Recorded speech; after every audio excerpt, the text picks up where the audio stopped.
What what up? What up? What up? We got the floating head today. Hold on one second. That beat hard as fuck. I don't care what no one says. That beat right there is ridiculous hard. There's another one on here that I like too, but that one right there, hard body, hard my body. What's going on? What's going on? I'm a camera. Let me fix this real quick. We are taking a look at policing in America today, whether it's whatever it is. You know how we do it. We don't have the police up here, so we automatically. Where is G-Black? No, nope, that ain't. God, what happened to my stupid motherfuckers? Yes, sir. Is it this one? Dig hole in W. Oh, there it is. W. Look at an automatic W. Okay. Just because they're not here. Let me fix my floating head. This shit is crazy. This shit is crazy. I gotta find it. Give me a second. Turn this filter off. Oh, all right, we in here. Yeah, we're gonna look at some policing today. Talk a little bit, talk a little bit about things that we watched yesterday. I do have a shirt that says "Stepping on niggas." That's what it says. Just don't get offended. We got Sway, used to be in the building. I don't know if he's still here. We got Butterfly Joe, no chaser. They all saying salute. Sway says yo every time. Con Shiner in the building. What does you feel like punching a motherfucker? We got Smitty in there, says what is that? Viking love, something like that. Hearts and strong man. All right. And then we got Kingdom Mind that just came up on the Porch. What's going on? How are y'all doing today? Mayo's not here. I don't think we're gonna do a lot of arguing today. It's today. Police aren't here, so it's not good. At least the police officer's not here, so I can't really, argue with nobody. We did watch that video on qualified immunity, which was a big topic, going around not just today, but yesterday and the day before, because of Charlemagne the God and Angela Rye, whatever the fuck the whole name is, how stupid she was and how she got countered on that right in the moment when her own co-host actually brought it up. What's going on, OG? Dude, Daddy? Shit, chilling spoon. Oh no, damn slave lotto winner. Oh, slave lotto winner. Yeah. Yeah, man. So what did you think about SLW? Okay, I got you. Slow little wigger. Everything retarded. I have a question for you, OG. This is really off topic, right? Go ahead. If you tell your dad that I'm gonna pay for a cruise. Didn't tell him where he was going, didn't tell him what cruise on, said I'll pay for your cruise. But I'm not paying for mama's. Because she like to waste money and she a little flaky. So you know better to put money on her, right? Right. If your dad come to you and say, I want to go on this specific cruise, when you know that the prices that he's willing to pay is absolutely stupid and ridiculous, would you pay for this cruise? The hell no. You want to take my gift when I was trying to send you somewhere, but okay, yeah, you would pay with your own money then. You know what's funny? It was on the same cruise line. Oh wow. Because my dad wanted to be special. Yeah, he wanted to be special and see After 7, Earth, Wind and Fire. Mm-hmm. Who else was it? Drew Hill, all them people. He wanted to go on the Tom Joyner cruise line. Now, that motherfucker, they're live. Yeah, I'm glad it's live. You know what? Because you know what? I can send him to 3 of those concerts and still pay 4 times less than what they fucking cost to go on that cruise. Yep. Right. So I looked up the prices of these tickets to go send them to the concerts. I was like, dude, The highest ticket price was $79. $79. This nigga wanna play. Yeah, blackity black cruise line. Absolutely. And this nigga's, I said, Dad, the lowest ticket price is $3,800. Yeah, that sounds about right. No, it don't sound like about right. Yeah, they do sound about right. Tom Yeah, Joyner Cruise? Yeah. Sound about right for stupid. Sound about right for stupid people. Because it's not a cruise put on by Tom Joyner. He just brings acts there, right? That's a fact. The cruise line that he's going on is Carnival. Carnival cruise line.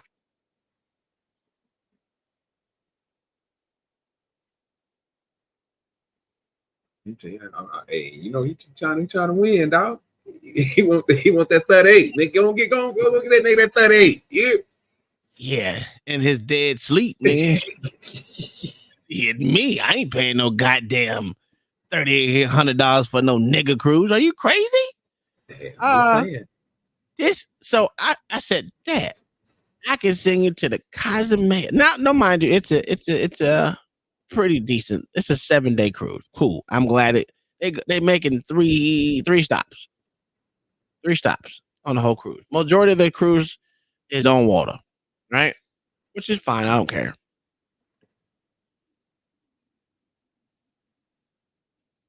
I was giving them a 5-day cruise. You want to know how much it costs? Carnival now, same Carnival cruise line. About $1,200. No, sir. No, sir. Oh, it's cheaper than that? Yes, sir. Oh shit. About 7? Keep going down. You lying. Keep going down. Is it under 5, nigga? Keep going down. Oh, nigga, $350. Bingo. It actually was $300. $300 for a 5-day cruise on motherfucking Carnival. So why the tickets so goddamn high? Same places. Oh yeah, that he must don't take that $300. Minus one stop. It's the same fucking trip. Won't you come out cheaper if you just pay for each individual ticket for the concerts and just pay the $300? Bam. Oh, okay. You know me. I'm a bargain shopper, nigga. I ain't rich. So nigga, you know what I'm saying? We gonna figure that. I said, nigga, I'll give you $250. That's a fact. Now I'm pissed off because I seen the price of how much these niggas is trying to charge people. These niggas is charging $3,800 per person. That must be VIP pads. He must get to meet some motherfuckers and drink That's, with them. And no, sir. That was the interior room, not a balcony, not a ocean view. He must be getting ocean view. Interior. He got him a suit in that bed. That went $3,800, nigga. You supposed to be able to get you a suit. You gonna have a kitchenette in that motherfucker, nigga. You gonna have a floor. I need everything for $38, nigga. I need to go walk in the hole like I'm walking in the mirage. Nigga, you know what I'm talking about? Nah, I ain't lying to you, nigga. Shit, nigga. When I went to Vegas, nigga, I think I spent nigga like $8. I spent $5 on the room, nigga, and shit, $3,000, nigga, just on bullshit, nigga. We were just down there, bro. But yeah, my room was 2 floors. You I was not. You didn't pay goddamn $8,000 on it, did you? No, I paid $5 for the room, and it was only 2 days. Oh, nigga, you retarded. Like I say, it was a 2-story. It was a 2-story room. How many people were with? 4. Me, my cousin, and shit. 2 chicks. Oh, see, this is what I told my dad. This is what I said. I said, Dad, don't be mad at me because I don't like to waste money on nigga shit. That's why I don't buy Jordans, right? I don't buy Jordans for that same fucking reason. I can get something that covers my feet for 3 times cheaper than I can buy Jordans for. I agree. I don't buy Jordans. I said, I'm not going to just throw money down the goddamn drain for 7 days with some niggas that I can go see in concert for cheaper. I said, this shit is that I can send you to every last person that on that ship twice before I pay $3,800.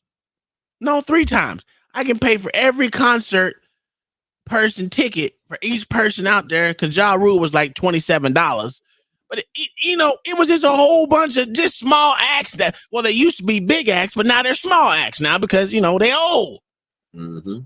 The only one I think the one that was $79 was Earth, Wind and Fire. $79 for Earth, Wind and Fire. That's sad, bro. My point in saying this is this nigga wants to spend $3,800. He said just put down the 3. Now, mind you, they only do 500, and out of that, none of it's refundable. There's that ticket is not refundable either if they happen to you miss it or whatever, not miss it, like you have a heart problem, you had heart surgery or something, whatever the fuck it is. Every dollar that you put in there is non-refundable. Non-refundable. I said, bitch, you crazy. Yeah, I ain't doing it. I said, first off, I'm not paying for an all nigga cruiser. Period. Not gonna happen. You know why? I just can't do it. Because I just can't do it. Because it's a woke cruise. And guess who else was there? Kirk Frank. Oh yeah, nigga, I would have. Yeah, give me that joy I can't explain. Nigga, I'm on that. Nigga, I would have went. I would have went. Nigga, hey, I get it. It's $3,800. Yes, I ain't paying that. I'm paying $300. But yeah, I'm at $79. No, yeah. You on the concert is what you're saying on dry land. Yeah. I ain't doing all that. Yeah, because man, the way I look at it is, like I said, I went to go see the Hamiltons, bro. I think I paid I think my ticket was like $120 or something like that, and then for the drinks and shit, for the little about a table, I got my own section. It was kind of close up to the front, and we had 3 chairs and shit. It was just me and baby, so we didn't have to too much. You know what I'm saying? We was up there chilling. You know what I'm saying? It was like right there in the front though. So now I had my camera set up and everything. I mean, I did that to go see what that nigga name 5150 Corey Holcomb. Yeah, had my own little table and everything up at the front. That's why my wife said she didn't want to go because he was gonna clown on her because she white. She said she didn't want to go. She said white people don't go to those things. Yes, they do. yeah, they do. They really do. You need to go. Yeah, y'all need to go to the one I want to go to is Nate Jackson, bro. I want to sit in the front and let that nigga rag on me, dog. That nigga funny in the bit. I don't care about it. That nigga Corey was clowning the shit out of these 2 chicks, boy. I mean, so with the Mayo, so with the Nightish. Yeah, what up, guys? What up? Oh, drop the link for people who want to swing up here and join in these festivities of the police. Oh, I didn't even know you did. Okay, well, I didn't even know that. I would have pinned it on my page. Let me pin it on my channel. I'll drop it again. No, it's already on there then. If you already dropped it, it's on there. I didn't know that you had dropped it. I need to pin it on my channel. This shit was, I said, listen, I like everyone that was on that. They even had Method Man with TBA. Shaka Khan was gonna be there. Everything. I said, all right, this shit sound nice. It sound nice. But first off, what I know about Carnival is gonna be like 15 niggas fighting, old niggas fighting. I ain't got time. I don't want to be around niggas for 7 days. I just don't. And this nigga said, man, me and the homies is going. Oh Lord Jesus. I said, first off, you ain't got no homies, nigga. Stop it. And if that's the case, y'all niggas gonna pay for that $3,800 for no goddamn cruise. Bitch, you crazy. I said that I get you the same place. Well, let me ask you a question. So if you did have to choose an old school squad to go see, old school R&B or whatever, who would it be? Like who would you spend money to go and see? Chat, that's for y'all too. Y'all could just start naming people. If you were to spend some bread to go see somebody, who would it be? Is it the High Steppers? Ain't no half stepping. Who sing Boogie Nights? Boogie Night, ain't no doubt. We are here to party. God damn it, I'm losing my brain. I'm about to Put fuck the up. monkey shit down. Why the fuck am I thinking about? Why the fuck am I thinking of Lakeside? He's the That best. that ain't that's not Keep Lakeside. on dancing. Keep on. No, I think that's the high steppers. I think that's what they call it. No, that's not Silk. I will go see Silk. That you ain't lying. No, I ain't going to see no goddamn BBD. No. He's a It's that Donna Summers. Okay. Okay. let me see. Let me check this out. High steppers. Man, Heat wave, yeah, that boy, you wave. That's man, what it you is. Heat wave. There we go. Heat wave. Yeah, yeah. that's my. There it is. I go see me some heat wave. She That's said one of the. Michael McDonald, boy. That him and the Doobie brothers, bro. Them niggas go hard. You hear me? Yeah. That nigga brother cold. Now I mean, I did like Earth. I do like Earth, Wind, and Fire, but I like Heat Wave a lot more. A lot more. Matter of fact, I got their whole discography. I will go see Lenny Williams. I can't do him. He cry too much. Yeah, that's the reason why I like it. Yeah, I ain't cry too much. Yeah, so I'm a crybaby. I told you I'm Lil Spoon, nigga. I'm Lil Spoon. Yeah. Let me change my name. God damn it. I ain't gonna lie to you. I want to go see the if for it's old school, sure, I'm gonna be OJ's. Hands down for show cameo. I'm gonna do OJ's, and for like the newer little people. OJ, yeah, OJ's cold. OGs. Yeah. All of them niggas can really sing. That's the only reason why I'm going, because I know the niggas, but it's still gonna sound good. There ain't gonna be no fuck ups. For the newer generation, bro, I'm gonna go see Boosie. I ain't gonna see no goddamn Boosie. I'm gonna see Boosie. I ain't gonna see no goddamn Boosie. Wait. I can't go see Josie. They lost their voice, dog. Josie lost they lost their voice, man. Guy, I like Guy, but I'm damn sure not going to see no After 7. No, let's see. Matter of fact, let me go down. Let me look at my Rolodex of motherfucking music I got over here. Oh, boy, you got me. Damn, that was a good question, OG. Cool in the Gang? Nah, I wouldn't do no Cool in the Gang. I'm going for niggas who can really sing, my nigga. Like I know the OJs is them niggas is, and the only reason why I wouldn't say the Temptations, because all them niggas is news. Like every single one of them niggas, they still the Temptations, but them niggas is new. So I don't get to hear Blue and all the rest of them niggas. Nah, I'm good. Not Blue. Not Blue. Yeah. And then like the Commodores and all them niggas, dead and on. Yeah, but see, it's all new niggas singing. They sound good, but it's all new niggas singing. I can't do it. Well, everyone gonna die, nigga. He gonna live forever. Yeah, I'm telling you, nigga. That's why I said the OJs, because the niggas is still pushing. Okay, all right. So they not. This nigga said they still pushing, but they ain't pushing up daisies yet, nigga. You ain't shit. They ain't in the ground yet, nigga. You know what I'm talking about? You crazy. God, where's I can't. Oh, there it is. Let me see what I got over. This nigga say Lenny Kravitz. I'll be scared to watch Lenny Kravitz. This nigga dress crazy, so I don't even want to see that. He may come out there in some chaps or something. Nigga showing his ass. I'm good. I don't want to see. Yeah, I'm for sure cameo. That's for damn sure. I'll pay to go see them all damn day. Heat Wave for show.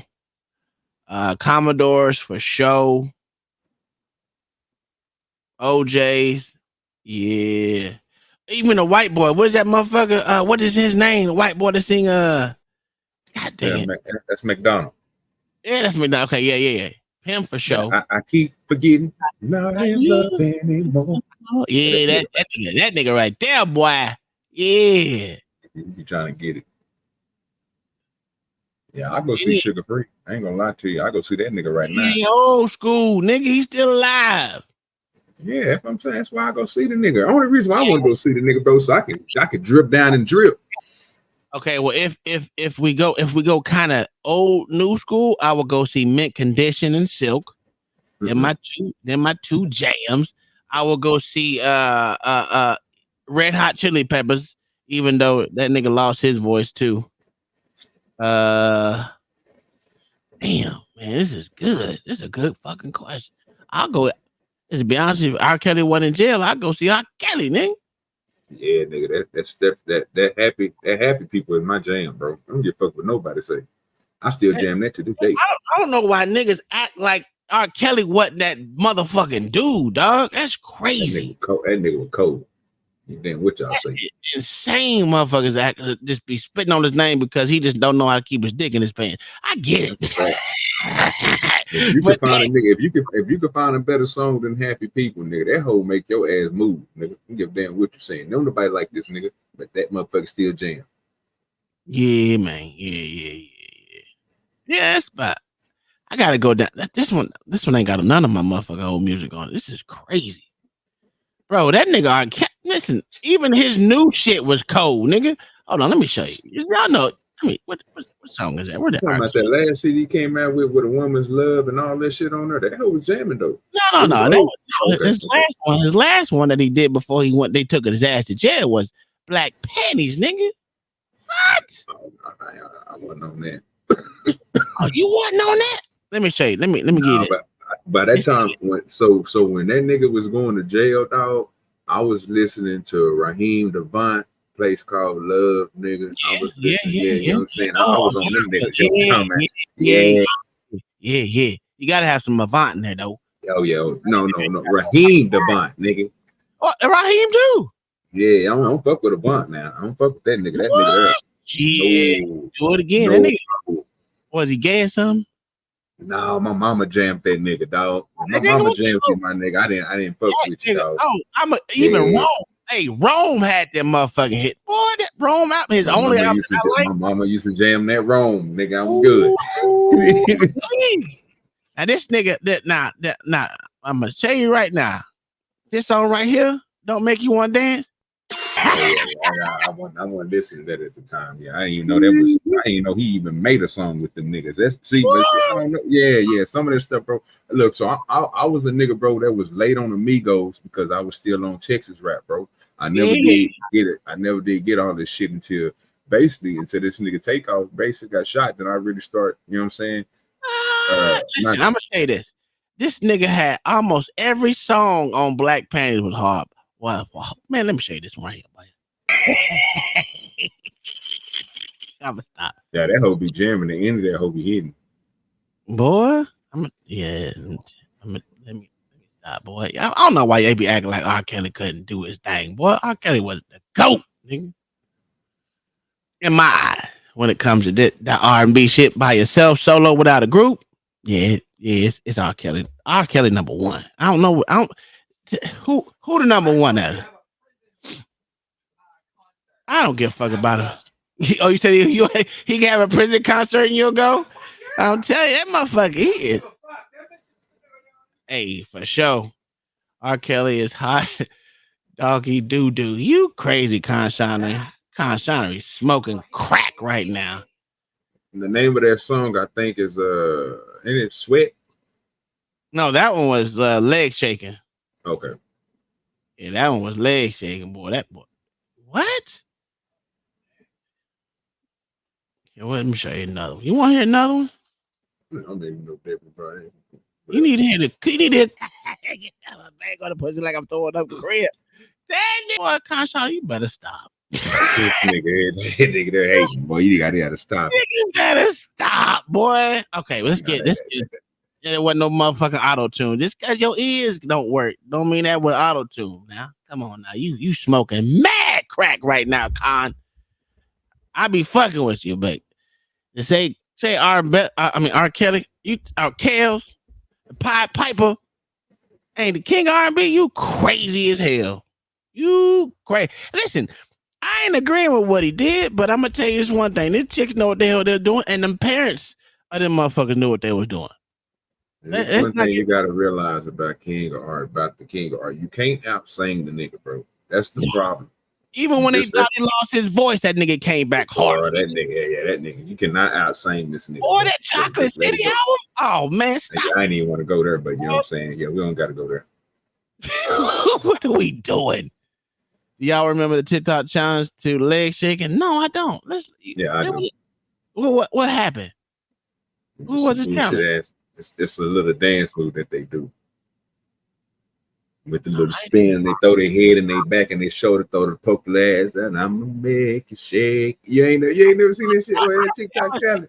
Hold on. Yeah, that little shake move. You know what I'm talking about? Go get it. I'm gonna tell you what. Oh, why is it playing in my?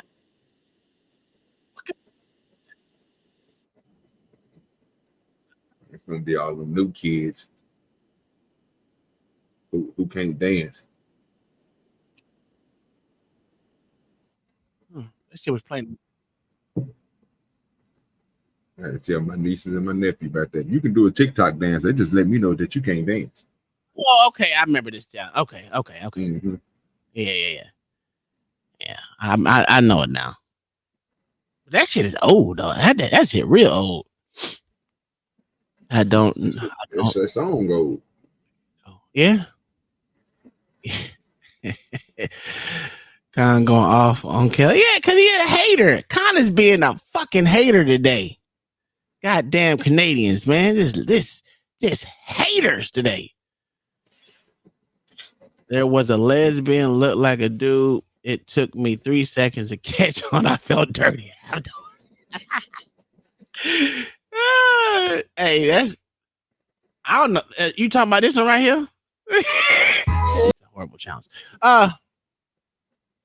It needs to be more vibrant. More vibrant. Mm-hmm. All right, let's get into these cops right here. Because I got 3. Well, I got an update on one, which I haven't saw, which came out, dropped like literally about an hour and a half ago, maybe something like that. And I wanted, because we did it over here, but it was a while back. I want to see if y'all remember this one. I think this is it. We done did so many cases on here. No ID. Ain't did nothing suspicious or nothing wrong. You wanna lock me up? Yep. Yeah. Oh, he was over there taking care of his neighbor's yard. Right? Yeah, you remember it. Yeah. He a pastor. Yeah. So Lord called him home. No. This is the update to it. So, you know how we like to keep track of these updates to these cases, even though Mayo be bullshit and be hating and shit. We got updates. You might hate the nigga who give the updates, but if they don't give the updates, most people don't know about them. So yeah. You have to identify yourself to me. You understand what I'm telling you? Welcome back to the Lackluster channel. In May of 2022, Pastor Michael Jennings was helping his neighbors by watering their flowers, as they had recently left on vacation. Shortly into the task, he was approached by Officer Christopher Smith of the Childersburg Police Department. Howdy. Hey man, how's it going? Pretty good. What you doing here, man? Water flower. Are they saying that, is that your vehicle? It's not? It's neighbor's vehicle. The neighbors? 314, I'll be on 13. Okay. You live here? No, I don't live here. Okay. They saying that this vehicle is not supposed to be here and you're not supposed to be You here. saying that? They called about it. I don't know who called. I'm supposed to be here. I'm Pastor Jennings. I live across the street. You're Pastor Jennings? Yes, I'm looking out for their house while they gone. Okay. Watering their flower. Okay. Despite dispelling any suspicions that criminal activity was afoot, the officer asked for the pastor's ID. Oh yeah, I just water their flowers. That's the thing, nigga. See, what we doing here fucking with them? Hey, bro, they in the wrong. We know what policing is bad, bro. Using too much of their water to water their flower. Ain't like he was inside the house. He outside with he can't, that. See, this is my problem. Well, I'm gonna go back. This is my problem with some of these videos with these police, is that this is so fucking minor.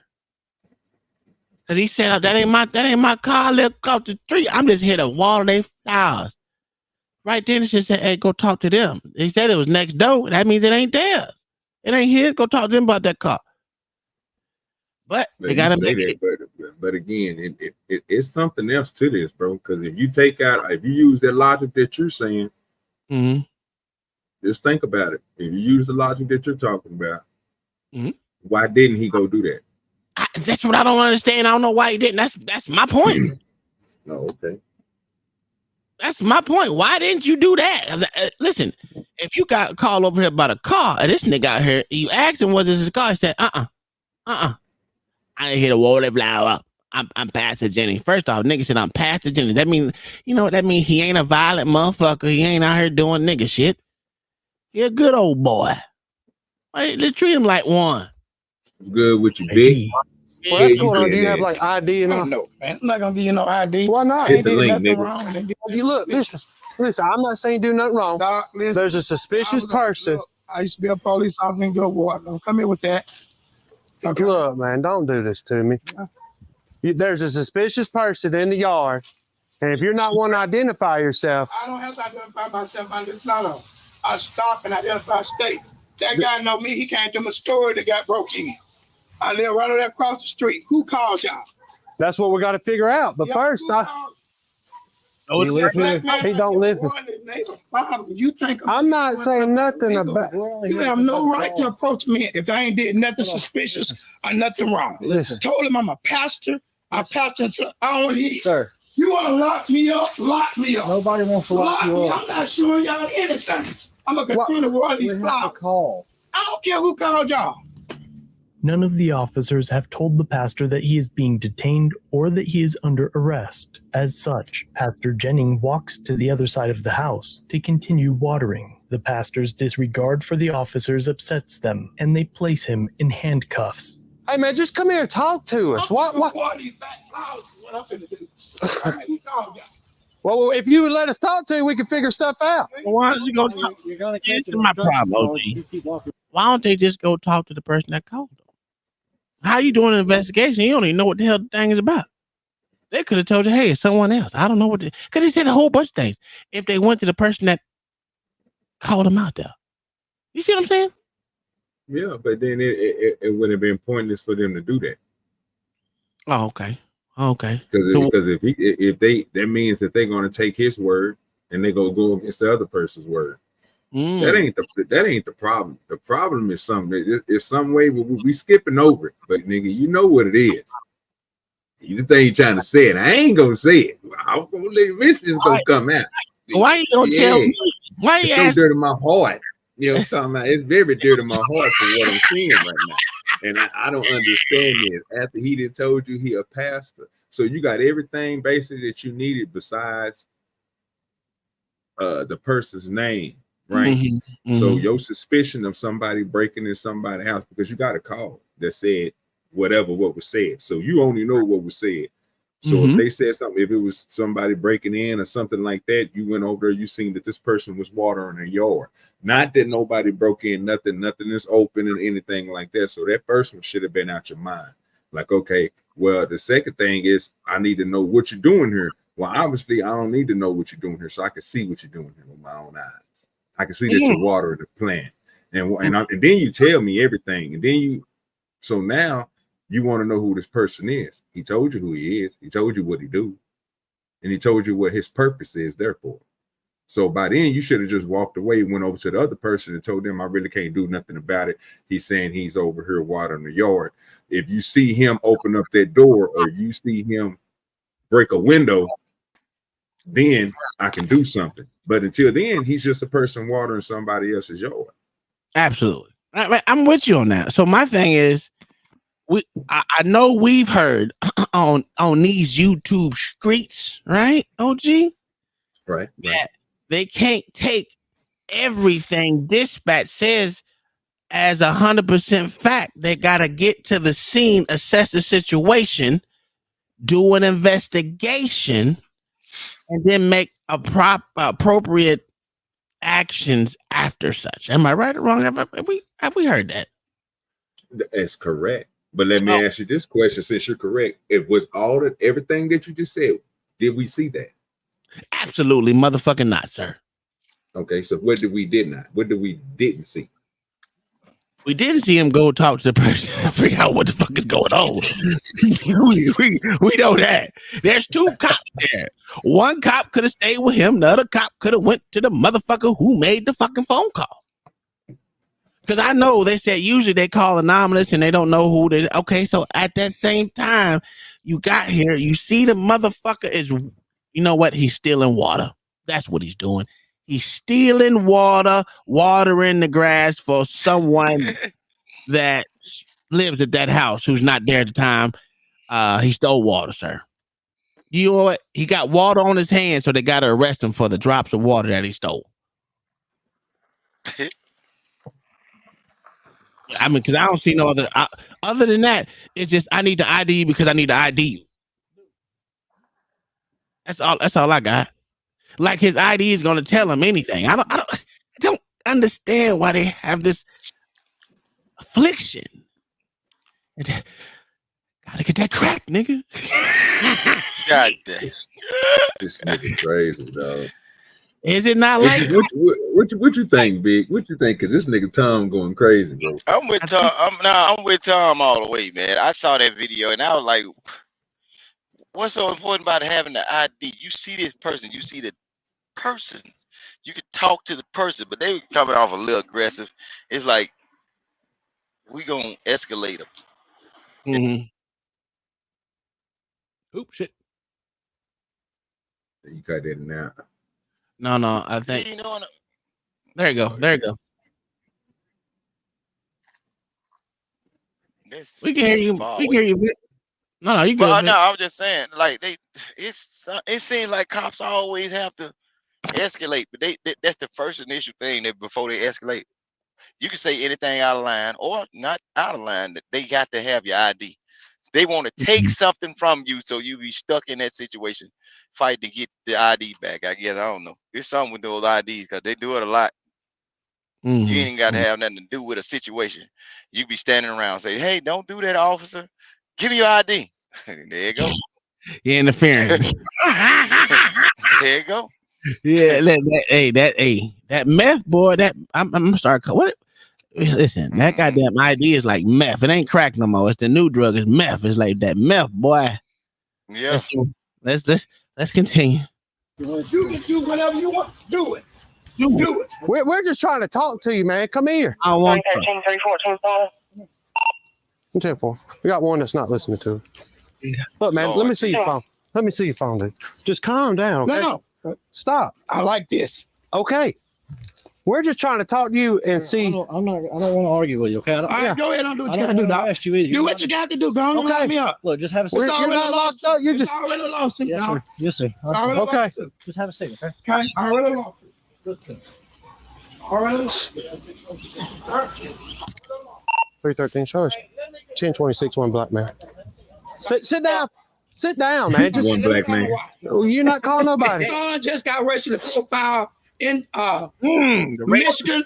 He's got his master's degree. He's an athletic director. 3 police profiler came in. I was ex-police officer. Good one. I told you I'm a pastor. Okay, look, man.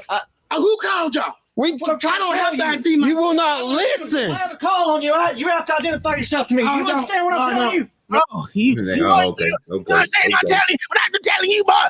You got ID to me. It's crazy. That power is real. Whoa. Yeah, and you can clearly see. See, this is what police do all the time. Okay, it's kind of crazy to me. If you got the idea that you're gonna lock somebody up, why not just go and put them in the car and take them home? They got to put you in your place. They got to talk to you, chastise you, put you in your place like you're a kid. And that's the part of that escalation. They're not trying to de-escalate. They're trying to keep going until they can get you to incriminate yourself by doing something they don't like. Yeah, any means necessary. Yeah. So the best thing to do in those situations is just go mute. Don't say nothing to them. The moment they put you in, because they want to put you in your place. Yeah, that's all. Okay, what was that, Dave Chappelle? Fifth. 4, 5, 5th. 1, 2, 3, 4. Yeah. Yeah, I ain't doing shit. No. You wait. What time you want? Take me down, book me. Go do what you need to do. Go do what you need to do. I think it's going to be. Please have my wife right quick. We're going to wait off. All right. Well, y'all sit with him, Jeremy. I'm going to go over here and see if it's 6 people over here that call. Officer Smith returns to his cruiser to get the 911 caller's information, during which one of the officers tells Pastor Jennings to shut his mouth. But when Pastor Jennings repeats the order to the officer, calling system ever in the world. They know who calling and from where. Officer Smith then decides that Pastor Jennings is under arrest. Hey, you know what? 10-15. 10-15. 10-15. I ain't gonna sit there and have that, dude. See, you operate off of his feelings. Now. Appreciate it. Okay, I will. Thank you. What the fuck is a 10-15? 10-15 one block now. That means take him on in. That means take him in. The officers now discuss their feelings and opinions as they search for the 911 caller. He's not going to cooperate. Oh, no, sitting there hollering. I'm trying to explain to him that he's got a call and we have the right to identify him. We have the right. That's what it was. See, I knew it. See, you can't trump their laws in their head. Once you do that, then you're wrong. He's also making a obscene loudness, so that's going against what do you call those things? Noise violations. Noise violations. So he was over 30 decibels. So he has to go during daylight savings time. You know, we man, that's crazy. Oh shit. Loud, absolute loudness he was. He says I'm talking to him like a cop. If you're a pastor and you're here watering a neighbor's yard, that's fine if you got permission.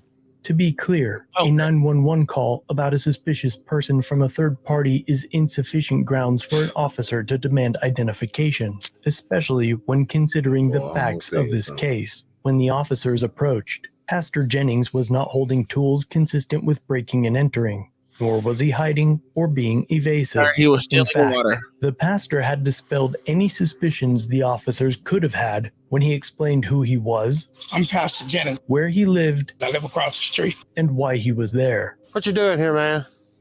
Waterflower.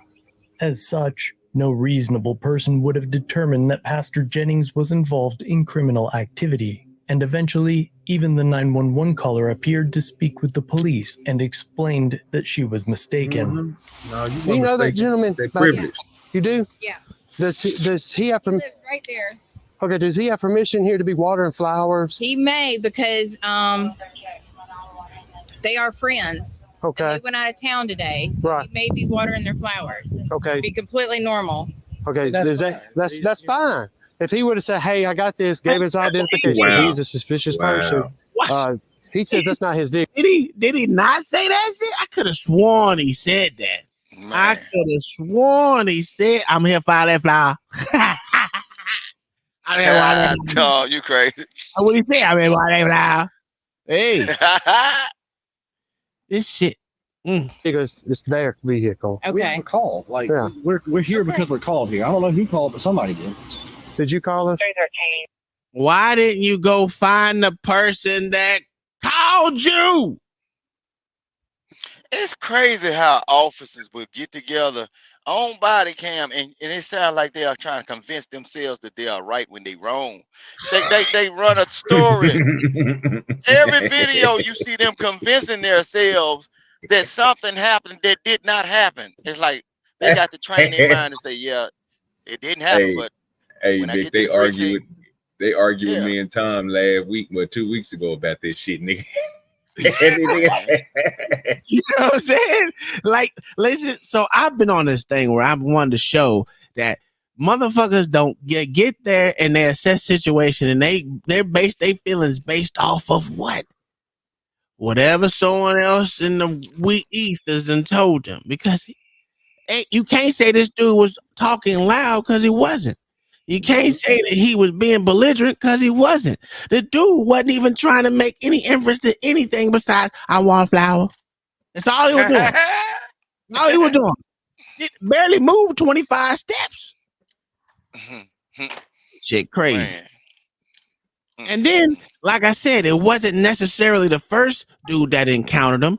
It was the second and the third. Yep. Then the first dude came back to be a dickhead for no goddamn reason. But, always happen. I mean, it is what it is. But what we was told that this shit never happened, based off their feelings, and that's literally what we just saw. They was basing shit off their feelings. Well, he got in his feelings. First of all, this nigga right here with this buzz cut got in his feelings because he he ordered him just to give him his ID, and this nigga said no. Yeah, bro. He said no. I'm not going to get you. And then he went, you're gonna give me your. Wait a minute, bro. Calm down, brother. It ain't even that serious. Is it what I was told and what you was told, OG? Yeah, that shit don't happen, though. Yeah. Look, I forgot the name of the statute or code or whatever, but I think the Supreme Court ruled on something. It's a male's name, right? That nowhere in the United States you have to provide ID. It's something with this. I forgot what the name of it is, but I'm gonna look it up. Driver. I don't know what it is for sure, but I'm gonna look it up. Universal driver. I think one or two. Yeah, that might be. No, that's videotaping. That's videotaping. But it was all based off of his ID, though. Yeah, I think it was something with it started with an M or something. I'm gonna look it up and now. Well, again, to your point, Con, you said loud talking, and Tom said loud talking, but not even that. It wasn't even about that. You still have to get to a certain decimal to be loud talking, and for you to sit here and say, as opposed to I know, I'm just saying, but for a police officer to sit here and say that he has a fine-tuned ear to the point where you know your decimals better than the machine does, because I know I didn't cut my music on, nigga, and had a police officer sit at the end of the corner and be like, you know what, we're gonna make sure we right, but because nigga, y'all didn't came down here and gave me too many tickets, and then when I take y'all ass to court, they like, well, you just going by ear. Like, that don't work like that. We have machinery for this type of shit. Yeah, they better learn how to use it. Yeah, better learn how to use it. You know what I'm saying? So I'm like, bro, not only that, I'm gonna make you get out that wheel too and wheel that bitch. you better go wheel that shit to 125 motherfucking feet, motherfucker, or yard. But anytime they deem it to be something, then you get arrested. So if I deem, just going through this, I'm just gonna go through, you know what I'm saying? If you deem that my tent, because I see my tent and be like, my tent is too dark, guess what? I can get a ticket. If you deem that if I'm being too loud, guess what? I can get a ticket. If you deem that I ain't giving you my ID because you feel like I'm in the wrong, then I get in trouble. Like, nah, bro, it shouldn't work like that. That's all I'm saying. Yeah. But the thing is, my bad for cutting you. The deal is, the ticket, a lot of times, the ticket ain't the problem. They don't want to write anything down. They won't lock you up. Look, a lot of time it's just regular stuff. If you in the wrong, they could just give you a ticket, but they don't want to give you the ticket. They want to rough you up, kick you across your head, or whatever. You know what I'm saying? A lot of times you can just write the ticket and go on about your day. They don't want to do that. It's an ego thing, man. King of mindset, Kona. Yeah, that's a fact. That's the whole fact. All right, let's continue. Rory Milam of Childersburg on a 2004 Chevy Tahoe, no color listed. Registration is valid till 6/30/22, -29. Chevrolet, you did say the name's Roy Milam. Temple.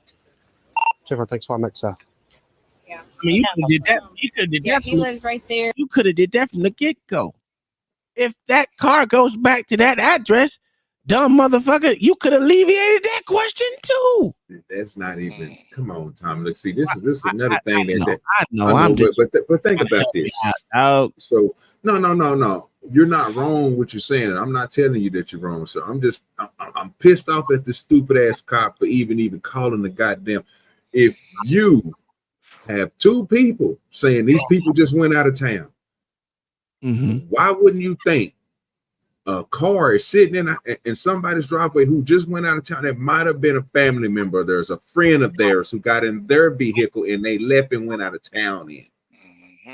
Why would you even try to call that shit in and say and find out anything about a goddamn car that's sitting in front of somebody's goddamn house, unless you just picking and looking for something, bro? That doesn't make any sense. Another crazy thing is it against the law to leave your car at the house while you go out of town? Is it against the law for you to do that, sir? No. Not that I know about, but there's a lot of stupid ass statues that are fucking retarded. Yeah, but that's if your tire is flat. That's if your registration is out. Certain shit like that. But if everybody's shit is because I know motherfuckers, bro. They didn't came over. I done had 3-4 cars I was working on, bro. and I'm driving one, they come over to my house talking about we're gonna give you a ticket or we're gonna possess your vehicle because your car is sitting on this over here in the street and one of your tires is flat. Well, nigga, the motherfucking air went out. Nigga, it happens, but your car just sit there so you can air it back up. Well, we need to see it air it up at all times. Okay, well, we're gonna tow the car, bro. You can't do that. That's but you crazy. find out that they can. Thank God for Mississippi. We don't have no problem. We do not. That's why I'm glad I'm where I'm at, bitch. You got to come on my property, tell me that my property ain't supposed to be on my property, bitch. You better get the fuck on. Well, in Dallas, them niggas don't give a damn. It could be on your property, nigga. Dallas is fucked up. It could be in your goddamn driveway, nigga. They don't give a damn. That they motherfucker leaking oil. What is it? What they call them? The city tickets? Yeah. There's some city stupid tickets that you city did. ordinance. The city ordinance. Yeah, them ordinance. Shit. Red, yellow, and orange. Red, yellow, and orange, nigga. If they go in colors like that, once you get to a certain color, nigga, you come outside, your shit gonna be gone. Yeah, that's crazy. That's why I hated Dallas when I was down there. Plus, when I was down there after like 9 o'clock, it was a dry fucking city. I was like, what kind of shit is this? Can't get no alcohol here? Oh my god, I hate Dallas. You gotta go before 9. What's wrong with that? Man, down here they sell alcohol to like this was years ago. I don't know what it is now, but this was years ago, like in like early 2000s, dog. Early. I'm over in Dallas. I'm all the way in Oklahoma. I go to Louisiana, right? Nigga, niggas sell liquor 24/7. Nigga, they sell liquor in CVS, Walgreens, corner stores, Walmart. And I say, nigga, wake the fuck up, nigga. Like y'all niggas is alcoholics down here. You can get alcohol here at Walmart too. They just got y'all niggas some alcoholics, bro. Down here we can get alcohol. Goddamn alcohol, bro. It's 10. It's 10 for hard liquor. 10 for hard liquor, and beer is like 12. In certain cities, you can get it at 1 o'clock in the morning. I know in Oklahoma you can stop buying beer at what is 2 o'clock. It was between hours like 1 or 2 or something like that. Ain't it? Yeah, 2 o'clock. Then you can start buying again at 6 in the morning. So you had to wait. Dude, the reason why I know that because I used to use my brother ID and get them fucking hurricanes and and play motherfucking Madden all goddamn night. We used to be twizzled, boy. Oh, yeah, when you talking about the blue hurricane? Yeah. Oh, y'all niggas on that purple hook. Y'all mixing with that hypnotic all the time. Hey, I already knew it. Listen, that shit was cheap. Oh, that shit was cheap. Yeah, I was a tilt nigga. I was a Four Loko man. Oh yeah, Four Loko get your heartburn, Lord. Hey, that shit had you fighting everybody, big. You hear me, nigga? Thinking you stronger than a motherfucker, nigga. That Four Loko, crazy. Yeah, I can't drink that. Only thing I didn't drink was Steel Reserve. That shit used to. Ugh. Oh, yeah. I used to be on Milwaukee's Beast or Best, whatever you want to call it. Milwaukee Best. That's a hard beer, a hard cheap beer. I couldn't. That's why I stuck the Four Locos or the tall cans of tilt because I couldn't drink beer. Like every time I drank beer, I ended up in the hospital. Like the hops and the beer always fucked me up. So I was like, nah, I ain't fucking with that shit. Look at your boy. Look at your boy in the chat. He being retarded. This nigga, hey, it is a fact. You better watch yourself. You're gonna call the police on your ass. That's a fact. And he would be watering their flowers. This is probably my fault. Okay. Do you know who Roy Malum is? That's the person who owns that vehicle. Roy Malum. Roy Malum. Gold Tahoe. I don't know the guy's name. I don't know who owns. It's probably it could be their vehicle. Mr. Step out. Miss Sister Connie and what's wrong with you? My cuffs a little bit tight. I got them out and loosen them up. Just take me to jail, loosen my cuffs up, put me back in the car. Listen to me, man.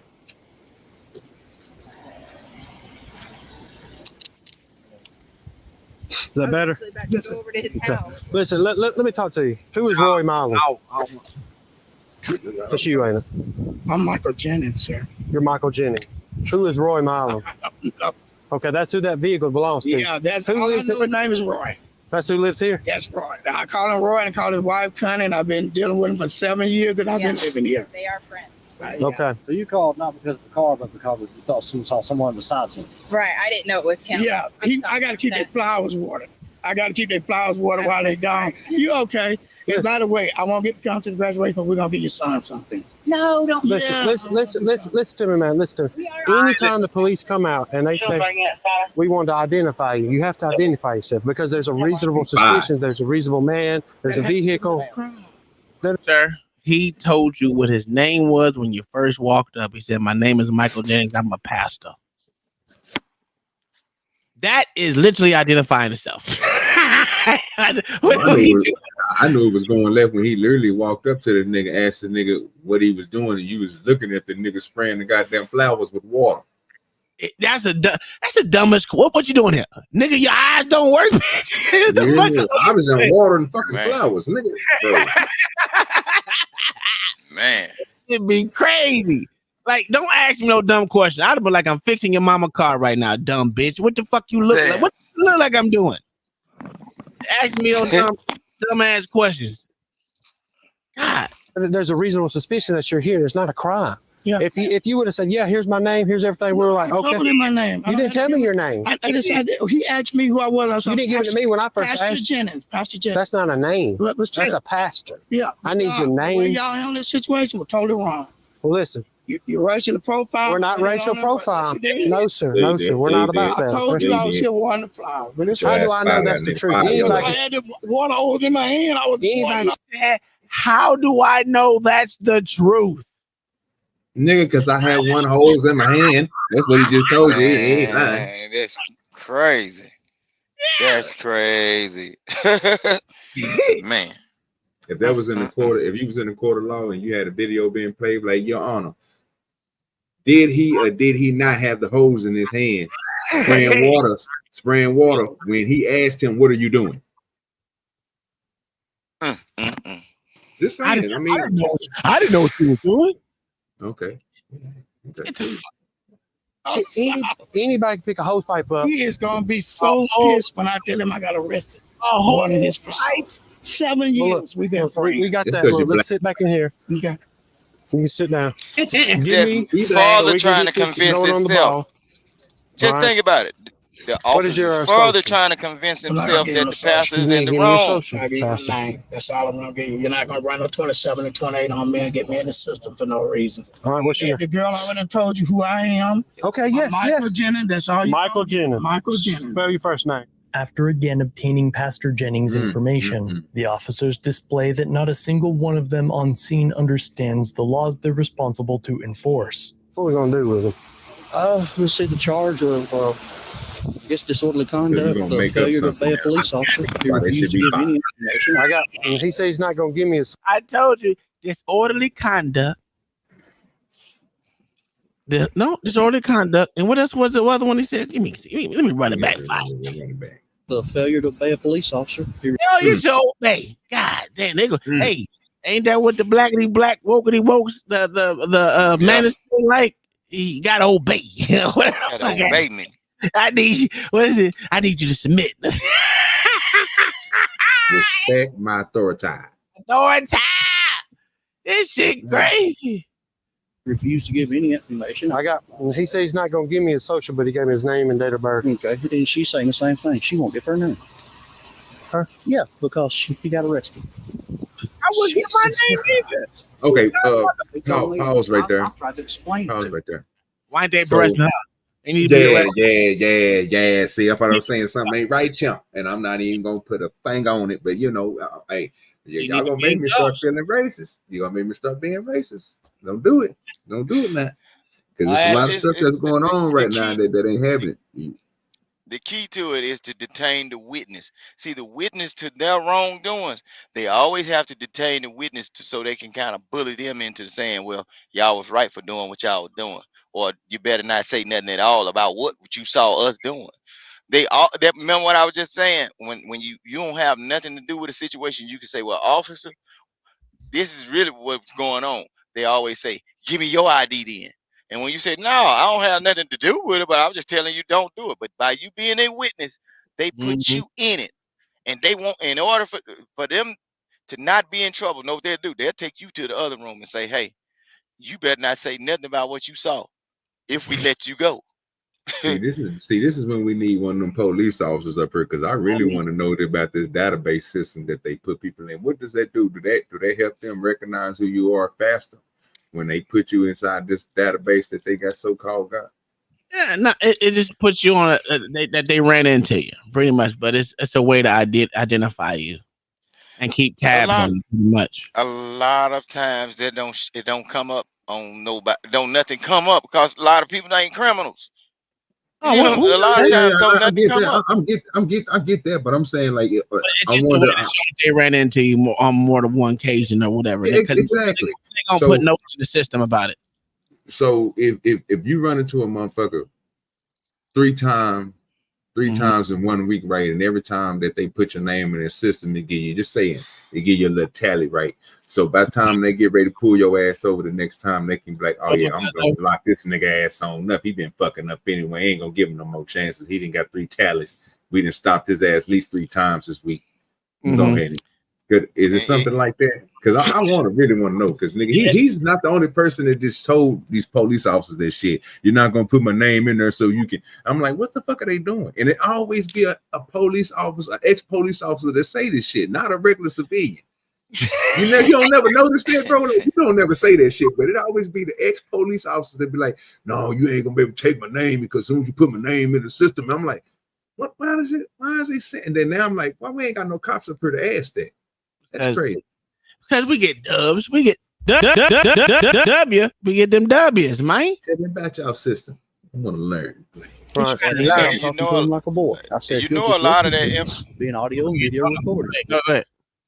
No, I'm saying, you know, a lot of that information, like when they run up on you a couple of times, a lot of that information is manually put in there, so they can put anything in there about you.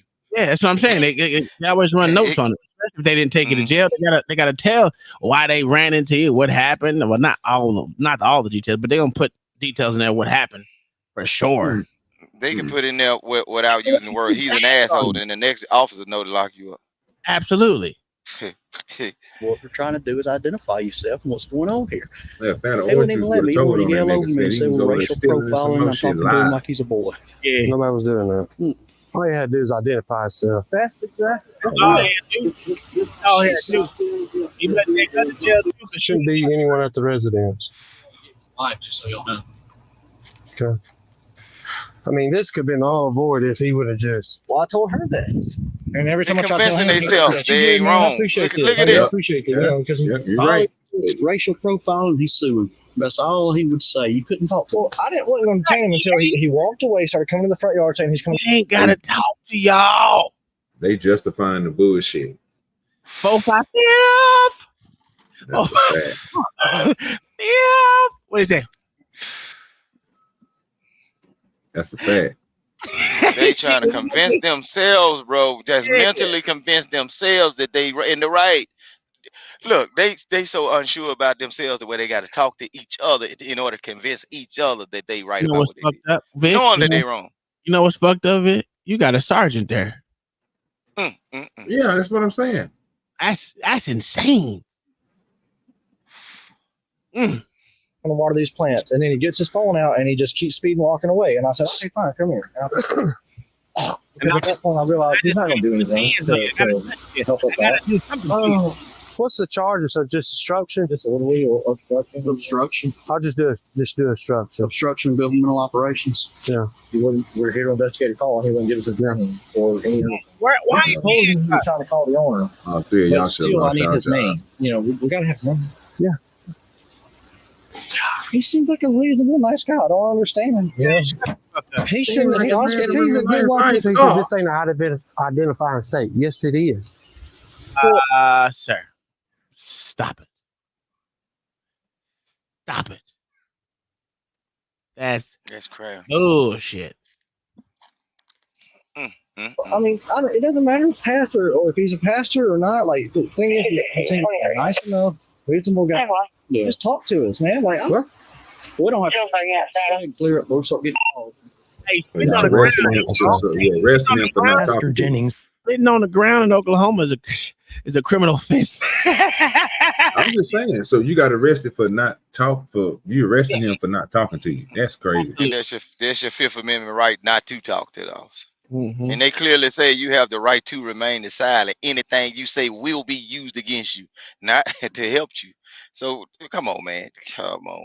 These folks crazy.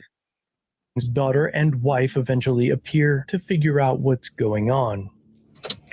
Oh, fuck. Got the whole coast. You got the what? Got the whole crew. That's another charge right there. They don't have no problem. Another charge right there. Your race. It's okay. Hey, y'all work it out. It don't work out. I can tell you what all happened if you like, ma'am. Okay. That's not Okay. fault. They're Yeah. right You good. So we got a call. Hold on, his Thanks wife for is coming, so you can do this once. Yes, ma'am. Okay. So, Come on. So- I looked out the door, Daddy. I was wondering where you were. Yeah. Lady, if you ever just don't come out here and talk to these cops when they just to let them take me to jail. So I want them to beat my ass so I can get this money. They gonna have to pick me up off the ground. I'm falling. I'm having seizures because all it takes for real, for me to have a seizure is for me to get stressed. I don't know why. Oh. Like, if you cannot prove that the person is committing a crime and you remove them from that area, why the cops can't be charged with? Yeah, it should be charged with kidnapping. Yeah, I don't know. That's man. crazy. Because they're in the process of doing their lawful duties, even though it may not be lawful action. No, I thought you was outside that's doing where the confliction come in, because you said a lawful duty. A And lawful duty would mean it's for saying that you're doing it right. Absolutely. And in this case, you had to convince yourselves that you was doing something right, so it doesn't make it lawful. Absolutely. So you basically going against they're going against their own shit, bro. And it's sad that we can call this out, but you can't think about that in the 5, 10, 30 minutes of how many times, 5, 10, 20 minutes that you heard. You couldn't think of that, but y'all ready to talk around and tell each other, yeah, you're right, just go ahead and lock them on up. But now you're Sir, trying to I'm gonna tell you why. He black. No. He black. That's a fact. So I told them I don't have to identify myself. I had to get the crime. She came over and told them that she makes a mistake and they still want to try to do something in my structure. I did join. Okay. I wouldn't listen. Go ahead. I'll tell you what's going on, okay? And so we got a call here, okay? Yes, ma'am. Yeah, we'll need his ID. I'm just gonna take his ID and we'll just want us to take his whole wallet or just a few. Oh my God, woman, please don't ever give these cops none of my shit. That shit crazy. I know you wouldn't. I'm just saying. I'm just putting it out there. Don't ever get these crackers or niggas, whoever decided to show up to the goddamn my information at all. I'm gonna give them my name. That's it. Absolutely. I just wanted you to know who he was. Okay. No, that's fine. Okay, that's fine. Okay. If you don't give me an ID and we don't have a way to identify him, I will have to book him on John Doe. But if he's got it, then that's fine. Okay. Yeah, he's okay. So he's been identified. I'll tell you what happened. We get a call here. Him and verified who he is and where he lives. But when we get here, of course, we're going to immediately investigate the call. Yes. Find him on scene. All you do is water the plants, and that's not a problem. What do you want? What do you want? And we say, hey, sir, we have a call here. What do you want to do? Did you identify yourself, please? Like, no, I'm not identifying myself. You don't have to identify me, and so on. And he began to walk away. And we were listening and walking away, so of course we're detained. We don't know what's going on. Gotcha. After that, we radioed for them to contact her, have her step out and talk to us. Well, she does tell us it's a mistake, and all that stuff.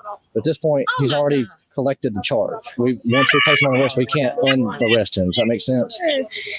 This is so simple. And the neighbor just... That's when I'll be like, baby, just go home. Yeah, let's go home. Ain't nothing else to talk about. Yeah. And that's I wouldn't even talk to him. Cause I don't want him to cop-splaining, because that's what he doing. Yep. Already he's got the charge and we can't unarrest him after we arrest him. What? You arrested him? How did you arrest him? Because he's not in the jail, so you can literally take the cuffs off of him and send him home. You couldn't. Right. So to say that you can't unarrest him or he already caught the charge, that's bullshit. Because as I was told, cops don't have charging documents. Is that what I was thinking? What we was told? No, the charge come down in court. So if the cops told us something, cops said cops can't file charges. That's what the prosecutor does. So if the prosecutor files charges, that means You got all of nothing with me. You can always let me go. That's why we've seen on this channel once or twice that they go to the jail and never get charged with anything. So I just swear, just some. I just want to know a concrete distinction of when you cannot charge and who gives the charge and all this extra shit. I don't know. Maybe I don't listen right. But I know I was told that cops don't give charges. Prosecutors do. That's what I heard. I remember that. Told him this morning, please water the plants and take care of it. I said that, but it was all afterwards. It was all afterwards. Yeah. And all we told him was like, if you're here to water the plants, that's okay. Just please identify yourself, just your name. And it was all afterwards. This motherfucker walked up and he had a water hose in his hand. Let us call the owner. And he didn't want to do that until he called the charge. All right. So what do we need to do now? He's going to go to the Childersburg Police Department. We're going to process an arrest report. It's going to be one charge for obstruction of our investigation. He'll go to the jail. He can bond out immediately. You can get your bondsman, maybe 10% of the bond. So it'd be like $50. We're not investigating a crime. We're investigating a call.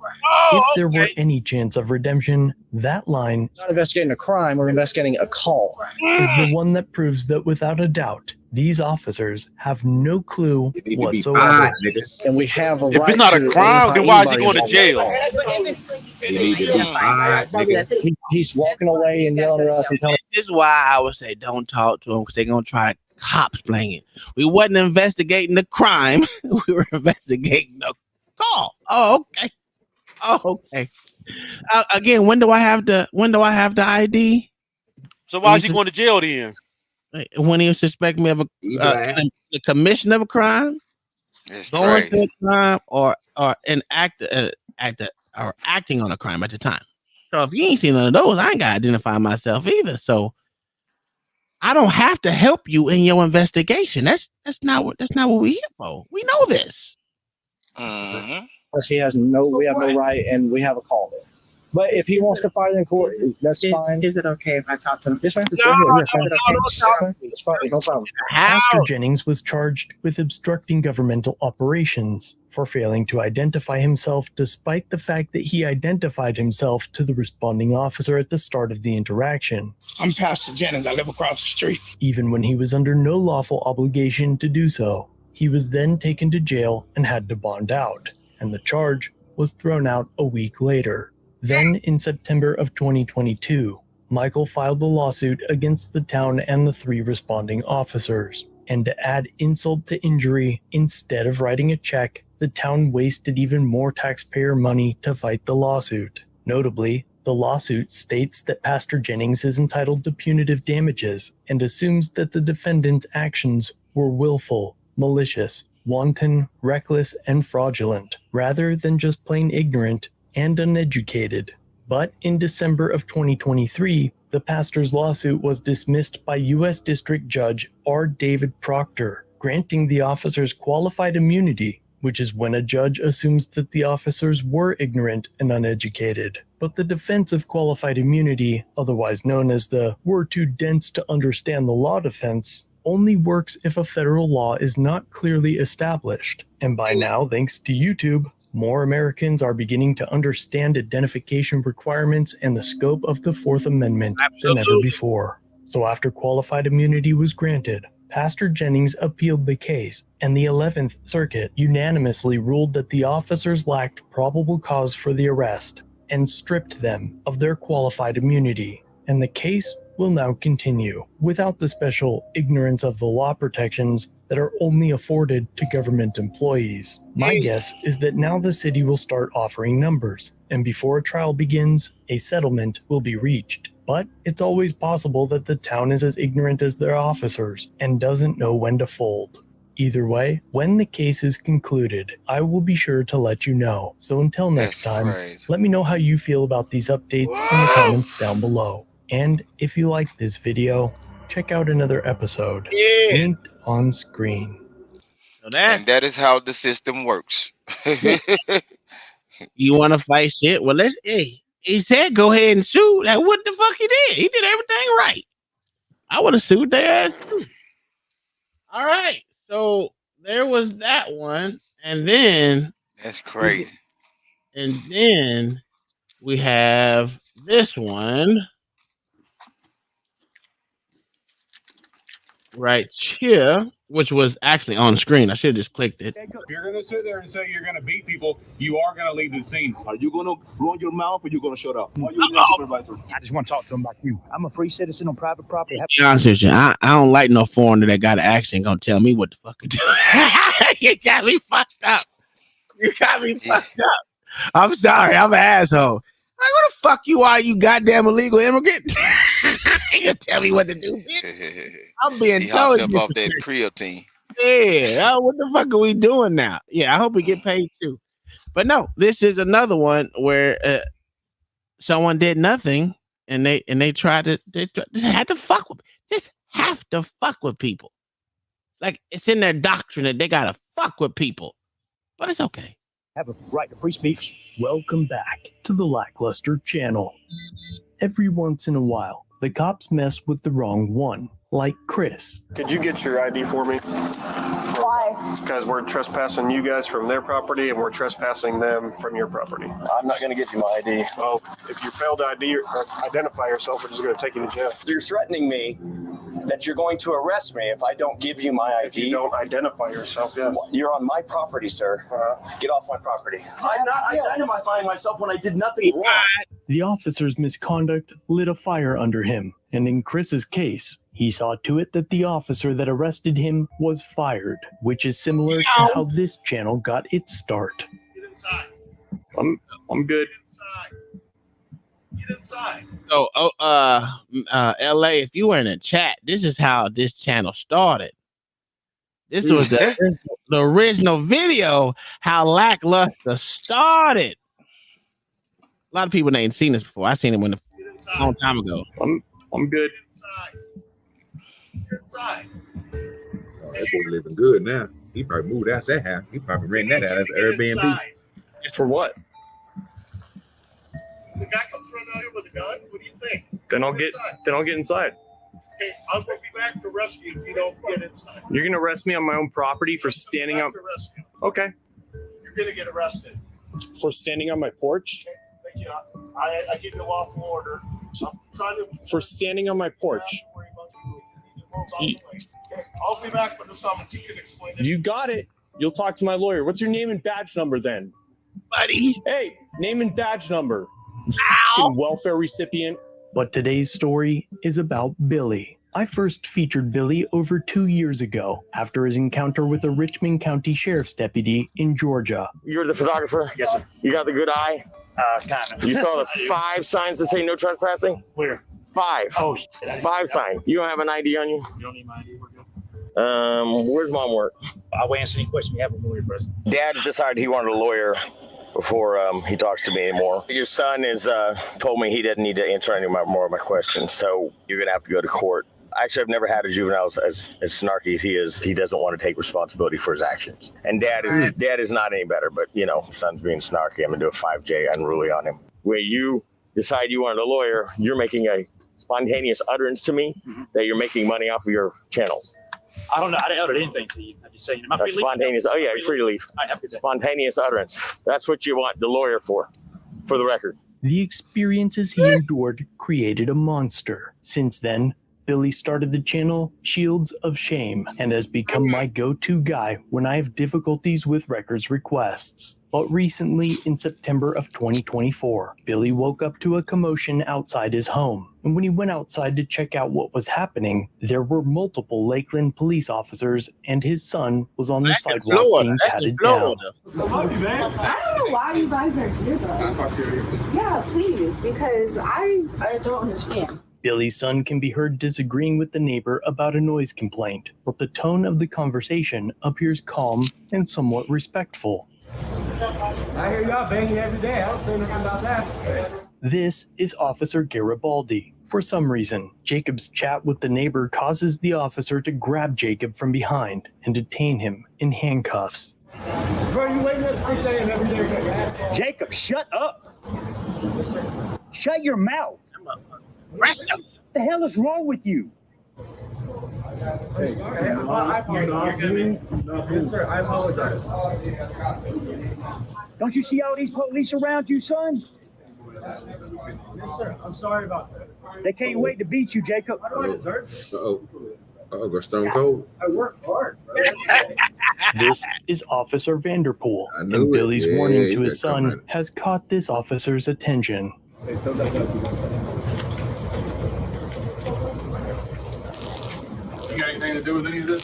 I literally just came out here to y'all put in the handcuffs. I don't know what's going on.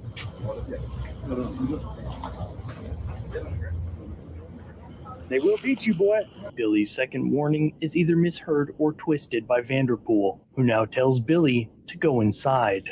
Hey. You going on in the house? I got a First Amendment right to show and trap property. You don't have a First Amendment right to talk trash and say you're going to beat people. I'm not talking trash. Or if you're being recorded by this too. If you're going to sit there and say you're going to beat people, you are going to leave the scene. Billy obviously never said he would beat people. They will beat you, boy. But perhaps old Vanderpool is losing his hearing. But he walks off after a few words. The commotion caused by Vanderpool's gaslighting prompts Garibaldi to walk over to Billy, who is aching to put another man in cuffs for speaking in his presence. Because you're antagonizing, or you're going to go in the back of the car with them. You want to continue? You want to continue? I don't care. Okay. You can record me. This is you record. I'm recording you two right now. Are you going to run your mouth, or you going to shut up? Who the fuck are you talking to? He need to go back to Haiti, don't he? He need to go back to Haiti, dog. Who the fuck is you talking to, nigga? He on the run. Oh, that's a fact. I know how to deflate them roads, nigga. Judo chop. Get your bitch ass down. He on the run, boy. You better calm your ass down, pussy. He sound like a Colombian or something, Cuban or something. Okay, all right. After intimidating Billy into silence, chilling his First Amendment right to free speech, he returns to his scene, and a moment later, old Vanderpool appears again. Hey, how you doing? Nobody cares that you record that. You're really unprofessional, you know that? And I'm going to file a complaint on you. Billy is currently working on obtaining body cam footage so we can hear what Officer Garibaldi says here. You sound like Bobby Blanco. I don't give a damn. Jacob has been told that he is under arrest, but there was no crime. They all came in super hot, ready to beat, ready to shoot, ready to take action. That's what they do. Several officers come and go, looking for something to charge Jacob with, as speaking to your neighbor about a noise complaint happens to not be an arrestable offense. They came in hot. They came in hot and they was ready to do something crazy. I'm going to report every single one of them to Internal Affairs. I'm going to get the body cam of Mr. Arbella tonight.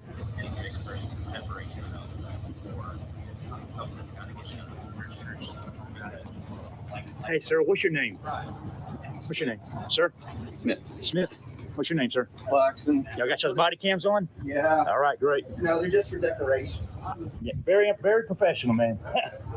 I'm reporting you two. Very professional. They're gonna arrest me for being on private property filming. That was a retaliatory strike on the First Amendment. They don't like being filmed. They really don't. After Jacob is removed from the scene, Billy requests a supervisor. Sir, I'm requesting a supervisor. Okay, you can talk to them. What's your name? What's your name? Officer Garibaldi.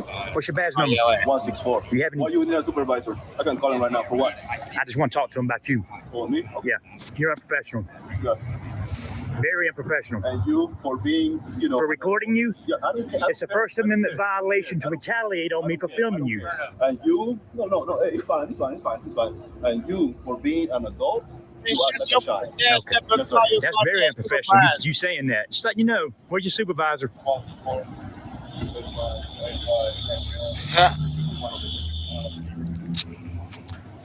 Oh, I can't stand them people, man.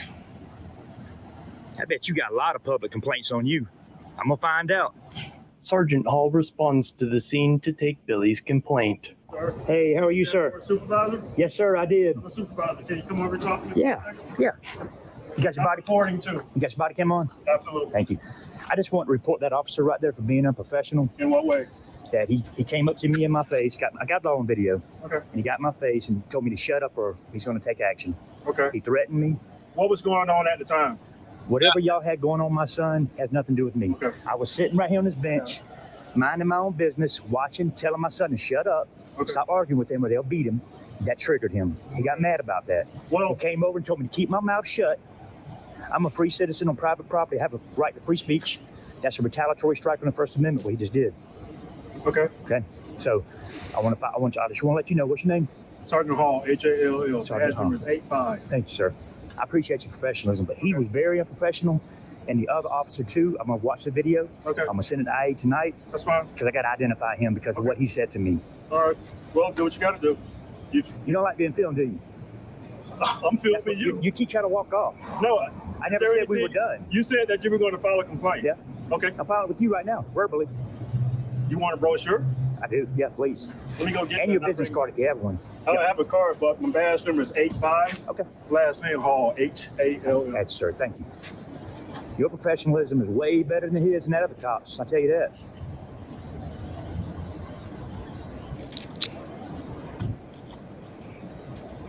I'm not going to do anything. You don't have to stand there with your hand on your gun, man.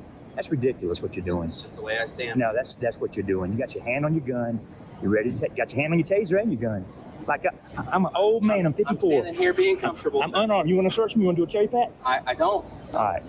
You're dismissed. Get off my property, man. Get off the property. You're dismissed. Bye. Get off the property. I'm here assisting my sergeant. Get off the property. I'm asking you. This is the last time I'm asking. You have a good day, sir. You're gonna get sued if you don't. Go ahead. Well, them property lines. He said go to hell. Them goddamn property lines is strong, boy. Get your ass off my property.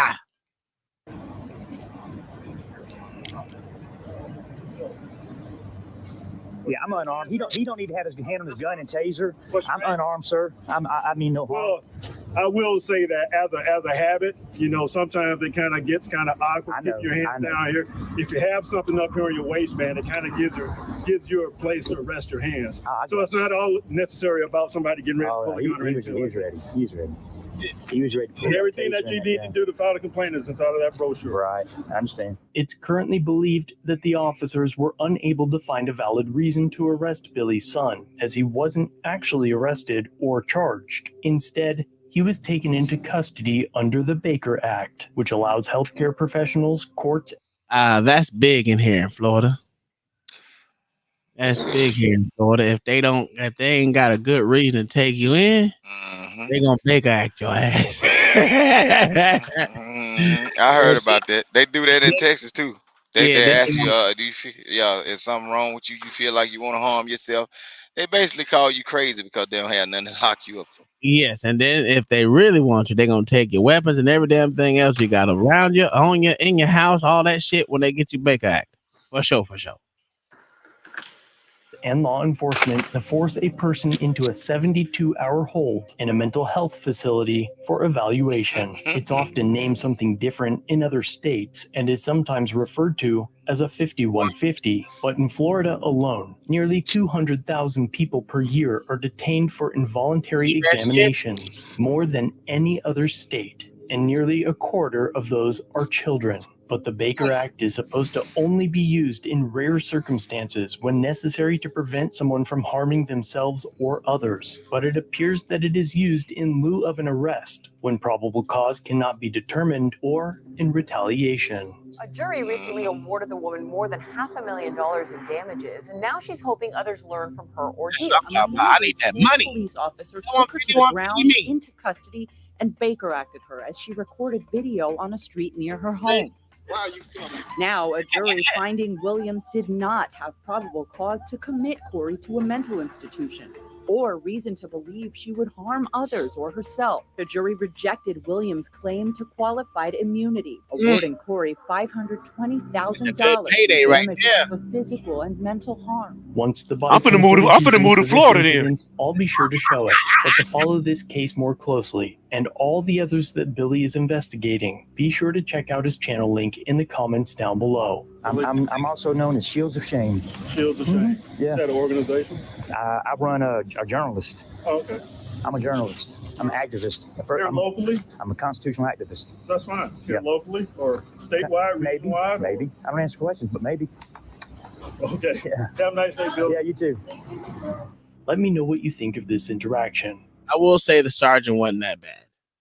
He wasn't that bad. Nonchalant, but not bad. I can take that. Don't have to deal with that. But the rest of majority, all the ones that walked by and that had some snarty, stupid ass comment, not necessary. Just answer the question, keep it moving. You ain't gotta fucking. Yeah, the fact that nigga heard that nigga and say and be quiet, or they going to beat you. For that nigga come over there and said that nigga, well, you ain't gonna be beating on nobody, nigga. What the fuck did you hear, nigga? You're not getting give you the right to talk trash. Absolutely, it does. I can talk trash. Oh, crazy shit. But you ain't gonna come in my face, dog. You better get off my property, pussy. He was outside the property. Your concern was way back over yonder.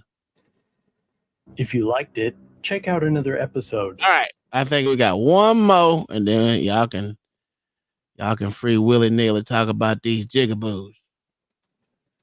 No, I got you 3 of them in the back. Oh, well, shit. You want me to play one of yours? Yeah, you can hop on that last one first. Okay, we bring them up. Lead them first 2 go together. Okay.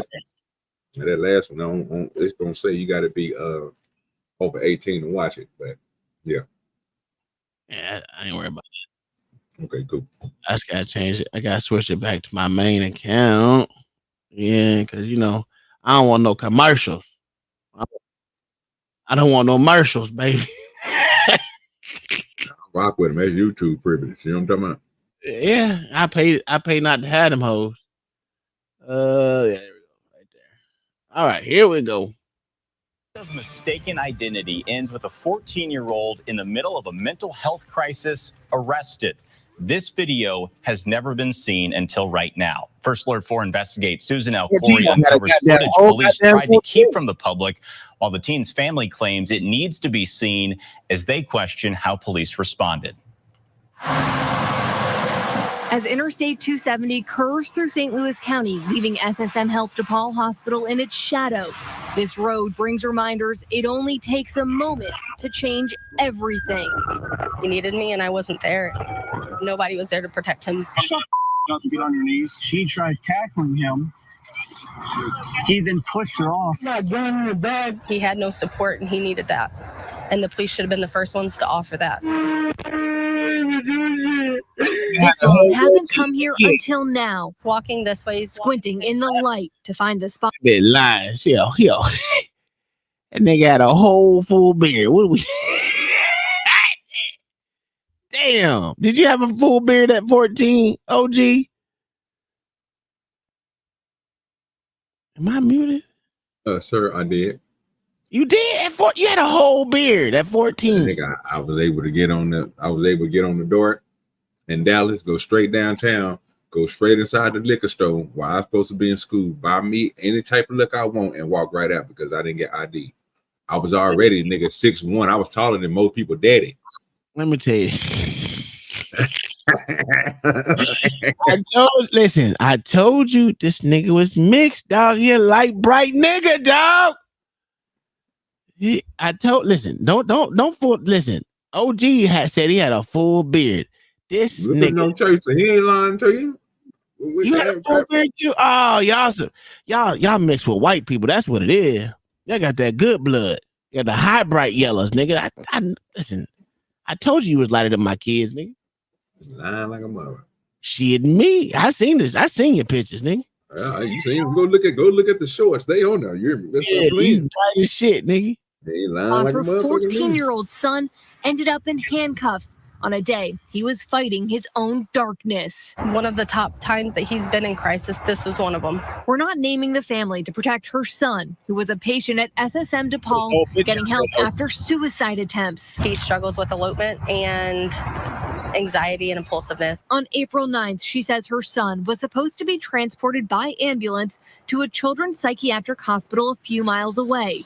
She would meet him there for check-in. They actually put him in the back of a taxi cab. But things didn't go as planned. He ran. He got his opportunity and he ran. Surveillance and officer body camera video combined with police records give another view of what happened.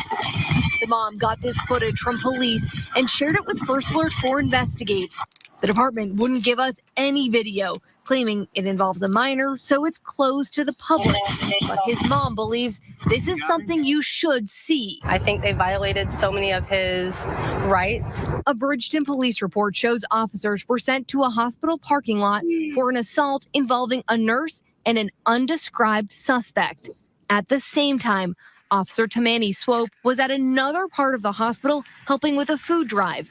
The report says a nurse told her he was running and pointed to a male running towards the woods across the street. Swope yelled to stop and started running after him, thinking he was the assault suspect. But the nurse was talking about her 14-year-old patient. They admitted many times that they misidentified my son. There are gaps in the video the family got from police. It doesn't show the moment the teen ran or Swope chasing him. The officer's body camera was not on. Did police ever tell you why her body camera was not turned on? They did. They said that she was doing a food drive and she kept bending down and she kept turning it off. Or she turned it off because it kept signaling that an officer was in need. The police report claims in the woods, the teen began walking towards Swope in an aggressive manner. She feared the much larger suspect was going to assault her and used her taser. The report says the teen saw. Ma'am, then you don't deserve to be a goddamn police officer. If you was scared of a motherfucker walking, you don't need to be there. That is not your profession. That's crazy. And turned, so the prongs hit the back of his shirt. He pulled them off and kept running. I don't believe that for 1 second. My son, once he's gone with the wind and he's not stopping. And I feel like that part of the report was fabricated. This surveillance video of the street outside the woods is the first time we see him. He's kind of walking to catch his breath. Swope runs at him, and the two are almost off camera when you see Swope fall back just as a second officer arrives. His body camera was rolling. Recording. While he grabs the teen. Surveillance video captures Swope get up and fall again. The police report says she collapsed because she need to quit. Get her off the force. Why the fuck is she there? When your equipment is heavier than you are, you do not. Who are you arresting? Oh, gee, that's like her arresting you and me, dog. And he's 14. You know, he probably like 5'7", LA size, but thick. That's crazy. Just dislocated and fractured her left elbow. She did it to herself. Absolutely. She fell. She couldn't keep her balance. Then they started placing blame on my son, like he assaulted her and blamed him for fracturing her arm. Swope helps the other officer pin the teen while more police arrive. You got him? At this point, the audio cuts out for 10 seconds. Police won't tell us how that happened. You can see a third officer pull the boy's hair and lean over saying something. As he lets go, the sound comes back. Get on your knees. The teen kneels in handcuffs. Just sit. As the teen is put in the back of a police car. An officer says something that's hard to hear on the video, but the teen reacts visibly upset. The initial call for an assault involving a nurse and an undescribed suspect had nothing to do with the teen. First Alert 4 Investigates uncovered that police report. The suspect was a female driver in a case of road rage that escalated into a physical fight between the two women. What's more, the assault happened on the other side of the hospital from where Swope spotted the teen. Hi, this is Susan O'Corey with KMOV. We called Bridgeton Police. Chief Mark Massotti told us no comment. They had an officer injured. Police make honest mistakes. St. Louis University law professor Dr. Anders Walker says mistaken identity cases can happen. If someone's reported a crime, an assault, and they show up and someone's running away, they can ask that they stop. And if they don't stop, man, bitch, nigga, cracker, hunky, he was walking. He wasn't running. He was literally walking. Did you see anyone running? Mm-mm. Oh, okay. It's a lot. But again, you got these type of motherfuckers, bro, that spill this bullshit and sit here and tell us that all this stuff was happening as this video was going on. But then you got the nigga talking to, now you realizing that's a 14-year-old. When at first you thought it was a grown man. So the fat officer, first of all, you lied. All of y'all came together, like Vic was saying earlier, to make this justifiable because you don't even know how old this nigga is. You don't know his ID. You don't have his ID, no nothing. And you still took this nigga to jail because you got a police report. So the police report, you arrested a 14-year-old not knowing that you did that first of all. That's where you fucked up at.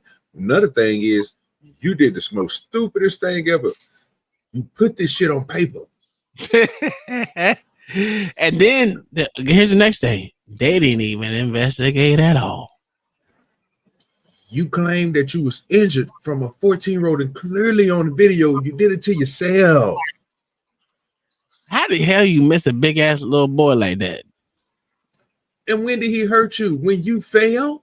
She tripped and fell on her own. That's what I'm saying. When did he hurt you? When you fell? Like you fell on your own. He didn't even do nothing. And then the other nigga grabbed the nigga by the hair, my nigga, fool. You know he said some racist ass shit to you, old mother. You know he said some gator bitch. Come on now, we know what was going on, Tom. Come on. Yeah, that shit crazy. And the nigga look like Guadalupe.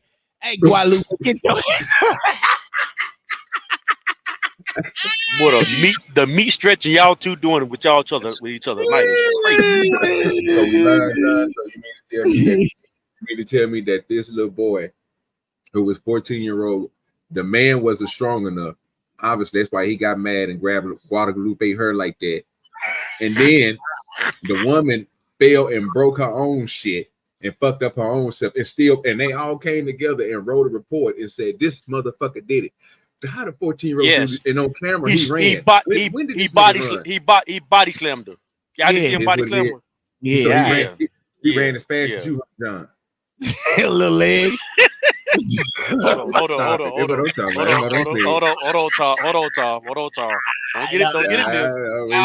Get in this, Tom. No. You started this shit. Talk about calling this. What are you talking about? Come on, Tom. God, dog. How many? Go get a hair appointment. Don't come over here. I got my hair, dude. Look at it. It's shining, boy. Yeah. You hear me? Go get your nails done. Matter of fact, my feet need to be done. You are right. You're right, John. I do need. You can't justify this. You can't justify this, John. This is all W. Yeah. All W. What are we doing? See, that's why they don't want to come up here. We didn't embarrass them so much. Cops don't like showing up over here. I just need one of them. Where little legs, Juan? What that boy name is? Goddamn. Jigaboo for you. Yeah, jigaboo for you. Oh, Fernando, nigga, and he's Fernando, nigga, Black Rican. His ass don't want to come up here no more because we get it, nigga. IAB the motherfucking business too. I know the creme de la creme, the old chieftain came to her and spotted the eyes, but nigga, you ain't gonna hit the link and come up here either, sir. So, you know what I'm saying? That nigga ain't a damn show ain't gonna come up here. We put Chiefs to shame like we did 3 weeks ago. And they gonna say some old bullshit. I gotta go. I can't say that. You didn't want to stay here and face the look. Listen. I ain't even graduated from high school. You know what I'm saying? Showing these goddamn sorry ass police chiefs the business. You boys ain't got no Royce. Yeah. They ain't on the road. They need to kick that bitch out the force for real. She is a liability for real. That's the fact, bro. She hurt herself, my nigga. Bitch she got harmed by somebody. I missed how she hurt her arm. How she hurt her arm for real though? Okay, we can go back. We can see that. We can see that one more again. Literally hit her head on the tire of a car. That shit was crazy. And then she fell again when she got up. Video captures Swope get up and fall again. Not stopping. And I feel like that part of the report was fabricated. This surveillance video of the street outside the woods running about is as fast the as John. first Look at time him. we Look at him see run. him. He's kind of walking to catch his breath. Swope runs at him, and the two are almost off camera when you see Swope fall back just as a second officer arrives. His body camera was rolling while he grabs the teen. Surveillance video captures Swope get up and fall again. The police report says she collapsed because she just dislocated and fractured her left elbow. She did bullshit. Listen, she been drinking on the job or something? Listen, hold on. How they gonna make the distinction? She fell again because she just fractured her elbow. What happened to her legs? Her legs don't work no more. She didn't fracture her leg, bitch. She fractured her. Nigga, this is not my leg, bitch. This is. Woo. And they blamed it all on the 14-year-old who they thought was a grown man after beating this woman up. That's why that nigga grabbed that nigga her like he did, bro. Why you do that young man like that when she obviously fell on her own self, her own cognizance. She fell. On the cognizance. Yeah, she fell. It's my fault that she all balanced. You know what I'm talking about? Her legs still not right. You know what I'm talking about? Come on now. She need to retire. He didn't even push her into the tire. She fell on her own. Man, tired, then got up and fell again. Yeah, John, she might have been drunk.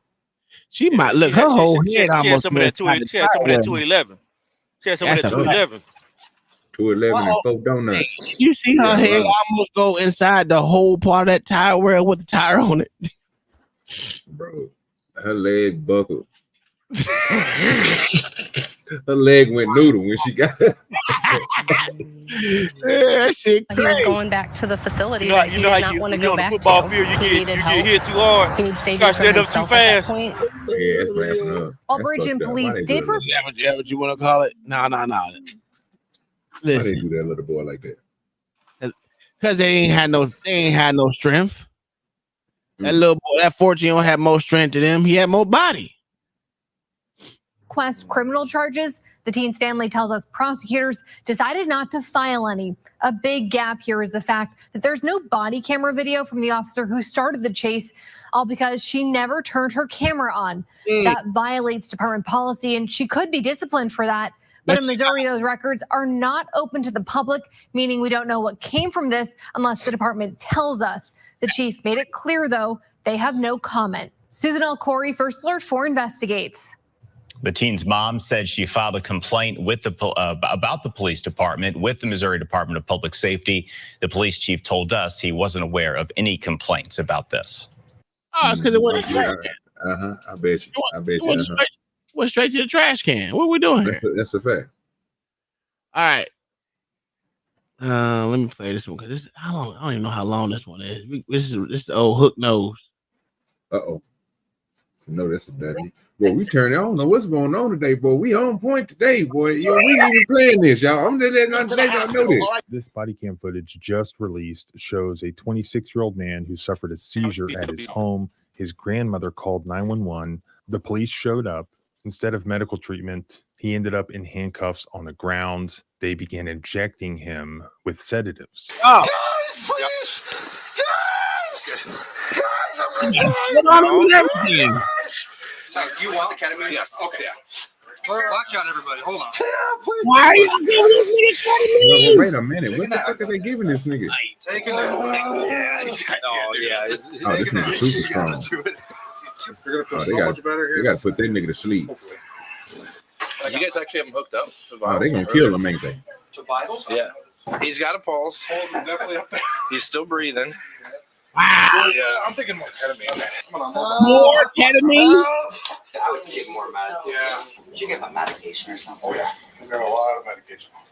Wait a minute. Wait a fucking minute. That's that shit I'm scared of right there. They said more. They already stuck this nigga twice with ketamine. They want to give him a third round with less than goddamn 30 minutes. 3 rounds of ketamine? Oh, they was trying to kill that nigga like MJ. For real. And they don't got him hooked up. Come on, man. Sedatives. Slow down. They laid him And you gotta prone breathe down on the awkward on the floor chest. with a pillow on his face, handcuffed, as they laughed and joked. Is he gonna go to goal? Yes. Grandmother ain't saying shit. Good. Can you still hear How me right? shit. A little bit? I think he's fine. Apparently that was not a good idea because the next thing you know, he did not have a pulse. He looks blue. Go get a DVM. Is she okay? Hold on. Oh. Let's get that DVM. Oh, now you want to do it. No, you dumbass. He did not survive. The sheriff released all the body cam footage and says that his deputies did nothing wrong. Absolutely. The family thinks otherwise and has lawyered up. Who's right? Let's go through it. His motherfucking grandmama should be murked. Russell, they was having a good time, sir. They was sitting there laughing on top of the nigga and everything.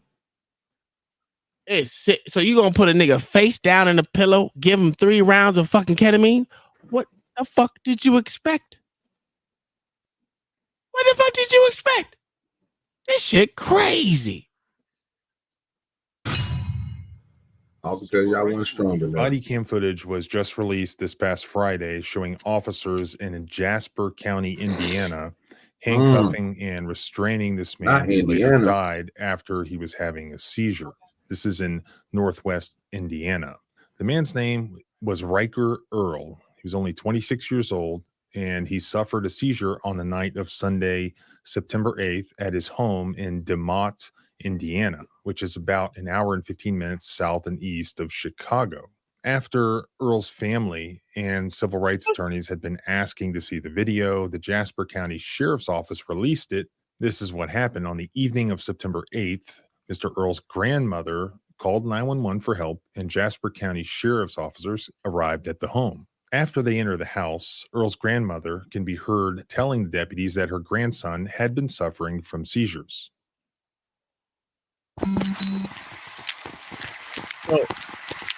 Okay, pause it. Before we even go in there, and I heard what Lack just said, let me ask you a question. Yes, sir. What are they going there for? I don't know. We just need to get this clear before we. Oh, okay. Yeah, that's what I heard. Because she called for help. Yes, she called for help. Cool. That's where we need to be stuck at. No, before they go in there, they call for help. Okay. Because he was having seizures. Mm-hmm. Because he was having seizures. Okay. Let's go. So they going in to help him with the seizures. They went in there to help him die. That's what they did. Nigga sound crazy. Okay. Right. All right. Holy. All right. Right. That's all sure. Guys. You're about to fall, buddy. You leave me the Riker, sit down. Leave me the alone. Wait. Okay. Jesus Christ. They're waiting for you, hon. Okay. You got them backwards. Go the other way. Sit down, make it easy. Yeah.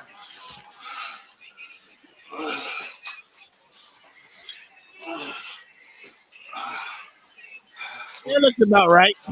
That's about right. That looks about right like this season. Boy, that standing up, boys. Oh, we'll be wobbly. He had 3 of them when we were in Wheatfield. I don't know if you were there. I don't think so. What time did it happen? During the day? Yeah. Okay, I wouldn't have been there then. So it's saying maybe about 5 o'clock. Okay. Was the ones. When Mr. Earl walks into a bedroom, a deputy is then heard yelling at Earl. He says, "Don't effing touch the medics. You're going to the hospital, right? Don't effing hit them. You understand? Don't effing hit them." The family's account of what happened was that while Earl was still recovering from the seizure, he was confused and agitated and just accidentally fell into the officer. And he was doing good, so I said, I'm going to stay home. I'm going to stay with you. Hey, don't touch the medic. You're going to the hospital, all right? Don't hit him. You don't hit him. You understand? You don't hit him. Don't touch him.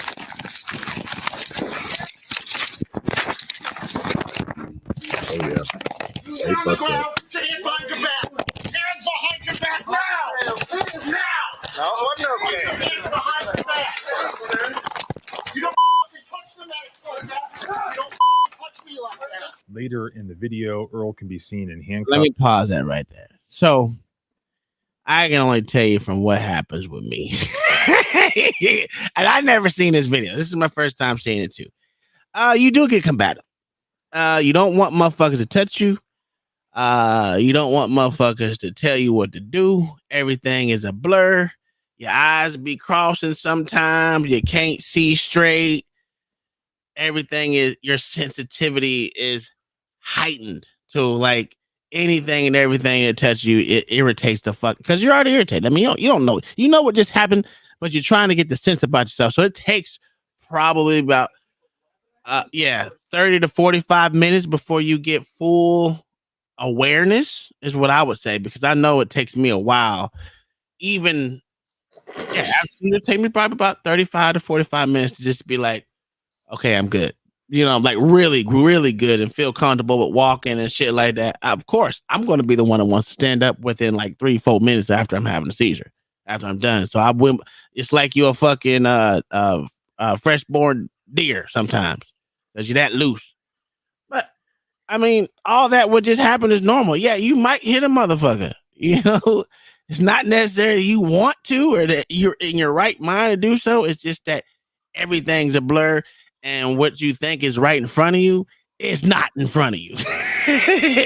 It's shit. You can be holding that shit right in front of your face, and it's like fucking far. It's crazy. I don't know if y'all ever had a seizure. That's how it happened with me. I know that. Hell, I even had one walking off the field, fainted and everything. First time I fainted before in my life. They should have called it. Well, they did. They were there.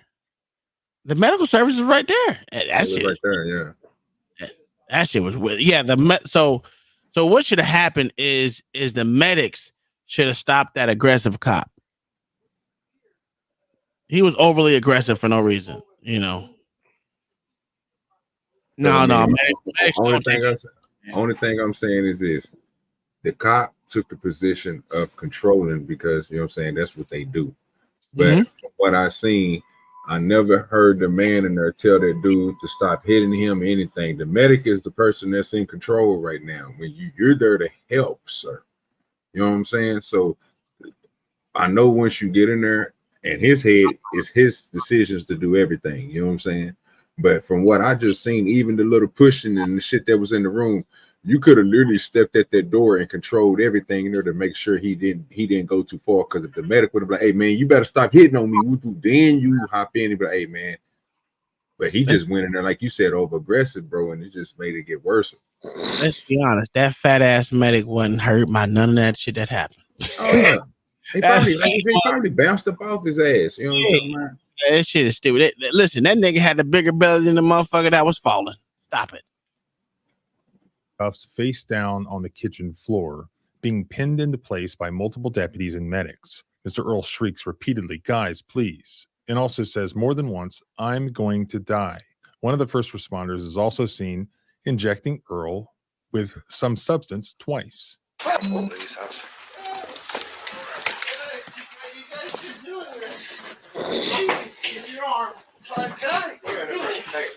Guys, why are you doing this?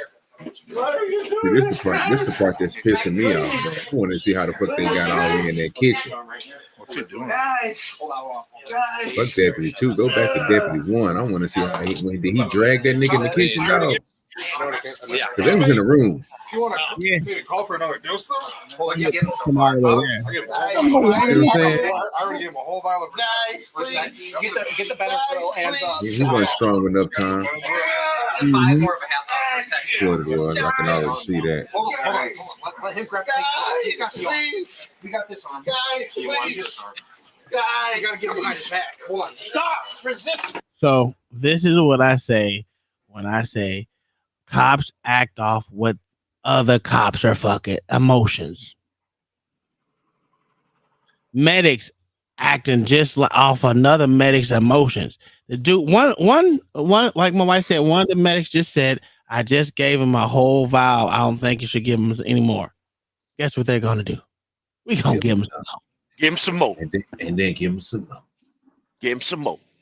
Yes, sir. And yeah, that shit's crazy. It's just shit is. If you don't know, if you take 7 or 8 Benadryls, your ass gonna go night night forever. It's just, yeah, this is stupid. Yeah, once you sedate a motherfucker too, like my wife said, all they did was sedate the brain too much where he forgot to breathe. Then put him face down inside of a pillow. Well, like I said, with the weight of his ass, act like that nigga small frame, bro. That's a big dude. That's a lot of weight pushing him from his back, nigga, onto the front of his chest. While he got his head cocked to the side, trying to come on, bro. I bet you his head wasn't cocked to the side. I bet you his head was literally face the fuck down. I didn't think they're gonna show that. Oh, they probably won't. You know what I'm saying? Sir, please. Sir, please. Sir, please. Just like right now, we can't even see what the fuck going on. I want to see what they're doing to him. Please, guys. No, They're killing him, OG. They're killing him. All right. He's coming. Please. Please. Yeah, that's what I'm saying. Yep. Guys, please. Oh, what did you put the foot on the nigga for?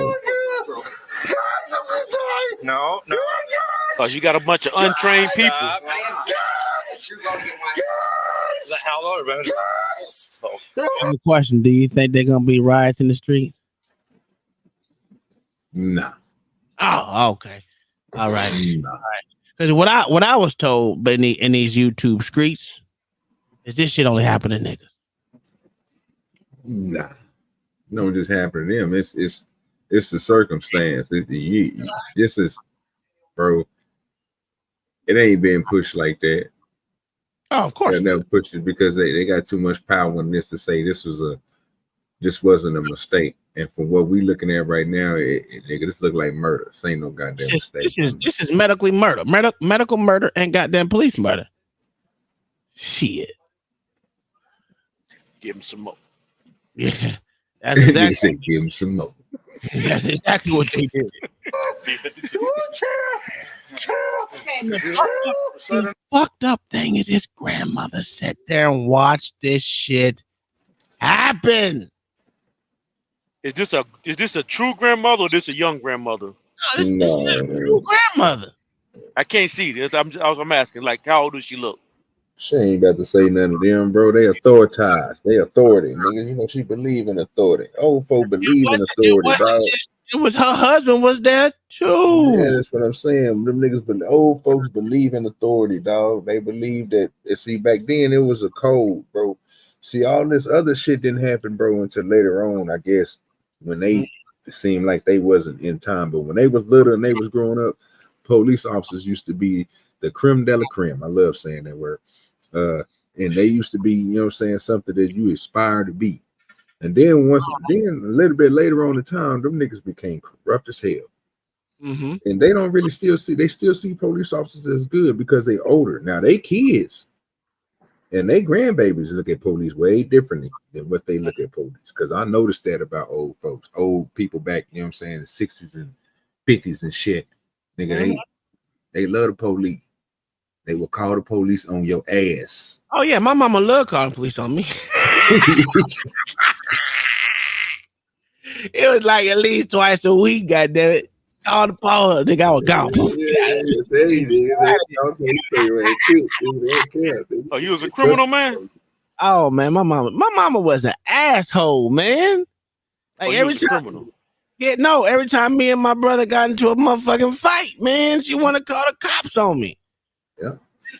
And I'm the baby brother. I'm the baby son. I'm beating up the older son. Oh, I had to go, nigga. I was on that shit though. That's why she say, boy, oh man, it's yeah. Oh, you was on the roids. I was on nothing, son. I was on good times. Yes, Hopefully, this should be filling them out here in a second. Yeah. The sheriff's office said that Earl can be seen in the video banging his own head on the floor, I didn't at see which time the deputies placed a pillow under his head to prevent him from injuring himself. The sheriff said the officers deliberately placed Earl in a position that would not restrict his breathing. You're going to be all right in a second.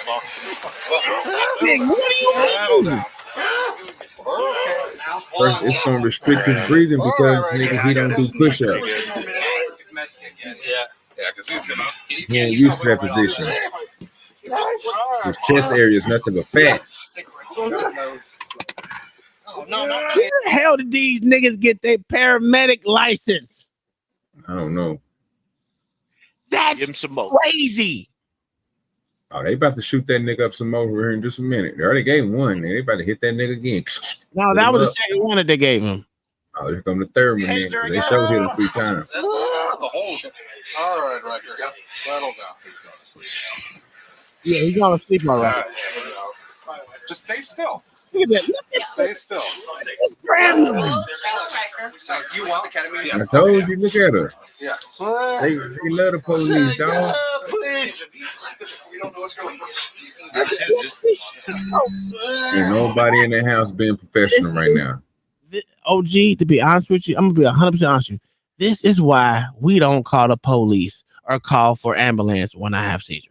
This is the reason why. Because I know I can be combative. I know this already. Especially if I do it in the motherfucking public place. Oh. Then I'd be like, oh, y'all trying to embarrass me? That's the first thing I be thinking. Y'all trying to embarrass me, nigga. What are y'all doing? Yo, you So feel are you conscious? Are you conscious or unconscious? Do you like you know what you're doing? He's like, this is when I'm coming back, right? Okay. I'm telling you, when the last time you think that nigga slept on his stomach? Nigga, all that pressure, bro, that nigga don't sleep on his stomach, bro. They fucking that nigga up right now. And then he got the niece over there, niece, nephew, daughter, whoever it is. And they want, how the fuck are y'all? See, it's cool to sue motherfuckers because y'all allowed this shit to happen.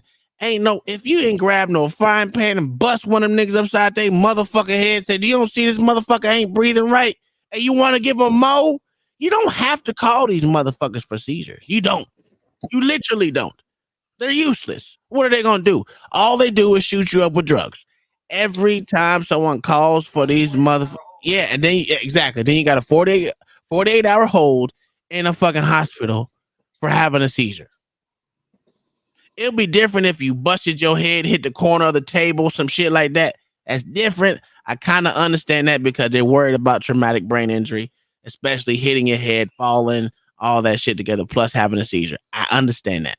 But that if that ain't what happened here, no, it's just even if it did happen, that's even worse. They wasn't strong enough. It's worse. OG, that's what I'm saying. If he hit his head, it's worse.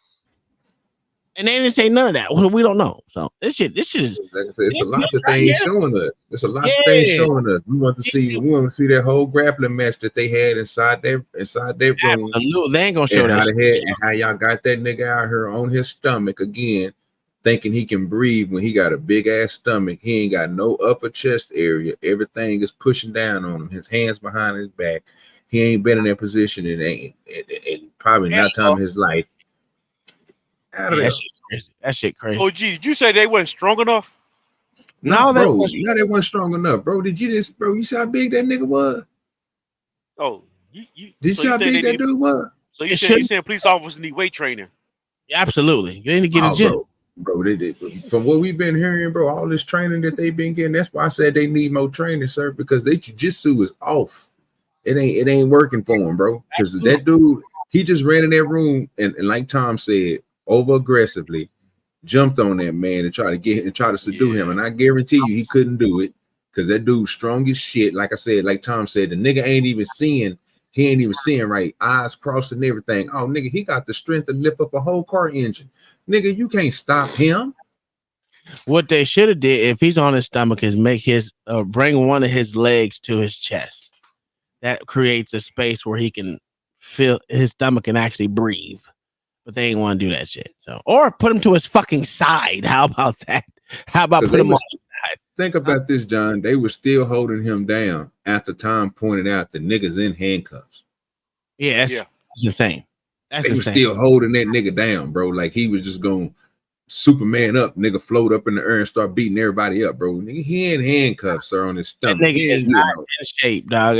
That's what I'm saying. That's what I'm saying. But he got a lot of mass on him, bro. You know, they can't handle that. Yeah, Conshon, he had seizures before they got there, before the cops got there.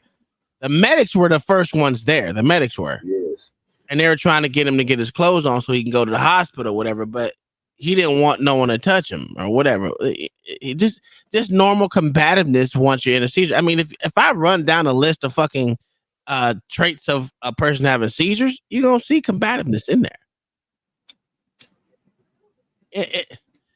This shit is stupid. But let's continue. So the medics was not trained. There must be a small No, town. no. Don't put it on the training.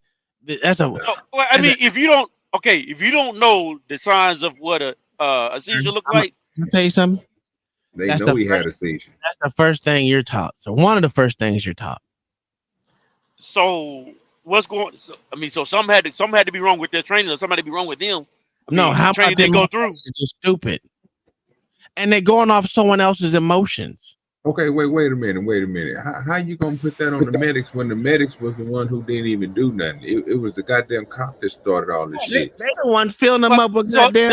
Okay, so the reason why I said that though, OG, because the medic should have been the one that said, "Hey, relax, fall back. We got this." Yeah, absolutely. Okay. So again, John, from what we just seen, he didn't even get a chance. That's what I just told you. You saying the same thing I just told Uncle Tom. He didn't want the police officer didn't walk up to the door and assess the situation. Like, okay, they're stupid. He just went in there, nigga, and started jumping on the nigga and try to, you know what I'm saying, get that nigga to calm the fuck down or what the fuck he was trying to do, bro. But again, this is just to put that nigga in handcuffs. Well, no, I'm not saying you're wrong, OG, but like Tom said a few seconds ago that they should be trained on how to recognize seizures. Makes sense to me. I said they are trained. So they are trained. If they are trained, and then they know the police officers are not trained, then they should tell them, "Hey, fall back. He's just being combative right now. This is normal." They shouldn't have never gave him that much ketamine. And then think about this, John. The first thing I said when he even started playing this was the police officer. As soon as he came in there, he was basically letting another person be in charge until he found an infraction. And the infraction that he found was that dude hit him. So now I got all the power. Everything that you're trying to do, it ain't gonna go no more. So you could tell me to stop doing what I'm doing. No, I'm about to put him in handcuffs, and then we can go from there. That's what he was thinking, bro. Yeah, I'm not disagreeing with what we were thinking, but it still should be like when they tell him that this is part of the season of being combative, he should know to fall back. That this is just normal. That ain't gonna happen because just like OG said, once there was an infraction, a crime or something, it's gonna be that officer that takes control of the scene then because it's not a crime. It's not a crime though when the person has a seizure. When you assault is a crime, bro. No matter how you look at it, assault's a crime, and guess what? That's gonna take precedence over him having a seizure. Because guess what? If they get him in cuffs, everything supposedly calms down. But the problem with everything is, one, he big than a motherfucker, so it's like tranking a fucking elephant. You gotta get the dosing right. Not only that, so let's play this out for us. Let's play this out for us. Go ahead. For to kick in longer than 5 seconds, right? They expected to kick in 5 seconds or whatever the fuck they thought.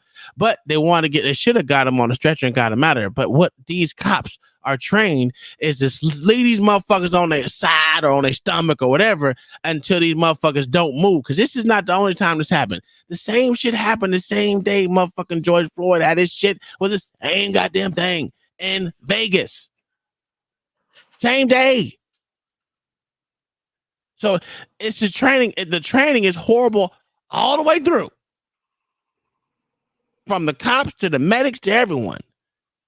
Because it was no sense of urgency with no one. Hey, let's get him on the stretcher, get him out of this house. Because we're in a cramped environment that we only got one person can work on at a time or two.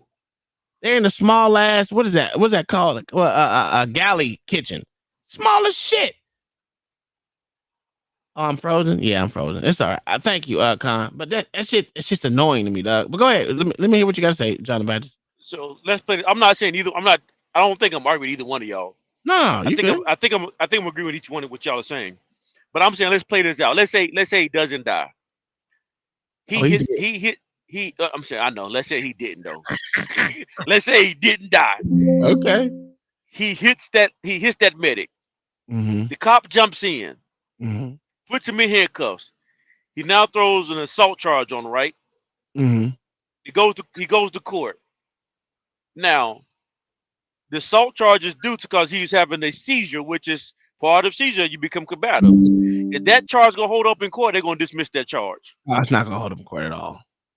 Okay, so that's what I'm saying. It's like the prosecutor would have fucking not even brought to court, but you know these motherfuckers want that money, dog. They want them court costs, nigga. Even though it's like $50, that's $50, and they free $50. They ain't have to do nothing. So, which is why I'm saying in this scenario, we know this is a medical assault charge. Absolutely. This is actually something happened because this dude's brain is not working right. So Absolutely. this cop acting all Rambo right now is stupid. Which I know y'all saying it already. Like this is like not even necessary for him to be doing this. Just fall back.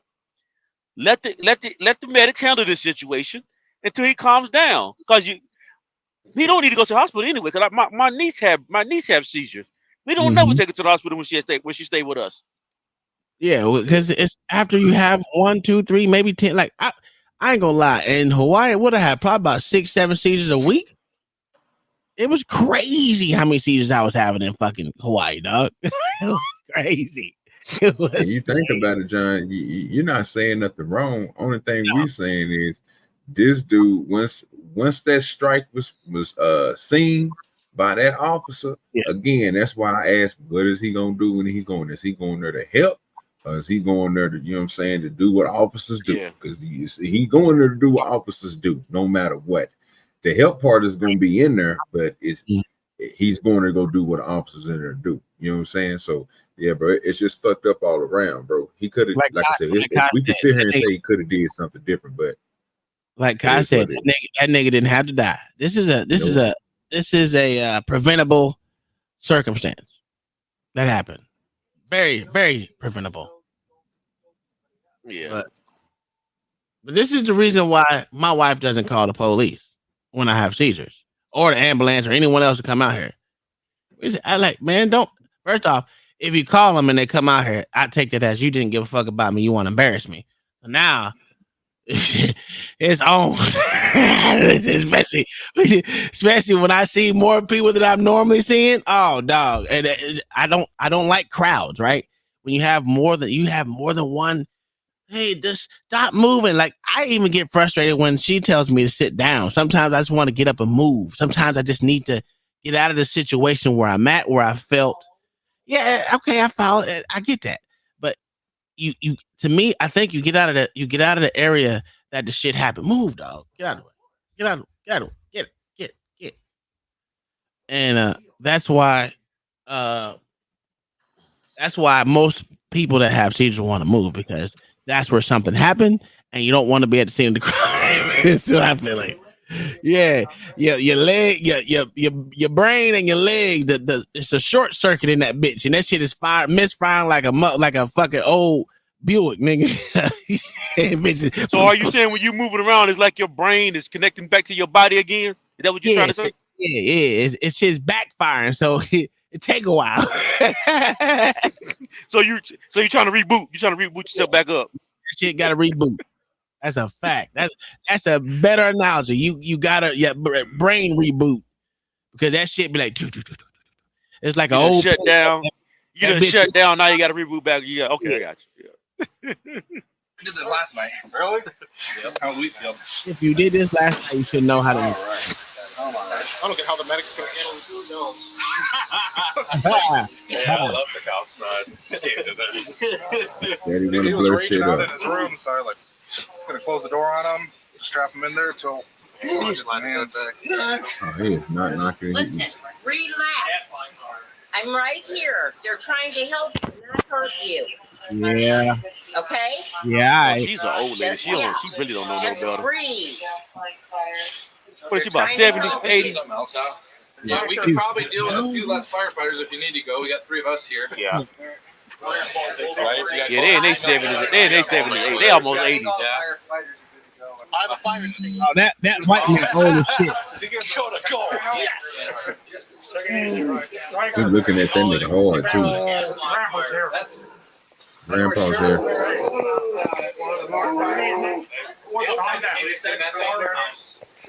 Might need to get that hotel evacuated. Yeah, this can be a job. Let's see where those meds are.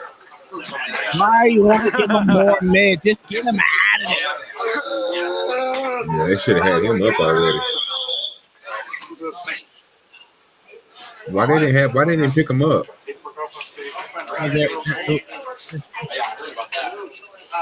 Just want to give more drugs. That's what they want to do. They just want to keep saying, "Where's the drugs? Need more medication." For what? Just get him up. He's already. Yeah, you already hit him with the drug, right? You just didn't get him up and put him on a little thing that goes to the ambulance. This nigga said, "Do you want to stand up?" Really, nigga? Y'all been having this nigga on the ground the whole time. Nigga, you have you ever been on ketamine before, OG? Bro, you can't stand up like that. So what I'm telling you is I don't understand. So look, you there to help somebody. You didn't already shot them with the shit twice. So why won't you just go ahead and roll your little old bed in here, nigga, so I can just throw you on that bitch so we can go and get you to the ambulance. You know what I'm saying? So we can go and get you up out of there. He said, Grandma better not say nothing. I might let her old ass. Yeah, that's a fact. Shit. That's crazy, dog. Right. Feeling a little better? He's fine. Yeah, he's fine. Look at him. Look at him. Doing that shit again, convincing themselves. Yeah, I don't want to.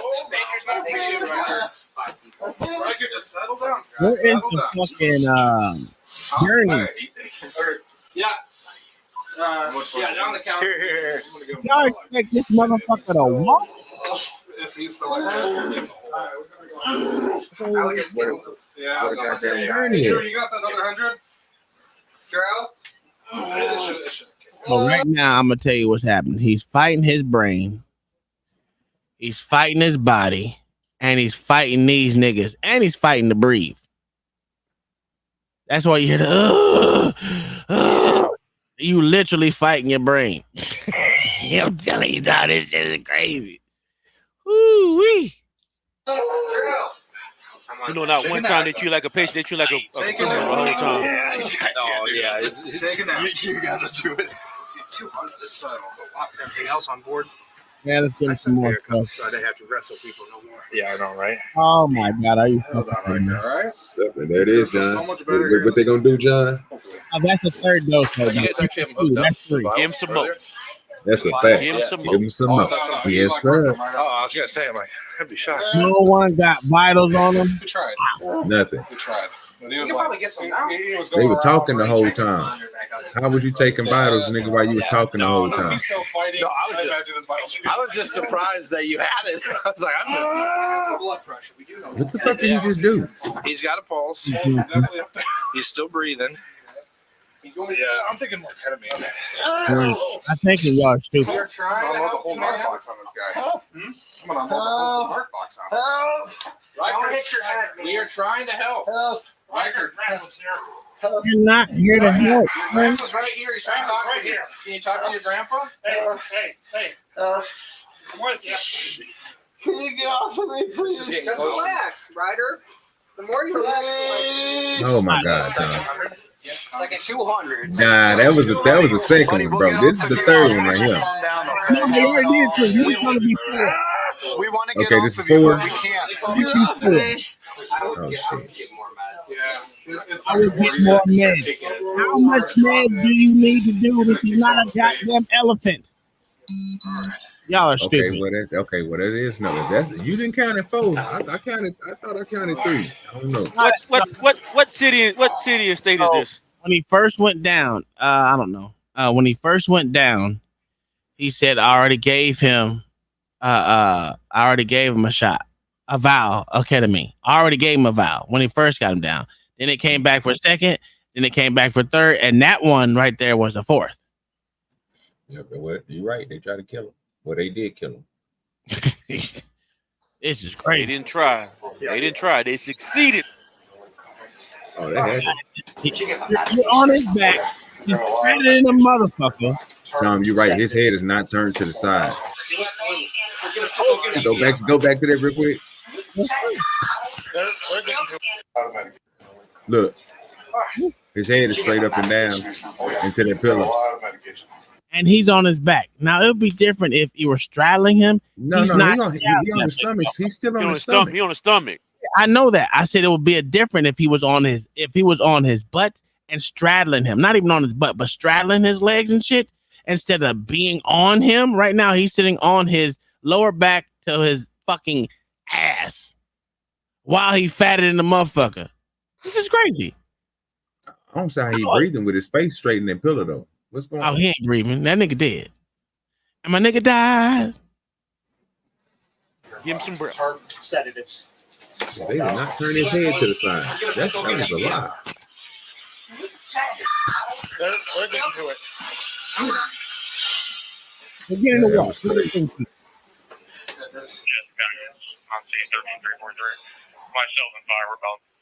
The way that there were, y'all not even monitoring his fucking pulse, his heart rate, any of that shit. That's what I'm saying. They had his wrist the whole time. Somebody was on his head the whole time. They could have been on his, you know what I'm saying? But nobody was doing it because they was talking the whole time. How you gonna count all them goddamn pulses and add that shit up and divide it, nigga, when you sitting here talking the whole time? Cracking and lacking and laughing and talking. No movement from Mr. Earl. And eventually they realize he's not moving and he begins to look blue. Oh. When they say he looks blue, let's take his pulse. And they find no pulse. Oh. Smart motherfucker. All that's doing for no fucking reason. No, Grandma, you killed him. Did you take him out the handcuffs, nigga? Do you think they took him out the handcuffs? Earl was then taken to the hospital, but tests confirmed that he had no brain activity.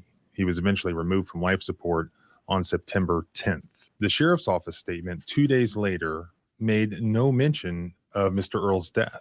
It just read that the officers responded to a medical 911 call from a residence, and then on September 10th, the office was informed that the patient had passed away. Not surprisingly, they have been getting completely ratioed in the comments to this Facebook post. The family has hired nationally known civil rights attorney Ben Crump. And why? Oh shit! You these motherfuckers should blame theyself. Y'all sit there and watch these niggas kill your grandson. They don't know no better, dog. Hold on, Tom.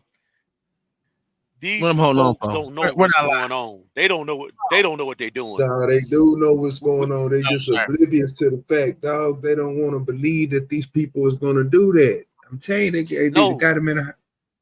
Oh, gee, I think we saying the same thing but different ways or something. Because what I'm saying is, these old folks are not trained in how to deal with somebody in a medical situation. I guarantee you. Are you saying this is not the first time he had seizures, sir? Yes. Okay, but it may not be the first time. It may not be the first time he had seizures. But do you actually think they know how to handle this situation, though? Look at them. Look how old them people are. Yes, I'm gonna tell you why I say yes. Because they said he had a seizure earlier in the day at 3 p.m. in the store. Mm-hmm. So they know how to handle it. This right there was handled. Okay, so let me ask you a question. Okay, so you probably saying something that I don't understand this. So let me ask you another question. Mm-hmm.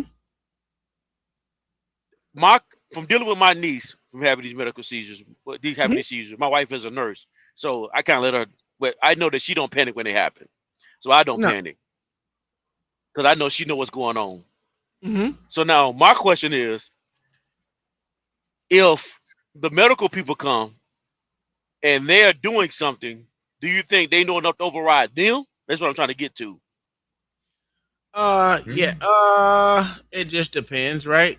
Because I don't know what their past interactions were with anyone, right? But to me, I don't give a fuck who you are. Someone gonna move, goddammit. You listen, they were saying it the whole time. Did you check his post? Well, he's breathing, he's yelling, so he has a pulse. Yeah. For how long? Also, the grandparents said that. The grandparents said check his breathing. They were right there. Yeah, I'm just asking. Okay, all right. No, Okay. again, but the point is, you got medics there. You have paramedics there. You have the EMTs there. Someone between all 7 of them that was there that were talking about that. Only thing they kept saying is, well, let's give them more drugs. I'm going to empty the whole box on them. The whole box, really? That's not training. Which is why I'm saying, that's why I say I'm not trying to blame the grandparents in this situation. I'm blaming the cops in the medical. No. The reason why I'm blaming the grandparents because they sit there and watch it. And so did his other kids or grandkids or whatever the fuck it was. They allowed that man to get killed. I didn't hear not one say, hey, let's get him up and get him this gurney so we can get him out of here. I'm in this situation. If I'm in this situation, the medical people are there. I'm trusting them. They got to know what they're doing. I'm not trying to override people. I think I know what they're doing. Only thing I'm gonna question is why that cop is intervening in this situation when it's a medical situation. Other than that, I'm trusting the medical people to do this situation because they know more than me. Only thing, like I said, y'all niggas ain't saying nothing different, bro. You're both blaming the police officers. But only thing it is you ain't trying to put the blame on the old folks for having the know-how. But again, that still goes against them, bro. You should, old as you is, nigga, you should know how this stuff go. You should know, nigga, you gotta breathe. Oh, nigga, when you fall and break a hip, nigga, don't you sit there on your chest? Or do you want to get to a better spot where you can breathe? Come on now. Oh, gee, I'm not okay. I'm only saying from my experience dealing with old people in their 70s, 80s, and 90s. Whatever. These people like they in their 70s, I can't give no pass. I can't give no pass. Okay, so I'm gonna ask you this question because this is basic logic, right? Yeah. Motherfuckers. Okay, you've seen a fat person before. Just think my 600-pound life. Exactly. If they fall on their chest, you gonna leave them there on their chest, or you gonna roll them to their side? I'm gonna roll them to their side. Okay. Now, next thing, if they fall on the ground, you gonna sit on their back? Or not sit on their back. No. Okay, why would you do that? Why would you do that? Why? No. Why would you do that? It doesn't make sense to do that. Thank you. No matter how the age it is, a fat motherfucker cannot be on their chest, nigga. Because first off, your lungs is there. Your lung circle. I mean, your lung in and out breath is gonna be shortened because simple fact is you got fat pressed up on the. It don't even matter if you skinny. I answered you. Did I not answer your questions though? Did I not answer your questions? No. Yeah, you did. I'm not saying you didn't. Okay, so now, no, I know you did. I know you're not. But now I answered your questions. Mm-hmm. Now, did I give you the answer that you were looking for? Yeah. Sure. Yeah. Okay, so now, based on the logic you just used against me, why didn't them old people recognize that?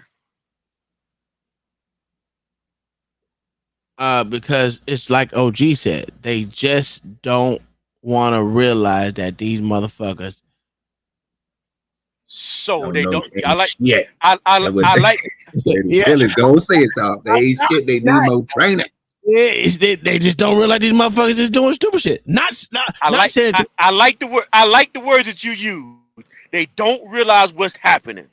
I get so which I'll give you that they. No. I'm not saying they don't know what's happening. They just don't want to believe that it's happening. You just said they don't realize what's happening. I mean, with the police officers and the goddamn medics. Correct. Yes, they don't. Correct. No, they don't realize what's happening because the two questions that you asked me, I gave the answers you was looking for. Common sense would tell you that we realize what's happening. We know that what's happening should not be happening.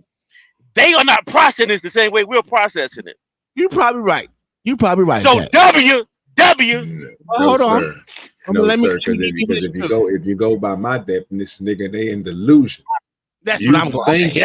Yeah, nigga, they in delusion. That's what I said. Don't help him, Tom. Don't help him, OG. Don't help him, OG. Because he said the same thing that I said, and I know exactly what he's talking about. My thing is like this. you can assess the situation. Now the grandpa walked over there. Oh, don't fight him, grandson. I'm here. And then the grandmother. Oh, don't fight. They're here. Because they're not processing what they're not. Listen, because you and I both understand that they shouldn't be sitting on them and they shouldn't be laying on their stomach. We both realize that. Absolutely. But for some reason, they're not. This not connecting to them right now. Well, here's my problem with that, right? I ain't got nothing to say. This conversation, we can go to the next because I already got my dad about this situation. Let's go. If I shoot a nigga, right? And I didn't realize that I shot him in his motherfucker. Nah, we're not moving the goalpost. We're not moving the goalpost.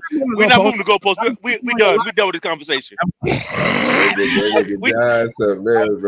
done with this conversation. We done. We can move on now. We done. It really ain't. We gonna go ahead and let you have it. You know what I'm saying? Fuck it. Let's just go ahead and move on. That's it. We'll bring it back. Yeah, don't worry about it. It's coming back because that was retarded what you said. But I didn't say that. I just used your words. I answered your questions. That's all I did. No, it was really. No. OG, stop this. OG, stop. OG, stop. Just stop right now. Stop the meat stretching. If you want to have stop the meat stretching, let's just move on. Let the video play. Let's let the hook nose talk. Bro, he swear to God. And my nigga died. He hit the wrong button too. It's sad. That's what his ass get. You hit the link and come back, nigga. Anyway, logic will tell you I don't give a fuck who you are. If a nigga face down in the motherfucking ground, only time a motherfucker want a motherfucker face down is if you throwing back shots to their ass. Other than that, if you got a motherfucker laying on your ass with your face in a goddamn pillar, of course. You can process that shit. Like, yo, get off of them. And then you gonna drop me too? Oh, okay, we're cool. No, sir. I didn't drop yourself. I didn't even touch. Listen, my hands is in my hoodie. I know. I ain't wait. Well, let's see the video. Yeah. Indiana attorney Stephen Wagner. Crump said in a statement, Riker Earl's death should never have happened. His family called for medical help, but instead they watched in horror as law enforcement escalated the situation. Lying now. Them motherfucking honkies lying like a motherfucker. They didn't watch in horror, bitch. Y'all were watching Granddad's here. Grandma's here. Oh, so first they couldn't realize, and now you're saying they're not in horror. Gotcha. Boy, you just so they wasn't in horror, sir. What do you want to see? You don't know what they feeling on the inside. Nigga, you can see it in their face. Nigga, you know what horror is. You don't know. Oh no, first of all, people can be afraid and still be stoic. No, sir. Here you go with trying to be stoic. Nigga, ain't nobody stoic no more. Nigga. That word don't exist. What does that mean, sir? Without expression. Okay. Get the hell out of here. It is the absence of expression. Yeah, without expression. But guess what? They had expression. You hear me? And what expression? What expression did they have? Earl, they're here to help you, Earl. That's an expression all goddamn day. No, those are words. Those are words. Those are words. Are you saying that words are not expressions? No, I'm saying stoic is a facial. I should have used the word facial expressions without moving facial expressions. That's not their facial expressions. They show though, sir. Say that again. I didn't hear what you said that time. Facial expression is not in the definition of stoic. He said a stoic facial expression, like them niggas didn't move a facial expression, like they face was a stone block, like they was a model. Nigga, no, nigga, both of them had looks on their face, nigga. The police got everything right, nigga. No, we ain't trying to take up for them. They messed up. Okay, so you know what? We know they messed up. Yeah, call it out, John. We know the cops and the medics messed up. No, we know all they messed up. Everybody messed up, sir. The cops and the medics messed up. That's who messed up. No. Okay. Lauren said, if he's this passionate, are you this passionate about cute bunnies too, sir? You got to be. Where all these meat stretchers coming from tonight? You bouncing around. I don't know what you doing right now. I don't know. You need to stop it. Hey, you like that meat stretcher shit, boy. Everybody need to be stretch out. What that nigga is. That nigga tripping. Yo. I'm not blaming. I'm not blaming the grandparents on this. I'm sorry. I'm not blaming the grandparents. Okay, so what about the young niece? What would you say with her, or niece, daughter, whoever? I really couldn't see anybody else in the vehicle. You know, I'm not really focusing with everything. The paramedic. While she over there flirting with the paramedic. Absolutely. That's so how old was the niece? Because I could really see the niece. I didn't see the niece. She looked like she had to be in her early 20s, maybe 21, between 18 and 22. It's around there, or 17 and 22. Yeah, give it a 5. She's 17. You talking about a minor? Whatever, bro. So 18 and 22. Okay, no. Let's rock with it. So you telling me you said 17? You said 17, right? You said 17, right? Hold on. Now, what's the difference between 17 and 18? 1 year. One day. One day. Legally, one is a minor and one is not. Oh, so you telling me minors can't understand what's going on? I didn't say they can't. I never said they can't. So you telling me you just added the difference between a 17-year-old and 18-year-old. I told the difference. That's all I did. I didn't say what they could. I didn't say what they could or can't do. Sir. He's asking you, sir. The difference is 1 day. Because 1 day I can be 17, the very next day I can be 18. And I agree with that. Yes, I'm agreeing with you. 1 day. You're saying is at the hour, matter of fact, it could be a minute. The minute that this motherfucker turns 18, right? They know everything? Is that what you're saying? I didn't say they did or didn't. I just answered the question that you asked me. Well, then why would you ask about if he was a minor or not? Because minor means nothing to me. Because at 14, did you know if you laid on your stomach long enough? The reason. Let me finish. You trying to tell me at the age of ripe age? Fuck it, let's go 13. At 13, if a motherfucker sat on your back long enough that your ass won't breathe no more, is that what you're trying to tell me? A 13-year-old don't know that difference, huh? What I'm saying is, if I'm gonna hold somebody at fault, I'm not going to hold a minor at fault in this situation when I got a room full of adults.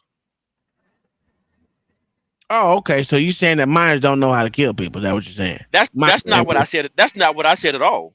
I said in this situation, in a room full of adults who are paid medics, paid police officers. I'm not holding a minor at fault for something that a paid medic and a paid police officer understand. Okay, cool. So I have a question for you. Can a 17-year-old save somebody? Can it? It's possible. Oh, okay. Can a 15-year-old save somebody? Kill somebody. No. Can they do it? It's possible. It's possible. Okay. If a motherfucker, a little girl babysitting your kids at the age of 15, because we all know we had little kids that babysit our kids when they went out to the clubs or whatever they else said. 15-year-old house catches on fire. Guess what? The 15-year-old girl sees a fire. She gets the kids outside of the burning house. Would you consider a savior or not? Oh my God! Just say yeah. Just say yeah, bro. I'm in a bad. I know the storm hit this area, so the satellites are down. So I got bad reception. I got you. So if you went out to the club, I can't hear you right now for real.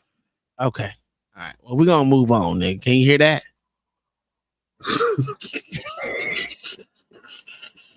God damn. Johnny Baptist, are you there, sir? Man, we move on. I'm tired of seeing this nigga. You successful. What'd you say? Huh? Just say yeah. I hear you now, but okay. Yeah, just say yeah. I can't hear you. He bored. Just say yeah. Just say yeah. Oh no. You need to play that floor for that nigga. Just say yes, nigga. That's a banger right there. All you gotta do is say yes. Okay, can you hear us now, John? No. I can hear you now. Force. The dangers of prone restraint have been known for years to law enforcement. Everybody in the public has known about them since the George Floyd case in May 2020. But it was even worse here because Riker was at risk for so many reasons. He had just had a seizure. He was a large man. He was handcuffed behind his back, face down. They knew that he had asthma. His face was in a pillow. And on top of all that, Need I say more? Need I say more? So he had all these complications. The nigga was fat as fuck. He had asthma. Does that mean put your head in a pillow where the nigga can't breathe? The nigga fatter than that motherfucker. You telling me asthma, fatter than the motherfucker, just had a seizure, and laying on his prone with his hands behind his back. That was a trifecta of a fuck up. Not even trifecta. That was a quadfecta of fucked up. That's crazy. Oh, are you still there, John the Baptist? The medics and the cops should have known. The cops and the medics should have known. Yeah, I most definitely agree. They should have known. Okay, so you telling me the grandparents didn't know he had asthma? No, I'm saying the grandparents are not. No. Grandparents in this. It's an answer. The grandparents, yes, they knew he had asthma. Yes. Okay, cool. Did they know that he was fatter than the motherfucker? Yes, they know he is fat and large, obese. Yes. Okay, so I don't need to say nothing else. The nigga probably had diabetes too. He was 26. That nigga was 26. Oh, you know, you need to say, huh? Look at God. Look at God. God. Look at Boy, when that Kanye West song plays with Jesus, God showed me the way. Can't hold me down. Jesus walks with me. Y'all do some real stretching. Let it go, bro. Y'all do some stretching. Y'all do some stretching. You gotta let it go, John. John be fighting some losing fights, boy. That is real, bro. You crazy, bro. Let it go, hey, John. It's like I'm going. Sometimes, bro, you fooling. If this dog don't quit laying on my chair, this thing is annoying. Come on, John Baptist. Blame old folks in the situation. I got one even worse than that coming up next, though. Yeah, let's finish this one off. They gave him 3 rounds of sedatives. That's according to his attorney, Stephen Wagner. The coroner has not yet released Mr. Earl's cause of death. The Indiana State Police are now investigating. The Jasper County, Indiana Sheriff's Office told the media that it had no comment. Even before Mr. Earl was brought outside, when they put his body on the board and all carried him outside, the first officer involved, Deputy Number 1, sort of gets his story straight with one of the other deputies. And this is his recount to the other deputy of what he says happened at the very beginning when Mr. Earl was taken into custody. My nose hurts, my wrist hurts. Oh, bitch, shut your pussy. So he's like swinging, like not like trying to punch, but just swinging at the medics and hitting them. So I pressed him on the door and then hands-ons. Sound more like the police fault than me than anybody else with the police and the medics. Oh, I think they're both level locks. You got initials. Look at that one right there. So you telling me that bitch right there didn't know what she was doing? Look at it. Sound like the police and the medics fault to me. That's what it sounds like to me. You know what? I smell a lawsuit. Yeah, of course. Yeah, of course, let's go. Of course that. But my problem is, when these motherfuckers are gonna stand up to this bullshit that keep going on? See, there's things like me. I might have to go out with a bang. Cause someone might get their motherfucking head blown the fuck off. That's crazy to me. To sit there and watch your child, your grandchild, anyone just sit there and motherfucking put his head down. I counted 4, but they could have gave him Benadryl because they did say something about giving them Benadryl, and they do have liquid Benadryl, so that could have been the 4th thing. I don't know, but they didn't check his pulse, didn't do any of that shit to keep a motherfucker. Didn't even check his heart rate. God damn. This See, shit. the mistake that you're making You're I'm not making assuming you're assuming the grandparents are as not making knowledgeable a as mistake. you are. I know they're not as volatile as I am. That's not what I'm saying. This is your child. No matter if it's your grandchild or not, that's your fucking child. That's your blood. I know when shit is wrong. Yes, you know. Wait. Anyone knows a fat motherfucker can't breathe. You don't even have to be skinny to sit on a fat motherfucker and they be like, I can't breathe. Could you get off me? Come on now. This ain't rocket science, bro. They gave him 3 rounds of motherfucking sedatives. Ketamine. The shit that killed fucking, what the fuck is that nigga name? Michael Jackson. Michael Jackson. Come on, man. You can't tell me to see him. Do you think the grandparents know what that medicine is? Absolutely. That drug is? Absolutely. These niggas been around long enough. They're Michael Jackson fans. I didn't even know what that drug was until Michael Jackson got killed with it. They know who Michael Jackson is, sir. That don't mean they know about. That don't mean they know how he died. Oh my! It's okay. Let's just move on, son. This nigga meat stretching. This nigga's dying, bro. Meat stretching, bro.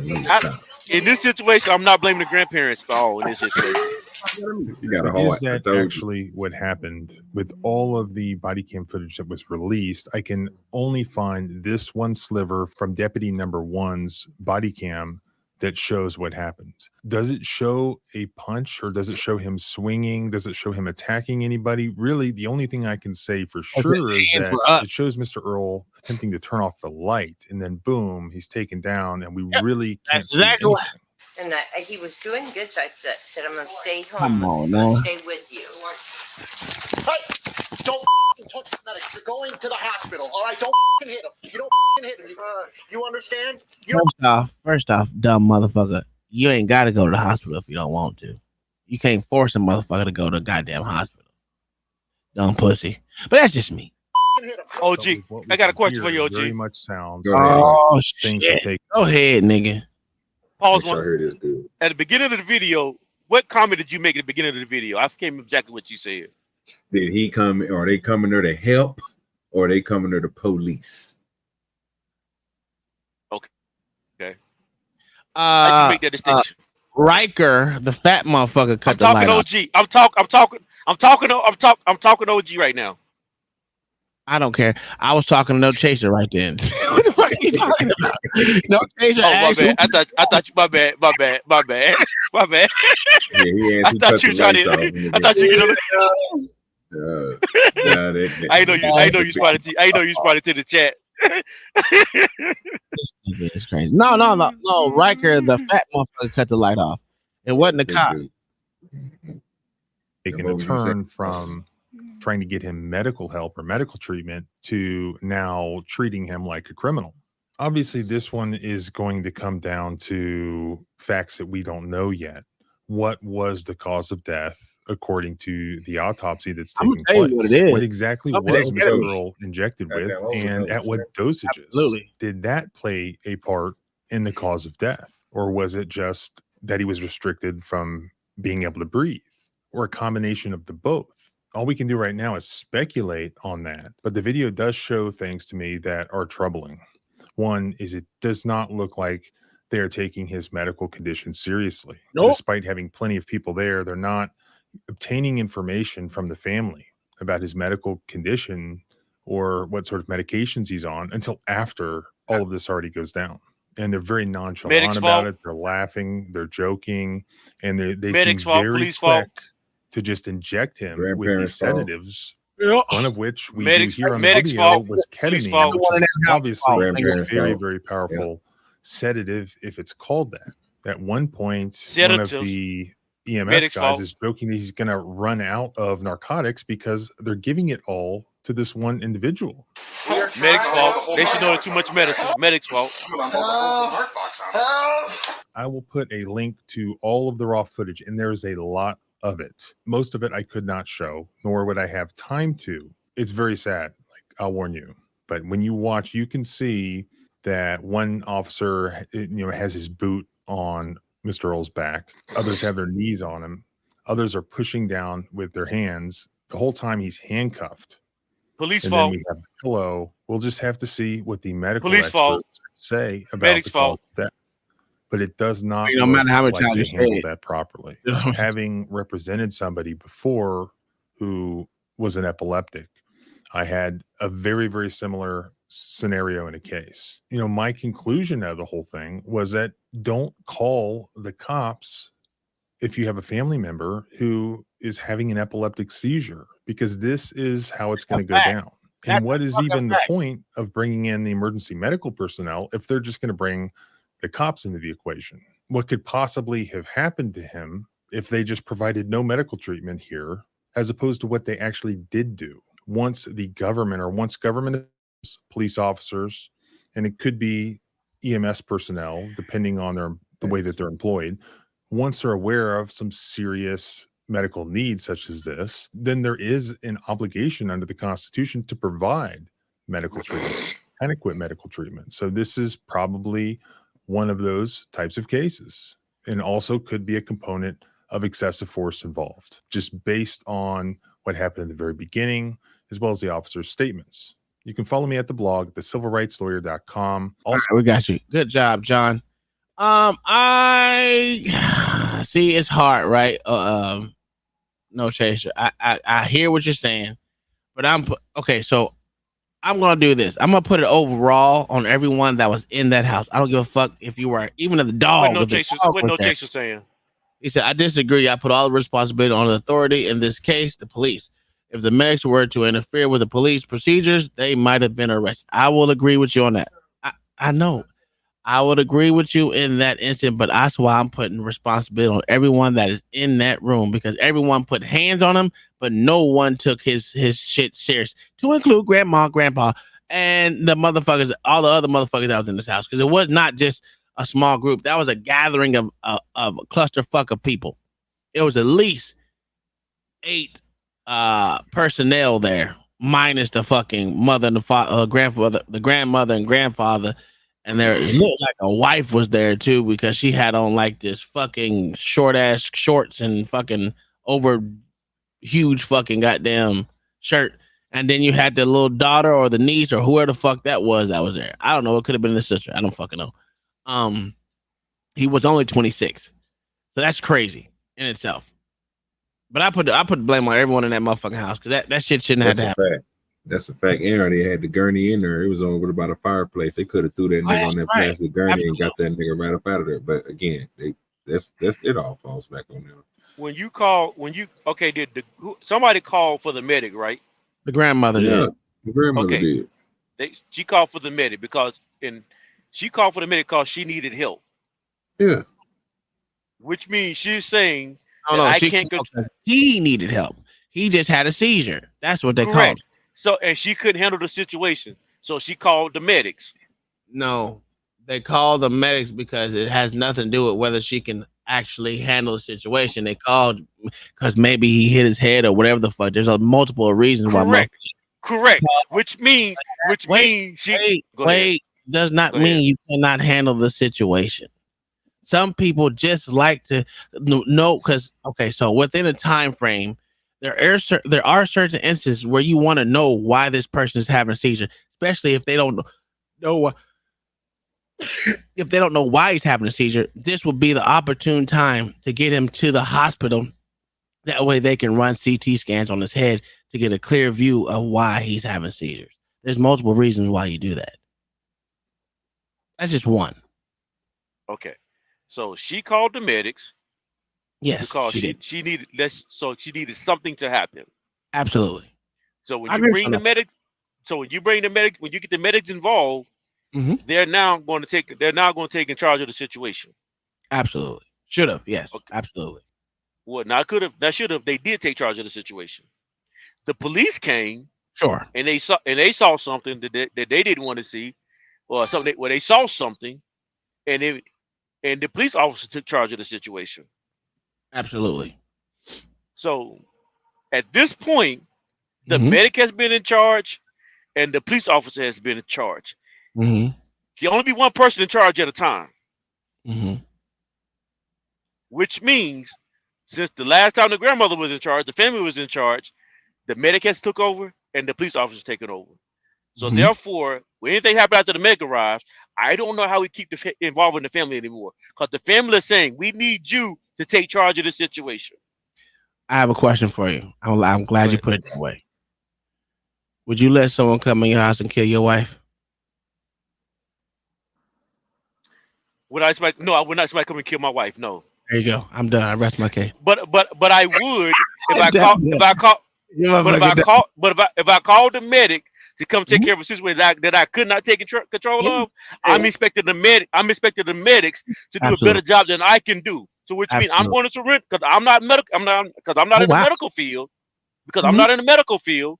I'm trusting them that they know their training and they're going to do their training and not give my wife 4 shots of ketamine. How you say that drug? Give her 4 shots of that when she don't need it. Okay, my point still stands. Will you let someone come in your house and kill your wife? No. I'm done. I don't give a fuck what authority they have. Even if you can take that, you can take that trust away at any time. You can say, "Get the fuck out of my house." You could tell them you could refuse to give them that drug. Yeah, there's a lot of shit you can refuse to have them do. That's enough. We're not getting them no more. There's a lot of things you can do. You can open your mouth and verbalize things. Yeah, my wife has shown up comment. Hold on, the medics have came and tried to give me Ativan and Haldol. They tried. My wife said, "Fuck no." Okay, so now I'm going to admit. Okay, so maybe you and I know. Well, I'm not know a lot about you, but I know whenever somebody gives me some medicine, like a doctor, any kind of medicine they want to take, I got a book. I got a drug book that I'm going to read. Absolutely. I do research on the drugs. Absolutely. Everyone doesn't do that. Now, if that medic came in though and said something, they're gonna give my wife this, if they're gonna give her this, I don't know what they do. I gotta go research it. Okay, sure. Now let's just take this situation right here. Your wife, let's say she fucking say she had a seizure, just like this dude, fighting back. Now I don't know how big or small your wife is. I don't know none of that. She can fight back, right? Do you think a cop come in your house and take her to the ground? You ain't gonna have nothing to say? Oh, more definitely. I mean, if a cop comes to the ground, if a cop get in a situation, they take her to the ground when she's having a medical situation. I'm not gonna let that part happen. No. Damn, but I get what you're saying. I get what you're saying though, because that's an 80-year-old man though. I don't give a fuck who it is. There were other adults there that were grown adults. Whether it was his wife, his girlfriend, his sister, his mother, whoever the fuck it is, right? All of the other people that were there were females, wasn't it? No, there was a male there too. If you go back to I couldn't see the video. I couldn't see who I was in the video because I'm driving. I couldn't see who I was in the video. First, they were sitting on the couch. There were 2 males sitting on the couch. His grandmother and then another female. I didn't even see the little one that was talking to the goddamn to the paramedics until later, where she was sitting in the kitchen. But there's I'm telling you, it was a gathering of some sort. But that's what I'm saying. I don't give a fuck who it is. There's a point in the matter where you be like, look, someone got to go. We're not doing it, dude. You're over here manhandling a motherfucker having a medical situation. Now, do you think a skinny motherfucker can die from people sitting on them, putting their hands on their back, putting their knee on them, put their leg on their shoulder, and put their head down on the ground? Do you think a skinny person can die from being in the prone position on their stomach? Yeah. So in other words, it doesn't matter. But size, no. I'm still blaming the cops and I'm still blaming the medics. I'm not saying not to blame none of them at all. I'm still blaming them. But I'm also blaming the motherfuckers that's in the house. Because right now, they're like, oh, we didn't know nothing. Now we want to sue. Nah, nigga. You sat there and watched that shit happen, dog. I watched you do your professional job that you should have been trained to do. Yes. Oh, okay. I hope your wife listens to that and be like, oh, goddamn, I hope never that shit ever happens to you. Well, so now if a cop come in and slam my wife down to the ground, that's not gonna happen, period. Oh, it's not gonna happen? Yeah. So you telling me if a cop runs in your house and decide they want to throw your wife to the ground, you gonna fight him? If they throw my wife to the ground because she's having a seizure, that's not gonna happen. What we doing here? Now it's because it's a seizure. I'm talking about for any reason No, we talk about this specific Okay. video. We're talking about this Okay. specific video. If she's Yeah. having a seizure, no cop is coming to throw my wife to the ground because she's having a seizure. No, Well, that's it not wasn't. the right. It wasn't because he was having a seizure. It was because he literally, I guess, slapped the paramedic's arm. But you've made me aware that part of having a seizure is that you're combative. Absolutely, and it takes a Which while. I did not. Which I did not. Which. I'm sorry. Go ahead. It takes a while for you to get your bearings back. Like I said, the reboot. Yeah. Yeah. I didn't know that till Kyle said it the other day. My niece had a seizure, but I didn't know really what was actually happening. But you gave me more clarity. Now you gave me more clarity. I most definitely. And say it again. Yeah, ask your wife. She'll tell you. It take a while for that reboot to happen. Yeah. I got more clarity on it now. Yeah. But I don't expect that 80-year-old. Because I'm thinking like, look at a Joe Biden. We think this dude is really cognitive right now. Oh, okay. He was conscious enough to go over there and say, "This is Granddad. I'm here for you, buddy. They're just trying to help you." And that's about all Joe Biden gonna really do. Come on, we get to a certain. You can. I understand what you're saying. I understand what you're saying, right? I understand what you're saying. The problem that I'm having with them is that they didn't speak up. They were going right along with the shit. That's my problem. There was no speaking up on their behalf, on the grandchild's behalf. No one spoke up. It's like twice a baby, once an adult. Cool, I get you. And again, at this point in time, this motherfucker's having a medical problem.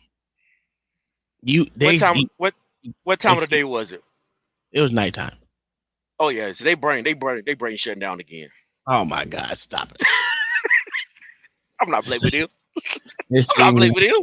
It's 9 o'clock at night. They brain shut down. You know how dementia works. Listen, I'm with Big Mo.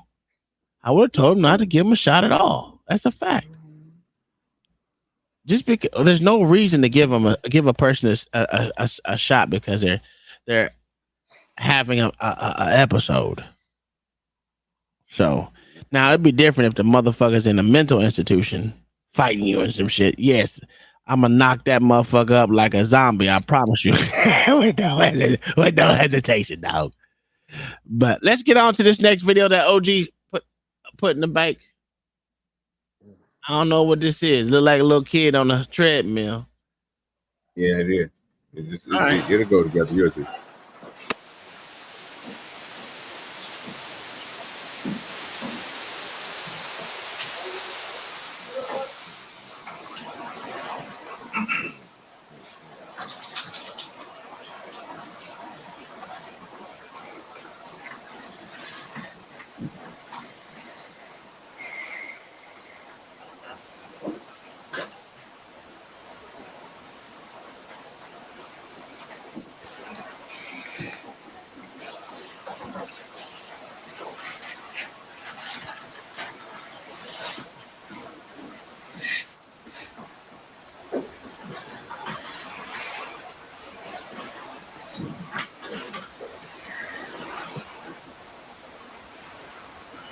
What they watching, a video in court or something?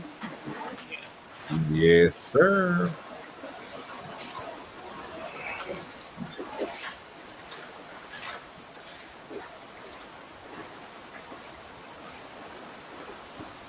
Now come up here and tell us about it, cause you ain't getting a chance to do your show, so I thought I'd kind of grab it for you and play it for you, Jigaboo. You go ahead and join the show. I'm glad you're here. Glad to see you too. You can tell us more about it. Cause the next video I got, man.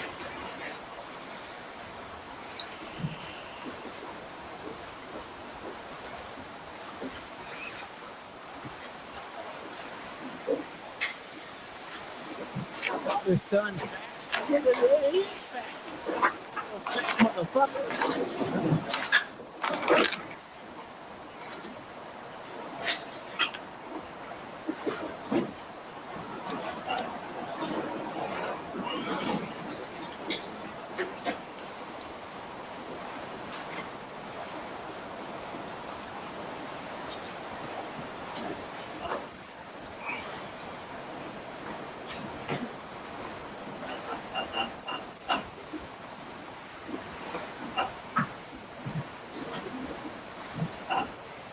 I will say this kid is goddamn player. He ain't cry, complain. He just over there running. And I think that's like at a good pace. That's probably like a 7, 6.5, 7. Yeah, he tried, nigga. Oh, he tried? No. He tried, and that's what I'm saying. You're getting somewhere. If you was running at that speed in real life, nigga, that's a little bit under Forrest Gump, nigga. You gonna get somewhere, nigga. You ain't that nigga moving, dog. He moving more than me. Shit. And he got a shorter leg like a motherfucker. Tell me what I'm seeing. Because what I'm seeing is the court. This man in the court, who's I guess he's the same man that's in the gym that put the kid on the treadmill. Well, the guy, the kid on the treadmill, he over here lifting weights in the back. Are they related? Yes, his son. Well, was okay, I just want to make sure. Okay. Oh yeah, I ain't doing nothing else later on.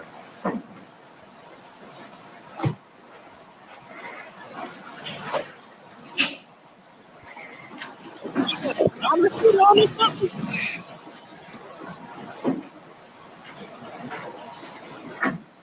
Going.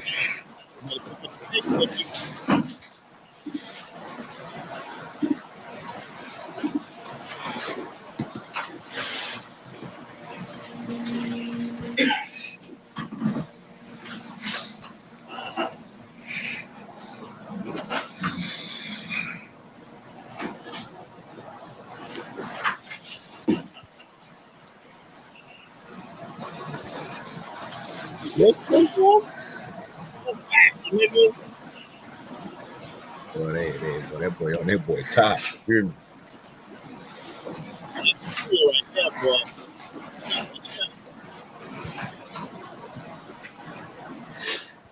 Move that to 15, nigga.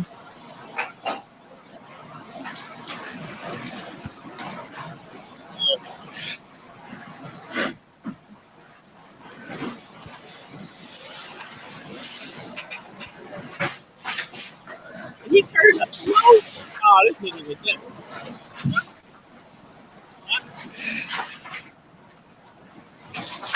Too fast for that. That's too fast for that kid.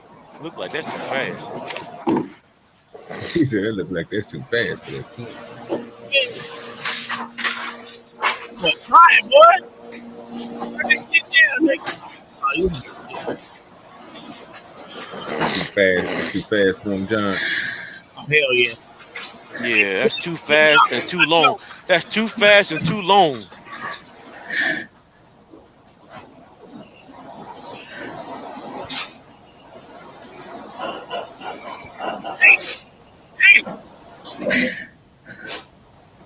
Oh, I need to do that to my son. Get your ass on that guy. Better run, boy. Better run. Tiger, that's the eye of the tiger right there. You see that nigga got back on that motherfucker right. Trying to get a kid a heart attack or something? Yeah.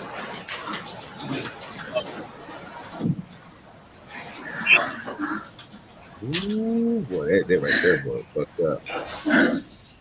Yeah. It's a little too far. You gotta learn how to get back up there. How you gonna do it? You gotta step up there first. What is this man trying to do? Teach him too. I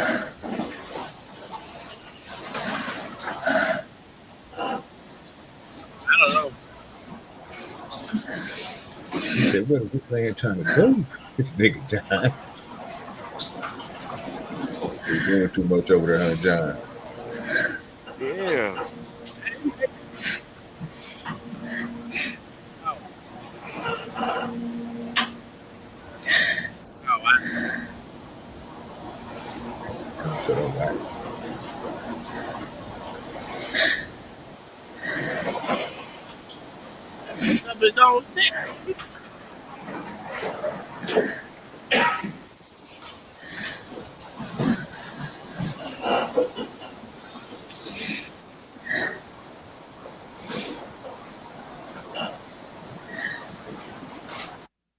Yeah, you can play the next. That Yeah, nigga the next one is gonna be that No. one. Yeah. 0. Now, I don't know what the fuck that was, but That was the same thing. This is gonna be the same thing. Oh, was it? Yeah, I think it is. I think it is. Oh, My it God. absolutely was.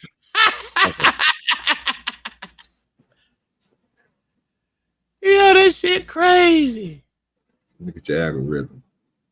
Working for you, Spoon.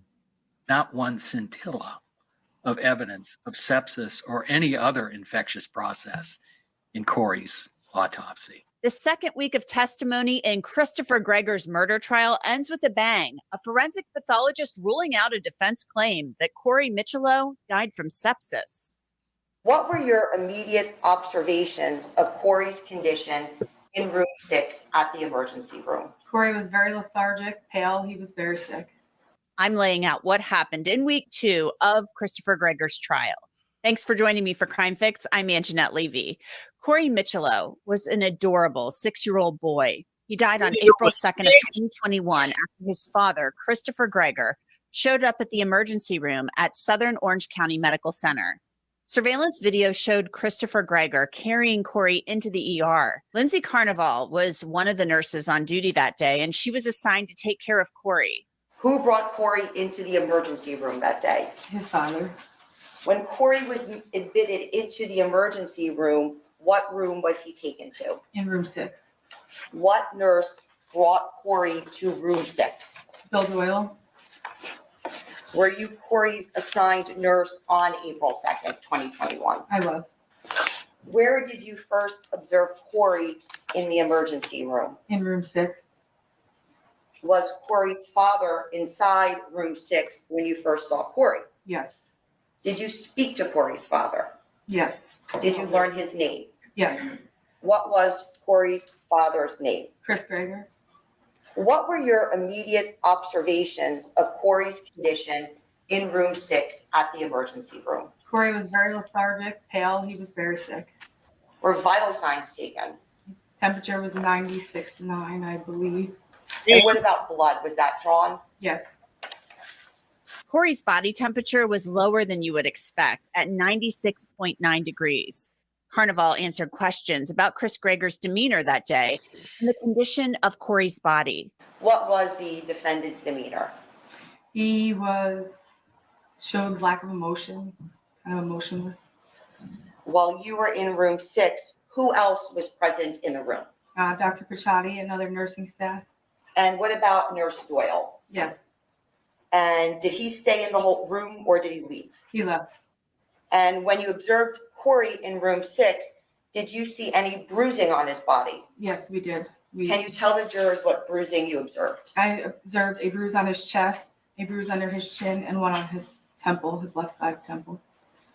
While you were in room 6, did medical staff speak to the defendant about a case history relating to Corey? Yes, we did. And what did the defendant say about the bruising? He said the bruising was from Corey playing football and riding his bicycle. What did the defendant say about Corey's mother? That she was a drug addict. What did the defendant say about contacting Corey's mother at that time? He said that he did not want her contacted. And what did the defendant say about Corey being at Jersey Shore Medical Center? That his mom had had him there the night before. What did the defendant say about Corey's symptoms before he was brought into the emergency room? That he had been vomiting and he was complaining of light and body pain. Now, the jury had heard from Corey's mother, Brianna Michelot, earlier in the trial. In treating Corey, Lindsay Carnival described what she did and how Corey responded to the treatment. What was Corey's condition? Corey was very sick. He mumbled a couple words to me. He seized. Can you tell the jurors what happened regarding Corey's treatment at the emergency room and his condition? Corey seized, and then his heart stopped. He had stopped breathing. So we initiated CPR. Dr. Pichotti intubated him, where he put a tube in his trachea and into his lungs, and ventilation was provided along with CPR.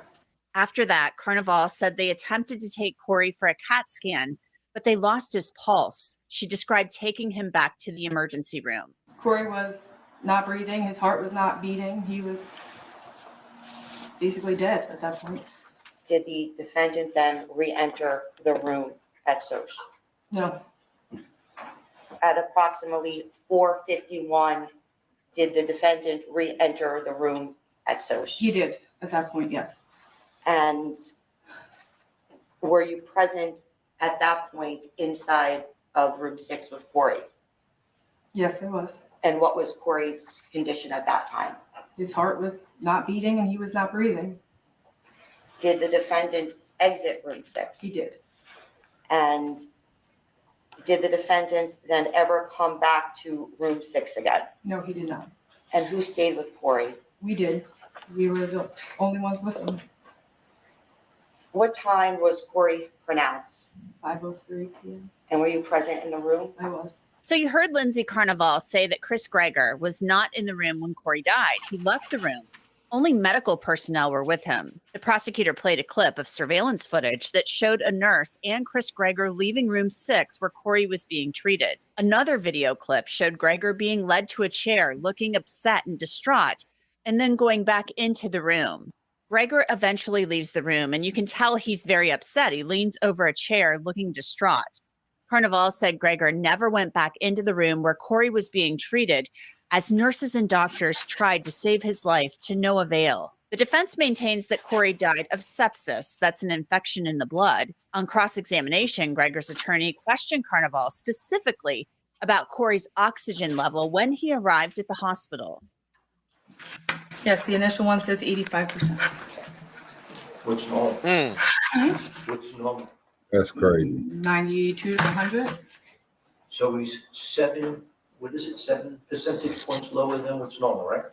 Correct? Okay, so that's consistent with the child being short of breath, right? Not necessarily. Could have not been on his finger correctly or not recording correctly, Well, which did you- happens often. Okay, well, you're the nurse, right? Did you check to see if that was going on? We were more worried about him and keeping him alive, and he was very lethargic. Well, lethargic and loopy, would that be a condition of a low oxygen level? Yeah, hypoxic. Okay, so if he was hypoxic, that would be a concern of yours, am I right? Of course. Okay, if he's loopy and tired and has shortness of breath, and you see there's a low oxygen level, is that an indication that you put the thing on wrong? Or the thing is telling you, whatever you call it, is telling you that the oxygen is low? Corey wasn't short of breath. He wasn't struggling to breathe when he Okay. But he was loopy, He was lethargic. lethargic, and that's a sign of low oxygen, am I right? It could be. Okay, so you're getting a low oxygen level, aren't you? Shallow breathing can be a sign of sepsis in children, so the defense is really trying to make a point here. The defense also questioned Carnival about Gregor leaving the room. It's So crazy. you're saying that he was escorted out of the room because he wanted to get escorted out of the room? I can't answer that. I don't know. I was paying attention to Corey. Okay, so if you're paying attention to Corey, how would you know he was under emotion? Because I saw him the second time he came in. Okay, so you're looking at him, not paying attention to Corey, or you're not looking at him and paying attention to Corey? Both. You're doing both, okay. So you're saying that he was escorted out of the room, you don't know if he was escorted out of the room because he wanted to leave the room, or because he was escorted out of the room because you were performing life-saving techniques? I don't know why he was escorted. But was he brought to a waiting room? I'm assuming yes, he was. Or is there a waiting room in Southern Ocean Medical Center? There's multiple. Okay. Is there a waiting room outside the pediatric unit or wherever we were where room 6 was? He went to the family waiting room. Okay. So if this is the bed that Corey's in, where are you? Right next to the bed. Okay, so you're here. Where's the doorway? That I know way. you're working. How far? A couple feet. By their desk or closer to their desk? Closer to the desk. Okay. Is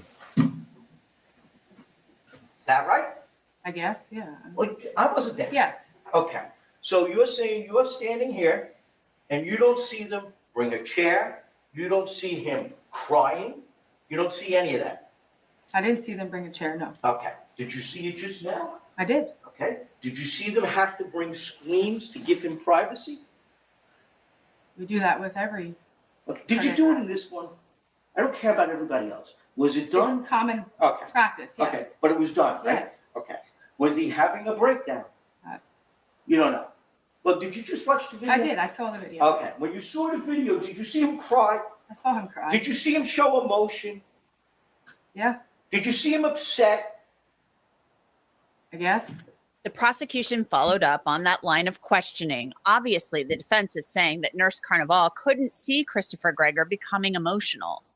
Where was the defendant located when he was emotionless? In the room, in the room. Now, when the defendant left the room, was Corey deceased at that time? No, we were still providing life-saving care. There was no pronounced. Yeah. I think the prosecution's point here is that most parents wouldn't have left the room. They would have stayed in the room with their child. That's where I think they're going with all of this. Richard Cicero was the next witness for the prosecution. He was a call screener for a child abuse hotline. And he said that he took a call from Chris Greger the morning of April 2nd. That's the same day that Corey died. Here's part of that call that was played for the jury. Who is the mother to the child? That is the person I'm calling about. Her name is Breanna, B-R-E-A-N-N-A, same last name. Same last name as Corey? Correct. Okay, and where does she live at? I'm unsure. Okay, all right, and what were the concerns today for the child? So, essentially, his mother has put in an emergency application after filing,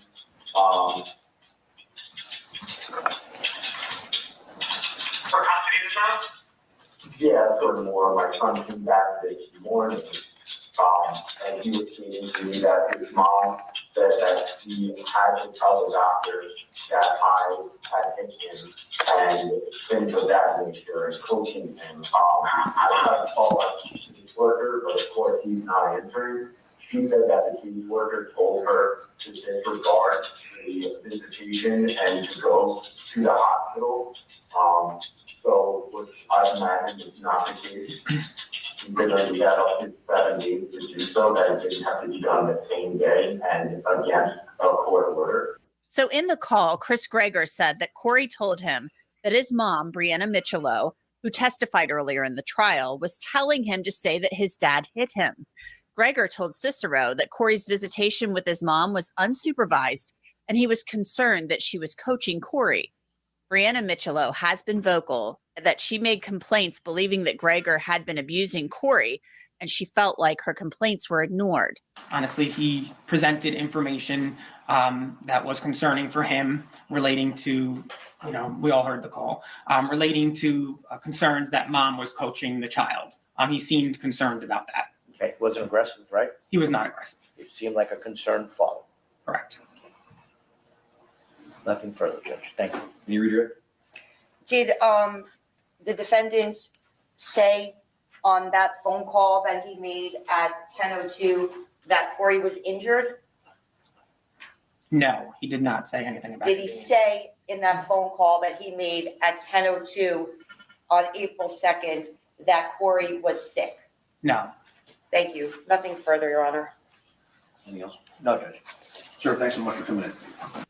Sadly, we all know what happened hours later. Corey died at the hospital. A detective from the Ocean County Sheriff's Office testified about searching Chris Greger's vehicle in Tennessee on April 6th. That was 4 days after Corey died. He said that he found 2 cell phones in the car, and one was a prepaid phone. Did you find any blood evidence in the car? No, sir. Okay. Did you find any children's clothing in the car? Any children's clothing? I don't recall. I'd have to review my inventory. Do you have that? I don't have a copy of my report, sir. Did you receive anything when you processed the car of evidentiary value? Yes. Would you receive? From the car. We collected the electronic devices. There was a bottle of GNC niacin pills from the passenger rear door compartment. And there was a track and field pole and a baseball bat. Okay. And you took all those and processed them, and then you sent them to the lab? Yes, sir. Okay. Do you know if the lab processed those items? No, sir. No further questions. A computer forensics examiner then testified about searches from Chris Greger's phone that were ultimately deleted. The last task involved deleted search history that was identified within the Safari web browser. The initial terms that were identified as deleted were Neptune Not Emergency Police, Jersey Shore Medical Center, lost consciousness, sleepy, and nauseous. So what we wanted to do is go in and verify that these records were deleted and to identify when they were deleted. So in this case, I saw inside the physical analyzer software, if an entry is identified as or detected as it might be deleted, there'll be a little X in a column which represents deleted artifacts. I opened up the database and found the raw search still saved in there. So while it's no longer logically available in the database tables, that spreadsheet I was talking about before, the raw text was still available in the database. And most important thing to do is when you have a deleted artifact is to verify and validate the times being reported are accurate. So I could see that the search for Jersey Shore Medical Center was conducted on April 1st, 2021 at 20:49:05 p.m. I repeated that process for the other searches, such as the Neptune Non-Emergency Police. So I can tell that search was conducted on April 1st, 2021 at 20:43:36 p.m. And I repeated the same process for lost consciousness, sleep, and nauseous, and could tell that that search was conducted on April 2nd at 3:08:37 p.m. Hell yeah. While these searches were deleted, I don't really have an accurate way to tell you when these were deleted. The defense countered that testimony on cross-examination. And you're not able to say if it was done manually or automatically. It depends on when it was deleted.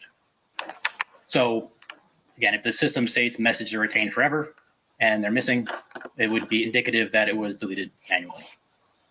If it goes back for 30 days and records in those 30 days are missing, again, it would be indicative that it was deleted manually. But here you can't say when. For this, I give you an approximation, but the exact date, time. Absolutely. No. The jury also heard about Corey's autopsy. Dr. Thomas Andrew, a forensic pathologist, testified about Corey's cause and manner of death. Corey Michelot died of blunt impact injury of the chest and abdomen with laceration of the heart, contusion of the left lung, and laceration and contusion of the liver. Damn. It's a traumatic cause. The manner of death is homicide. It was at the hands of another person. He didn't do it himself, and it didn't happen accidentally. So Dr. Andrews' opinion is that Corey died as the result of blunt force trauma caused by another person. The prosecution, of course, says that person was Chris Greger. The defense questioned Dr. Andrew about his findings. Now, you also said that initially you put your opinion that it occurred between 4 and 12 hours, right? Yes. And then you changed your opinion based upon certain things that you were given afterwards, right? Incorrect. Okay. I did not change my opinion. My opinion was amended or modified on the basis of new information. The basic opinion was still the same. The time frame was narrowed because of additional evidence that suggested that he couldn't have possibly have sustained those injuries prior to 9 o'clock. So now when you met with Detective Mitchell and you met with Ms. Lento, did they discuss with you that if you put it between the 4 and 12-hour period, that he would have actually been in the care How much longer this thing got? for some of that time? Well, I knew that he did not get. Wait a minute, throw that whole 30 minutes, nigga. Fuck that. Where do you want to go to? Oh, you good? Shit. That was interesting. Yeah, that nigga. These niggas invested. Because Kai said, I'm invested. Yeah, that's interesting. Yeah, I'm watching this. Okay, go ahead. Okay. Dropped off for custodial care to his father until 9 o'clock. So whether or not they mentioned it, I knew that that was the case. So now you're stating that you saw a 33-second video of a child speaking to his mother. By the way, is that diagnostic or not diagnostic? It certainly aids in the diagnosis. It is not diagnostic in and of itself. However, a child is not going to respond in that fashion if he or she has already sustained those ultimately lethal injuries. Dr. Andrews was steadfast that Corey's death was not the result of sepsis. Did you make any findings regarding sepsis or infection? Once again, that issue came up on the initial examination. And based not only on the autopsy findings, but my review of the medical records, there's zero, not one scintilla of evidence of sepsis or any other infectious process in Corey's autopsy. Now, remember earlier, I told you about how Chris Greger took off for Tennessee after Corey died. The prosecution says that shows consciousness of guilt. The judge agreed that that evidence could be considered by the jury. Therefore, I conclude that evidence of flight has been properly presented to the jury, and the jury has been properly instructed on the limited and specific purposes for which it can consider this evidence. Chris Greger's attorney wanted to counter that, arguing that Chris Greger fled because of threats and harassment the family started receiving almost immediately after Corey died. Greger's parents, David and Carolyn, testified during a hearing where the jury wasn't present to determine whether the jury could hear their testimony about the threats and how that may have prompted Chris to take off. Some of the testimony was very emotional. David Greger, who's retired from the New Jersey State Police, testified about meeting Corey for the very first time. Did there come a time when now Corey Mitchell became part of the Greger family? There did. Okay. And do you recall when that was? Corey's first visit was in the beginning of August of 2019. It was just a visit for a couple hours. I remember it because Christopher went to pick him up. And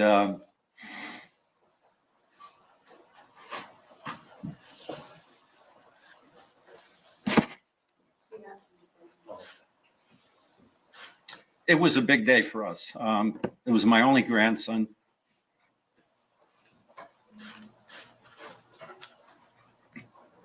He came for a couple-hour visit, and the preparation of everything at the house was about Corey.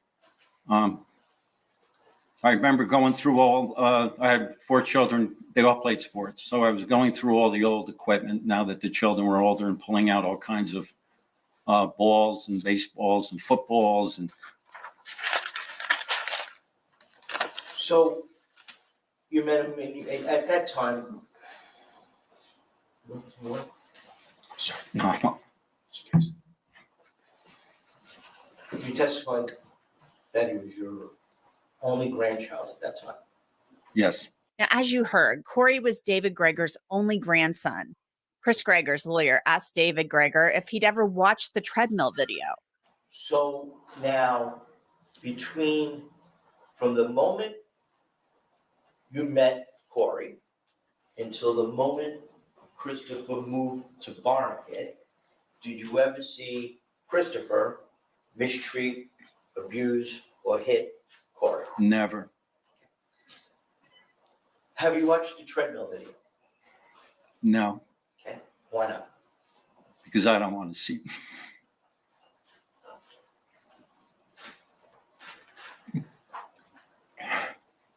I don't want that to be my remembrance of Corey, that he was mistreated in that single instance on the treadmill. Greger testified that after Corey died, his family received threats almost immediately.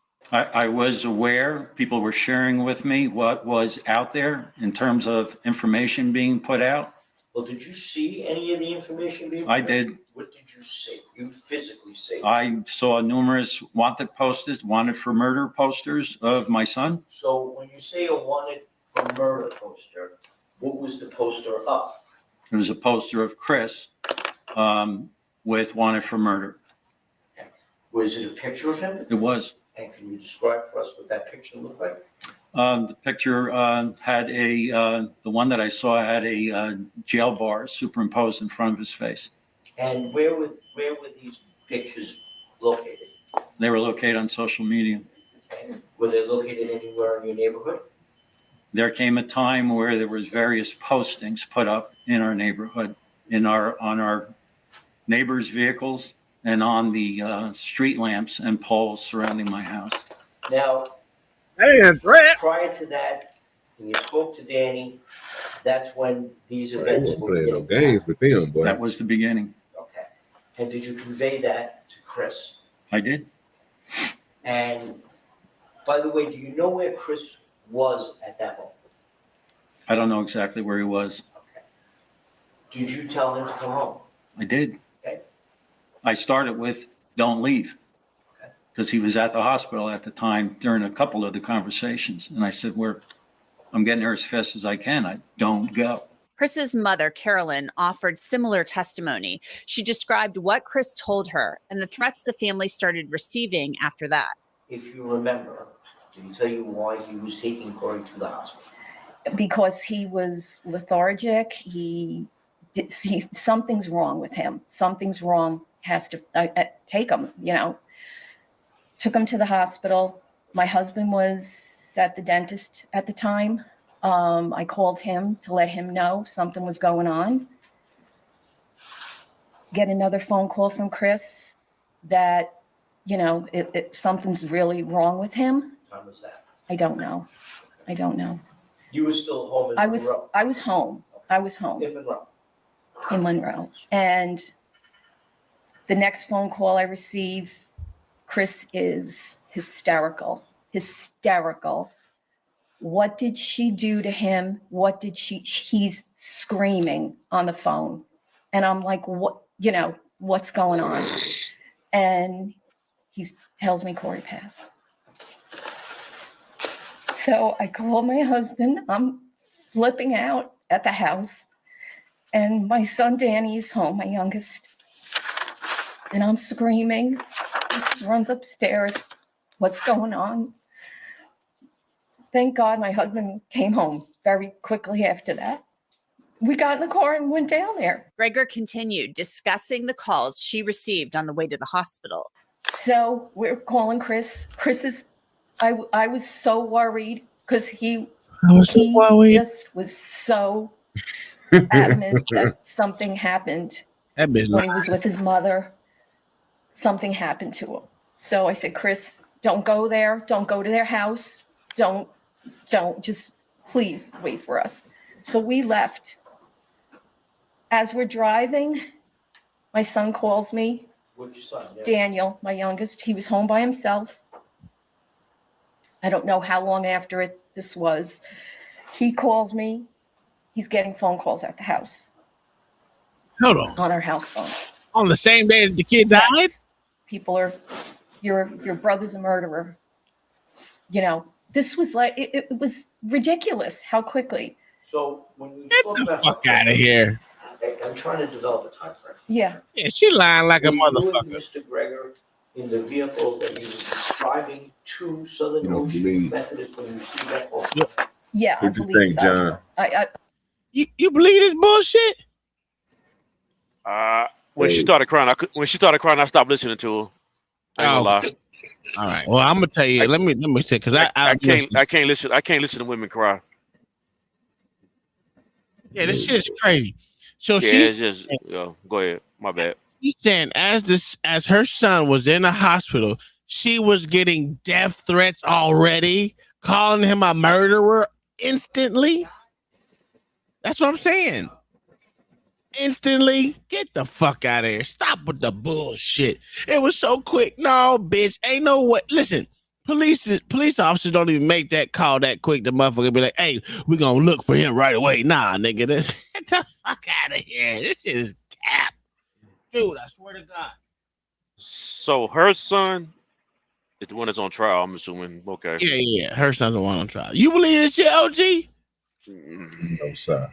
Oh, okay. That's too fast. That's way too fast to be This getting is the death threats same already. day. The same day that the boy just died. Yeah, like the news was at the hospital and shit. Come on, man.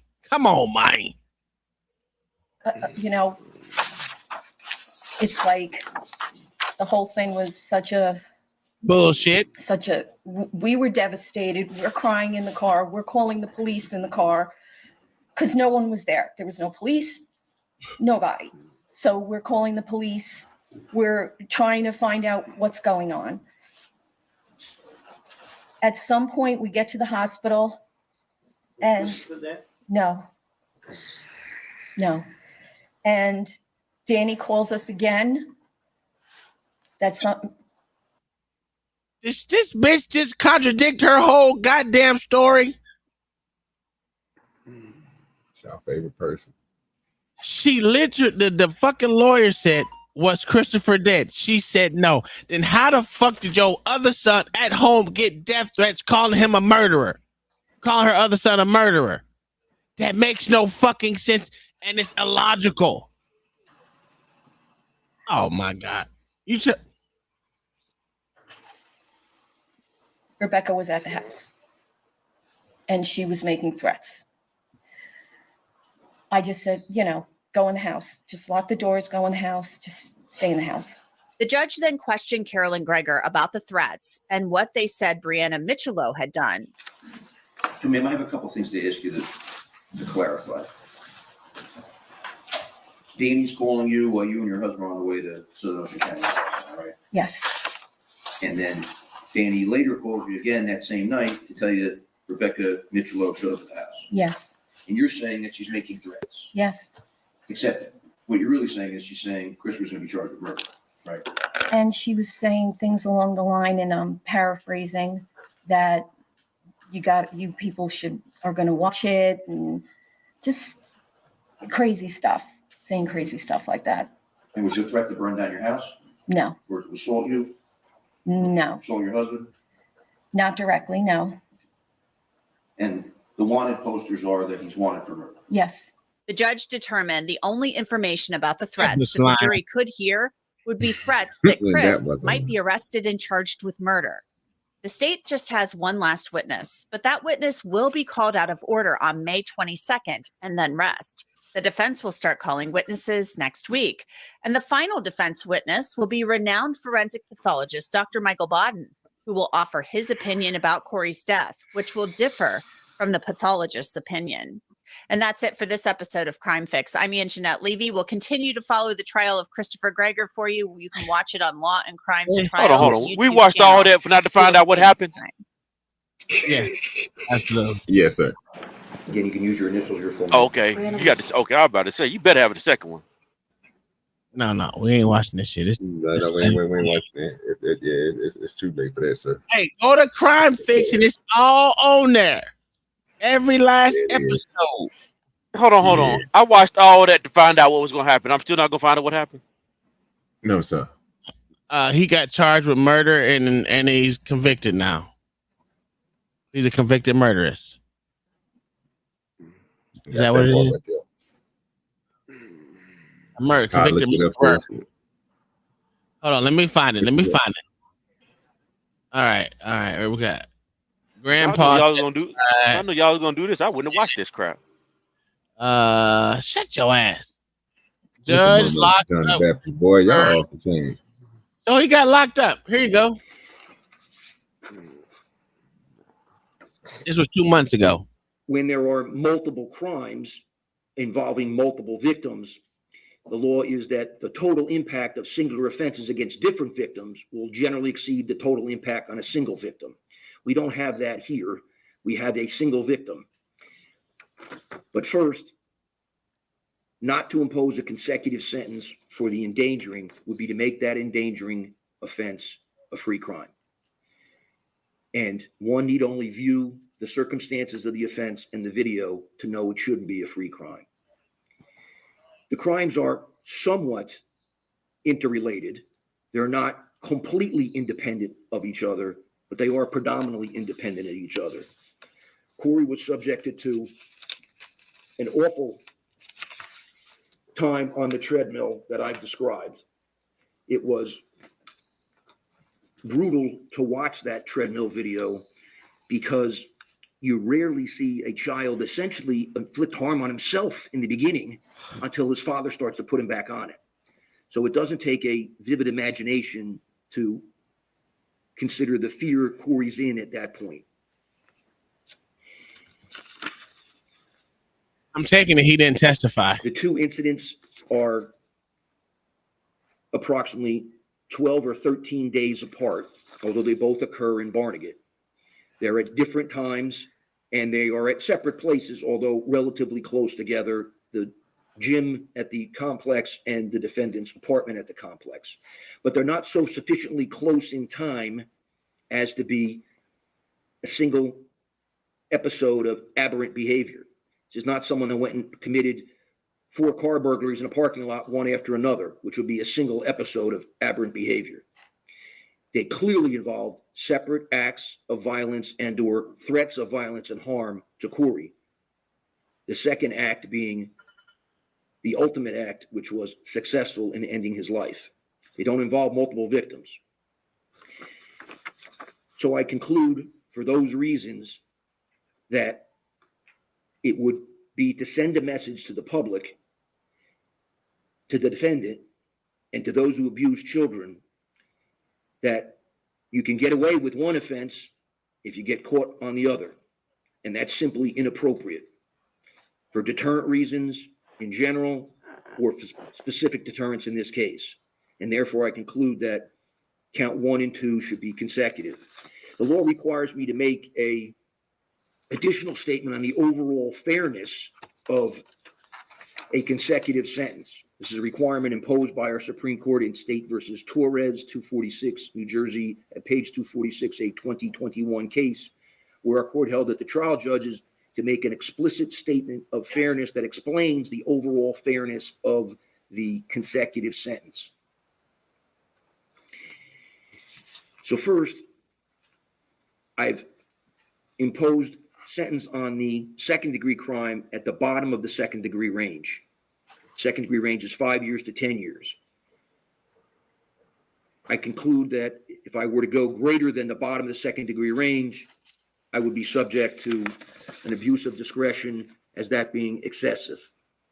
Secondly, the endangering sentence is not part of the No Early Release Act. It does not contain a court-imposed period of parole and eligibility. It's referred to as a flat sentence.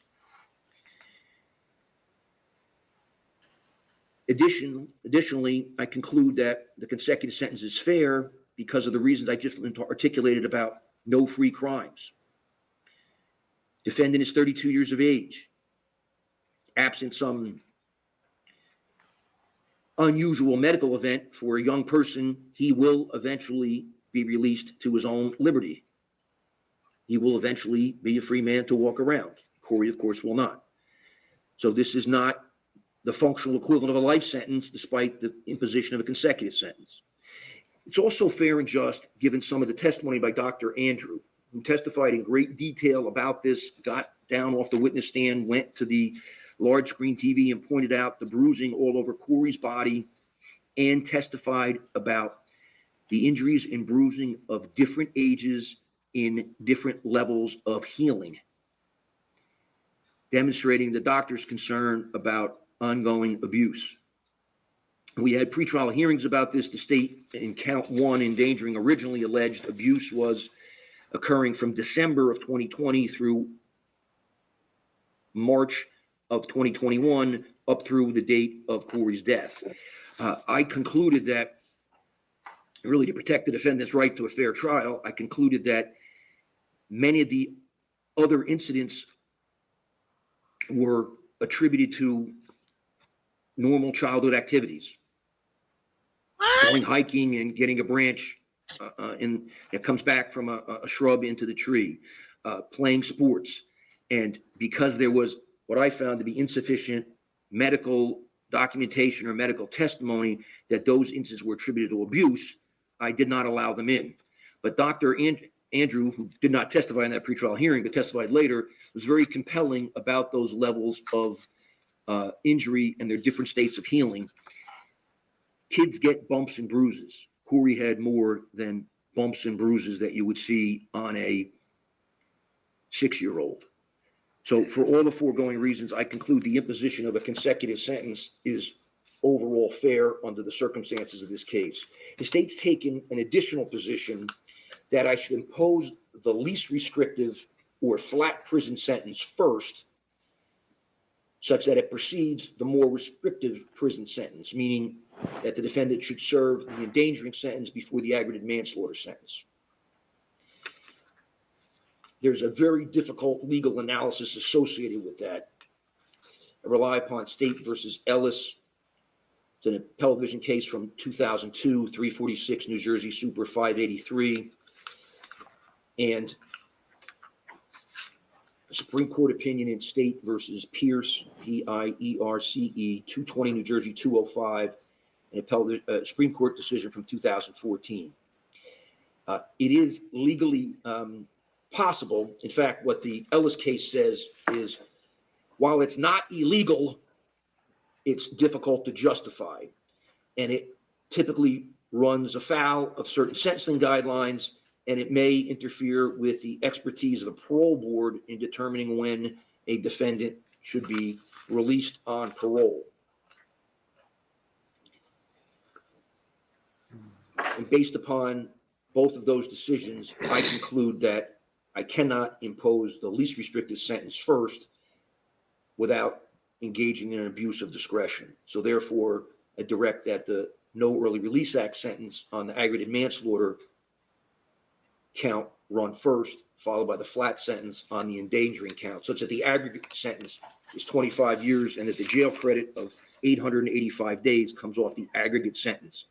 Another condition of the No Early Release Act is that defendant shall serve a 5-year period of parole supervision upon release, that he shall provide a DNA sample and pay for the cost the same.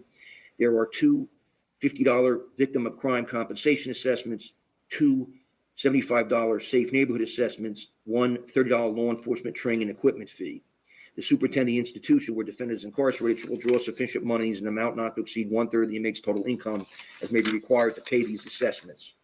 The Office of the Victim of Crime Compensation Board submitted a request for restitution for funeral expenses. There's been testimony during the course of the case about whether or not defendant's parents paid for funeral expenses, whether or not the Ms. Michelot's family paid for them through the VCCO office. I've considered, am I supposed to hold a hearing on that? And I conclude that the parties need closure in this matter. They don't need another hearing on whether or not those expenses actually went to the funeral, or and the VCCO letters also refers to some other expenses not associated with the funeral that may not be directly attributable to defendant's conduct. If these were out-of-pocket expenses by anyone qualifying as a victim, I'd be inclined to consider them further. The Office of the Victim of Crime Compensation Board exists for the benefit of victims. It charges, the defendants are assessed, like this defendant's been assessed, 2 penalties for that, to fund that. And I conclude at this point that it's not appropriate to order that restitution because of the questions concerning who paid for the funeral. And more importantly, I would have to do an analysis of the defendant's ability to pay now or in the future. He's been incarcerated for the last 885 days. He's been unemployed. He clearly has no ability to pay now, and he has little ability to pay for the next 25 years. So I conclude for those reasons that mitigating factor 6 is not present. There's no restitution to be paid, no ability to pay restitution. Therefore, I do not order restitution. If there's any bail in this matter, it's discharged. There are no dismissals. Madam Clerk, is there anything else I need to address? And Mr. Gallucci, we get his appeal rights form? So he got to serve 10 years before he even get parole, right? No, he got to serve 25, and then so he got a flat 25. No. He got the aggressive one, which is 25, and then he has the other one, which was he got to serve 5 to 10 on that one consecutively. So he be in jail till he 30 something now. Shit, and Like then almost got 80 years. Well, 50, no, 60. Yeah, somewhere around there, 65, 70, something like that. Mm-hmm. Yeah, he in there. 32 plus 25. God damn, just for putting a nigga on a treadmill? I know. Jesus Christ. Oh, yeah, that lie. It was a joke. God dang. Oh no, he had a baseball bat in his car. He didn't hit the kid with a baseball bat. I actually thought he was trying to train his son for some sports or something. What it would look like he's trying to train him for. At 6, But nigga. I thought. No. I'm saying like. Say what? Say OG. I thought he was putting discipline down. That nigga said at 6. He said that nigga was training him. What he was training Yeah, for? Flag football. probably so. Get the fuck out of here, OG. What why else would he make it? Why would he make his son run that hard? Tom. Because he's a fucking idiot. I mean, he said he was fat, nigga. How you gonna tell a fucking 6-year-old that was fat that wasn't fat at all? Come on, man. I didn't hear that part, but I thought when I saw the video, I didn't hear that part. When I saw running though, I'm like, a lot you didn't see, John. Yeah. I'm like, why would you make that boy run that hard? That don't even look right. Nigga, he picked his ass up and held I him know. up. His feet was dangling. That looked crazy. It looked crazy. It's not that goddamn serious. Oh shit, Like, butterfly moving to Vegas in 2 weeks. You overtraining them. Oh, that nigga gonna be good. We might not see you no more. You gonna be brand new. That nigga gonna be broke out there gambling it up. That's all he gonna be. You hear me? Oh man. Hey, well, at least we know you can walk the hose stroll and show us what the hose look like. That's a fact. Yeah, you can walk down the Vegas Strip and showing us what the hose look like. What? No, I don't know what hoes look like. I don't. I'm a saint. I'm a saint. Daddy didn't look too skinny. Maybe he needs to run a while. Shit, we know that nigga jawline was off, but that nigga hairline was fucked up. John, L.A. Not L.A. Goddamn. OG, did you know Super Mary's getting evicted, nigga? Nope. Damn, you didn't know that shit? No, didn't know about it. We're gonna talk about it another time. It was nice. We need to bring that up today because I didn't know nothing about it. Maybe I could do some research on it. Huh? That case, I don't know. What the hell was that? McGregor, or some shit like that. Chris McGregor. Treadmill, death, kid. Yeah, I'm gonna give you a little preview. Okay, we talk about it later, dog. I just want to show you something real quick before you go. You gotta give me the preview, huh? I just gotta give you a look about. Just look at it. Go ahead. Just look at the middle. Eviction notice. Damn. Who said it? Oh, Nate the lawyer. Oh, that's fake. Okay, we good. It's on Pink Book too. Yeah, I know. Nate got disdain. He's a hater. You think Nate's a hater? Yeah, Nate's a hater, man. When it comes to certain things, Nate is like your boy Willie D. He's like Willie D. He got put out. Oh yeah. He got words of his own. You know what I'm saying? You got to watch what he say sometimes. Lion eats a giraffe for 5 days. Wait a minute.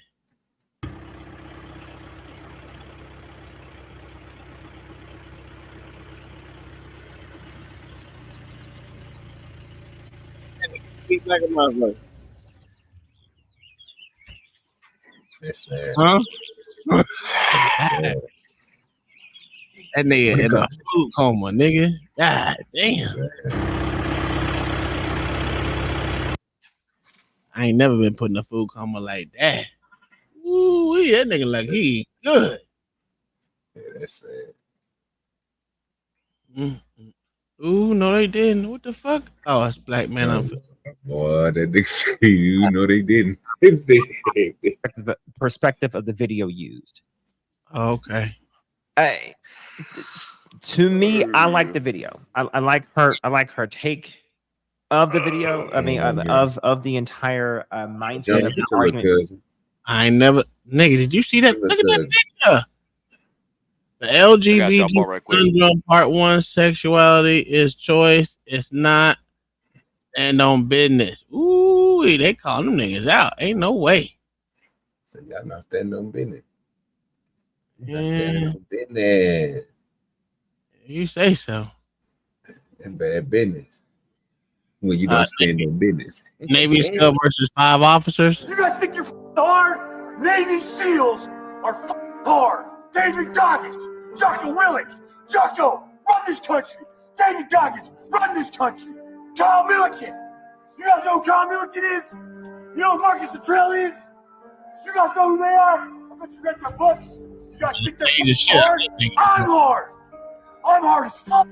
Tommy did it. She is, baby. She is. She is. She is. 44444. Get the fuck back now. Go read your Bible. Shut the fuck up. You stop, boss. Chris, can you stop? Listen, we need to get your help. You know, I'm gonna go get me help. No, stop with us. Please don't shoot me. I'm going to get my own help. Stop! Don't shoot me in the back, Reno PD. Don't fucking touch me. I have broken no laws. Shut the fuck up. Let me be quiet and go in my own house that I earned with my blood, my sweat, and my motherfucking tears. No. Ah! You guys think you're That nigga got shot. That nigga got shot. That roids, boy. Woo. Yeah, but they can't stop bullet. That's one thing they can't do, boy. They can't stop bullet.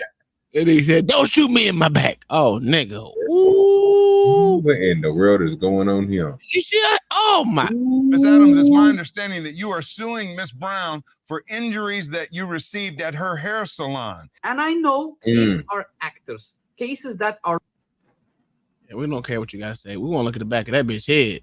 Page. She had a lot of followers.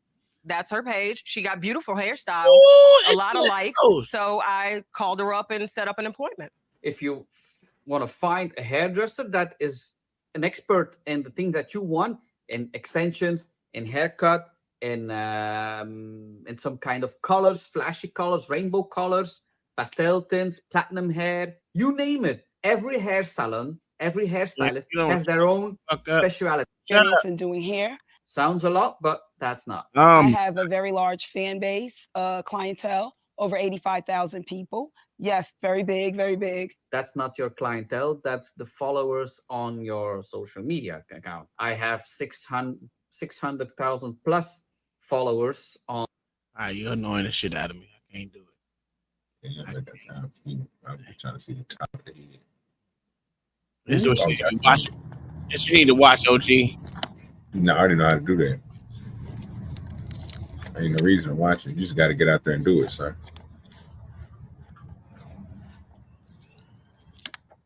He bit the kid on the head. Oh man. He got some good tools though. That's his thing. You see his tools? Mm-hmm. You know, ain't even woe in.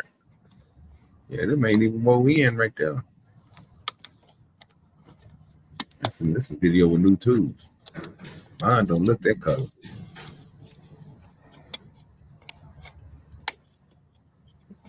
Yeah, mine don't look that. Yeah, mine ain't that color. Yeah. Motherfucker got a lot of mud impacted in that shit, boy. Mm-hmm. That shit stink too. Do it. Mm-hmm. I ain't never. And don't let them have an abscess or something on it. Oh, bro. Oh, what the fuck is that? What? And they got a growth on this. Oh. Yeah, that's fake. Yeah, fake. He glued that on there. I'm about to say, ain't no way you ripping the growth off like that without being a hole there.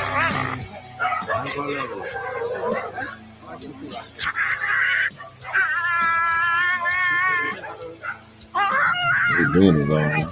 But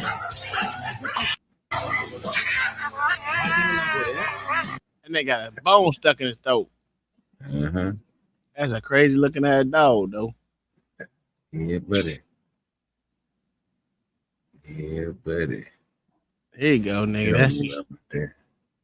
Mm-mm. That butcher, y'all watch that show. I watch that show a lot. They got that butcher's competition, and boys be putting that meat out there on them tables. I be like, boy, y'all messing up.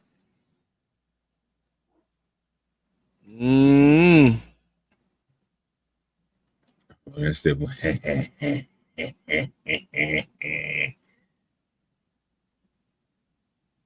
So OG, they're saying that I don't know if you've been watching. I know you ain't watched it, but they trying to say that a good old goddamn what that nigga name is? Oh, he not on it.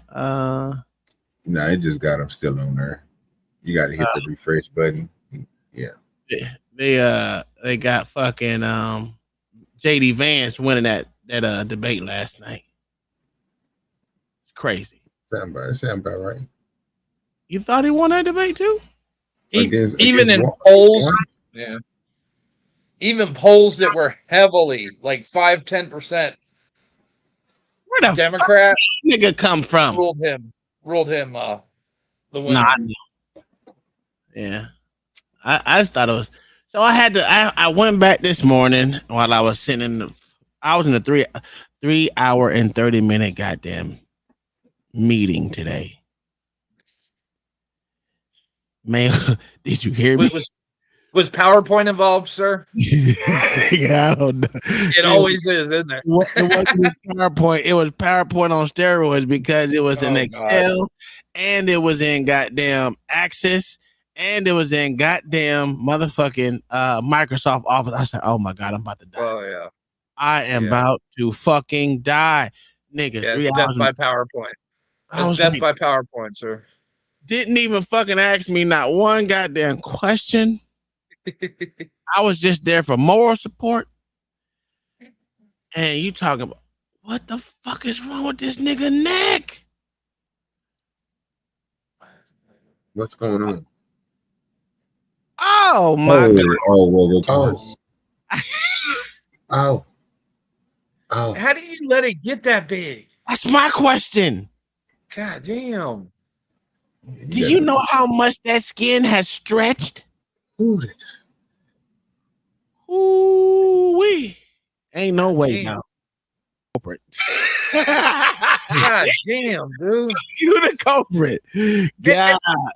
There ain't a doctor alive gonna let a 15-year-old kid live with that thing on his fucking head like that. Not even a small one. His mother is the reason why that shit is that big. Now, once he turned 18, now it become him. But while you 15, it's his mother. She must have been. And he's still living there at home. Yeah. He's Because scared he never got no pussy because of that thing growing on his neck. Woo-wee. That shit, nigga, that shit's so tight it made his eyes lopsided. God, no. Boy, that motherfucker leaking, nigga. He squirrels that bitch. It can't. And dude, you know that motherfucker stink. Oh, that bitch is horrible. That shit smells like South of cheese, man. Cool. God. Yeah. Woo. No, you just got neck puffing flowers. You are the reason why it's that big. Uh-huh. Why are you crying? This nigga got to deal with that pus ball on the back of his head, nigga. God damn it. That nigga's carrying around a monkey on the back of his neck. That shit crazy. This is OG. OG said click on it. Yeah, sure did. She said it's gross. Yeah, ain't even rockside. In pain or going through what they going through in the back of my mind. I think he might die. This is what she said. He was fat. He sweated too much, and it started growing. Yeah, it clogged up. He got too much fat between his sweat glands and his skin. The funny part about it is on the back of his head, and that means he didn't wash his motherfucking hair. God damn. Normal dermatologist, and that's why I'm seeing him. We are going to basically need to treat this very much like. I didn't expect that though.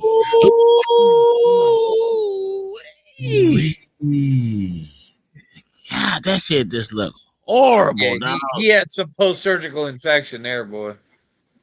I think that was from the tube. They could have inserted the tube drain. Yeah, it might be. Yeah, the drain and shit. Yeah. Right. It's still open wound though. It's gonna take a minute for that to close, bro. 13 weeks. God damn. And at least he got that thing off the back of his neck. Ooh. That shit was bad. You see that shit, nigga? Hold on, nigga. Holy. God damn, dude. It looks like he got bit by a shark. or a fucking grizzly or something, dude. Oh, that motherfucker got. I tell people I got attacked by a grizzly. God damn. Bro, they say that nigga back of that Well, nigga. there's Neck, so bro. much They that needs say some that witch. nigga. Bro, Holy they shit. say that nigga, bro. How did they say save the him? back of that nigga. Bro, did you go back just a little bit before we see this picture? Because that's the before picture, bro. From looking from that to what we just got through seeing, yeah, they saved the back of that nigga neck. That nigga shit toe up. Oh my god. He said nope, bye. He had another skin graft taken from his leg. And so currently we're expecting all of that to look well and for the skin graft to still be in place and healthy and alive and looking well. The Baptist. Yeah, boy. I see why John be wearing a hat. Boy, God. I don't understand how you let it get that big. Yeah, that's crazy. Fuck. She probably said she ain't had no insurance.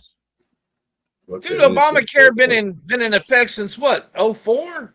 Yeah. 05? 20 years. I would have been trying to cut that off when it was little. That's a fact. I'm a picker, so that should have been picked off a long time ago, though. Oh yeah, dude. You could have cut that off with toenail clippers back in the day. Absolutely. She said it started off small on his neck and then it got bigger. So know what it started off as, OG? I'm gonna tell you. Those bumps in your head from shaving bumps that some those black people get. Ooh, that shit got them ingrown hairs and shit. Yeah, man. If it got infected, he tried to pop it, and he didn't clean it out, and it kept on getting nastier and nastier. And by then, you should have went up there and had them niggas gonna drain that hole, cut it and drain. Woo! Oh, do it yourself. Shit, it don't hurt that much. Yeah, but it don't. Man, I'm looking forward to having this thing completely healed and finally being done with it. Listen, it's so much out of here. 27 years? Oh, that motherfucker, they're full of shit. Oh, when they cut that, that motherfucker gonna be a hole in the side of your body. Oh, yeah, they gonna cut that deep too. They probably gonna squeeze most of that out, and they gonna, ooh, that's gonna hurt. STD got nipple on it. Oh, it had an areola and everything, nigga. What you say? gotta move her side titty. Essay. Hey, Zoomer, that's a fact. That's fucking son husband material like a motherfucker, boy. Ooh, that was. She need to go to jail for child abuse. That's fucking. I had a lot of negative voices going through my head because of my tumor. I just couldn't feel beautiful. How the fuck do you? You know what? You stupid. You just dumb. That wasn't even that fucking bad. You could have handled that shit. Oh, OG, I blame you, sir. Hey, that one you just showed was legendary, though. I'm not even gonna lie to you. I ain't never seen nobody back of somebody's neck like that, bro. That fucked me up. I'm gonna share this. I thought this was like Dr. Pimple Popper Extreme. Yeah, that shit was crazy. I'm gonna send this to motherfucker. That motherfucker made the numbers jump all the way up, nigga. I see what everybody niggas like watching that crazy shit. Let's find one more. Nah, I'm playing. We'll go ahead and send that one to myself because when Like Dr. Pimple LA Popper, come back, they show him draining them and shit. when LA come back, I am definitely playing that shit for that nigga. He got to see that shit, dog. Yeah, that was crazy. Yeah, he got to see that. If I got to go through it, I know damn well he got that.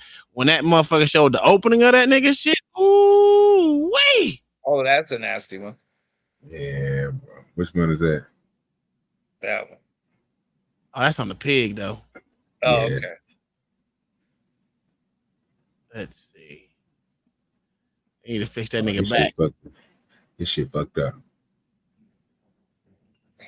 What the fuck's wrong with this nigga's face?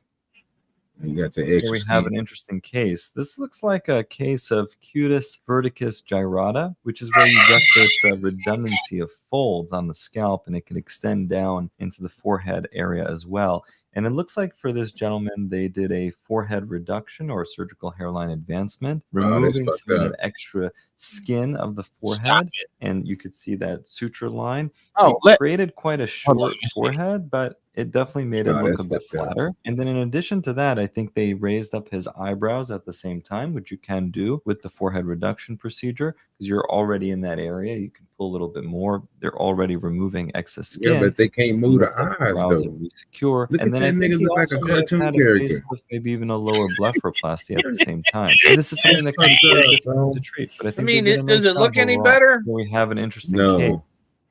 No, not at all. I mean, that's a lot of work to get done for nothing. Yeah, A for folded sure. man stands after 28 Oh yeah, years. I remember this. Yeah, I remember this when they unfolded that nigga ass. How the Folded that nigga like a what you call it. I don't know how that nigga slept like that. I don't know how he went through life like that. Ain't That no was way. I crazy. ain't looking at that shit. Damn. He looked like he on the streets of Kensington. Yeah. I hate coming to shoe stores sometimes because of the bulge on the side of my ankle. Oh my God. So maybe they have something in Oh, here she that's broke her fit you. shit and then My tried to name is get it Mika fixed. Parker. I'm 39 years old. Right now, there is a You gotta huge lie. mass on my inner part of the right ankle, and there's a big bulge on the outer part of the right ankle. It's very You painful. broke your shit. So see these, it doesn't have, right, they're lower and it doesn't have any type of compression against the bottom. So these probably would be more comfortable, but it's really not my style. Man, she's slow as hell. Hit my Just car fix your head on. goddamn foot. I did, because I'm in pain, it makes me sit down. Just makes me feel less than a mom. It's just, it hurts. It feels like knives are stabbing. It definitely feels like a boulder has just dropped on my foot. It ain't never hit.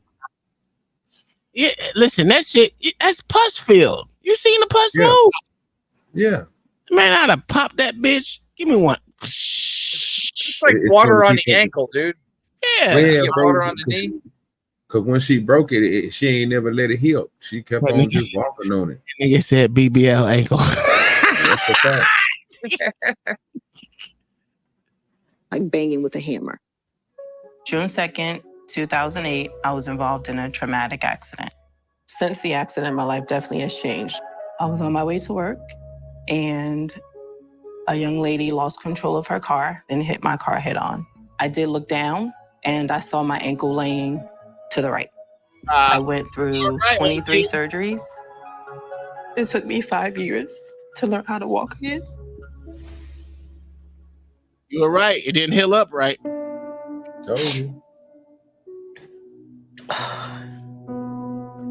But by the grace of God, I'm still here and with my family. My mom's support. Yeah. I've been able They to ain't gonna put do nothing but re-break that motherfucker. Neo-Eco's foot is incredibly shocking. This is not normal. The skin graft is huge and the leg is broken. So my question is, how on earth is she walking on this for years? You feel okay when I'm touching here? Mm-hmm. All around here is not painful, is it? No. Okay. When she broke it, she should have put that bitch back in place and let it sit there. That hurts right there. Yes. So sorry. Yeah, My it's guess still- is, Okay. I won't do it again. But when I was doing, dude, after about 4 weeks, she cut that cast off herself and just started walking on it. Zoomer said he don't trust what she says. Shit. doing this kind of motion and you're saying it hurts right No, around ain't no doctor letting her This walk is what's out with a going on. broken fucking You know, ankle. They ain't doing essentially, nothing about it. your fracture is still there. Your leg is like over here. Right. Yeah. The objective is to realign the foot and fuse the fracture site. That in itself is a huge undertaking. For the skin graft, I'm gonna flap that back, scoop out a lot of that excess tissue, and then flap it back over. And once I flap it back over, it should lay flush on her ankle. The biggest challenge with the graft is essentially that there's blood supply. I cannot Y'all compromise putting the a blood grab. Why ain't y'all gonna break that you risk motherfucker back? losing the and fix leg it? altogether. Well, they got to fuse the ankle now. It's at that point. She's had 23 surgery. Every surgery I was there. I cried a little and I just prepared myself to come Hey, over Tom. to be by her side. Yes, sir. Hi, Dr. I didn't see one surgical scar on her ankle. Yeah, that's true. Not one. Except for that skin graft. That's just weird. Hey, good to see you. It's good to see you. Look, you're all bright and shiny. I feel amazing. And with boots to match. With boots is the key word. Your surgical foot. They fit. They fit. No, they don't. Thanks to you. No, it don't. You are killing it. Okay, so I'm excited to look at this. Okay. And this is like so easy to See? pull off, you know. Barely looks like What is anything is going there. on? Yes, it looks like something's there. Wow. See It how still it looks look like nasty. nothing was even there? If this was so big before. Right. This looks so good. So you still have a little bit of that mass. Okay. Because I needed to make sure we didn't compromise any of the blood flow. Okay. When I'm pushing here, like, what does it feel like? It feels normal. Doesn't feel any pain or anything. Is that a good thing? That's a great Okay. thing. She's saying everything feels stable. And to me, it feels stable. So we're winning. We're winning left and right. So Oh, okay. That shit still looking nasty. OG, you hitting that? No. Why not? That she ain't my type anyway. Oh, here you go. That's a fact, sir. 19 liters of fluid gets pulled from the belly. Damn. For exclusive and early access to content by Oh my God.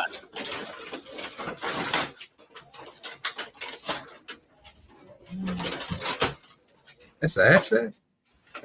Yeah. What the fuck?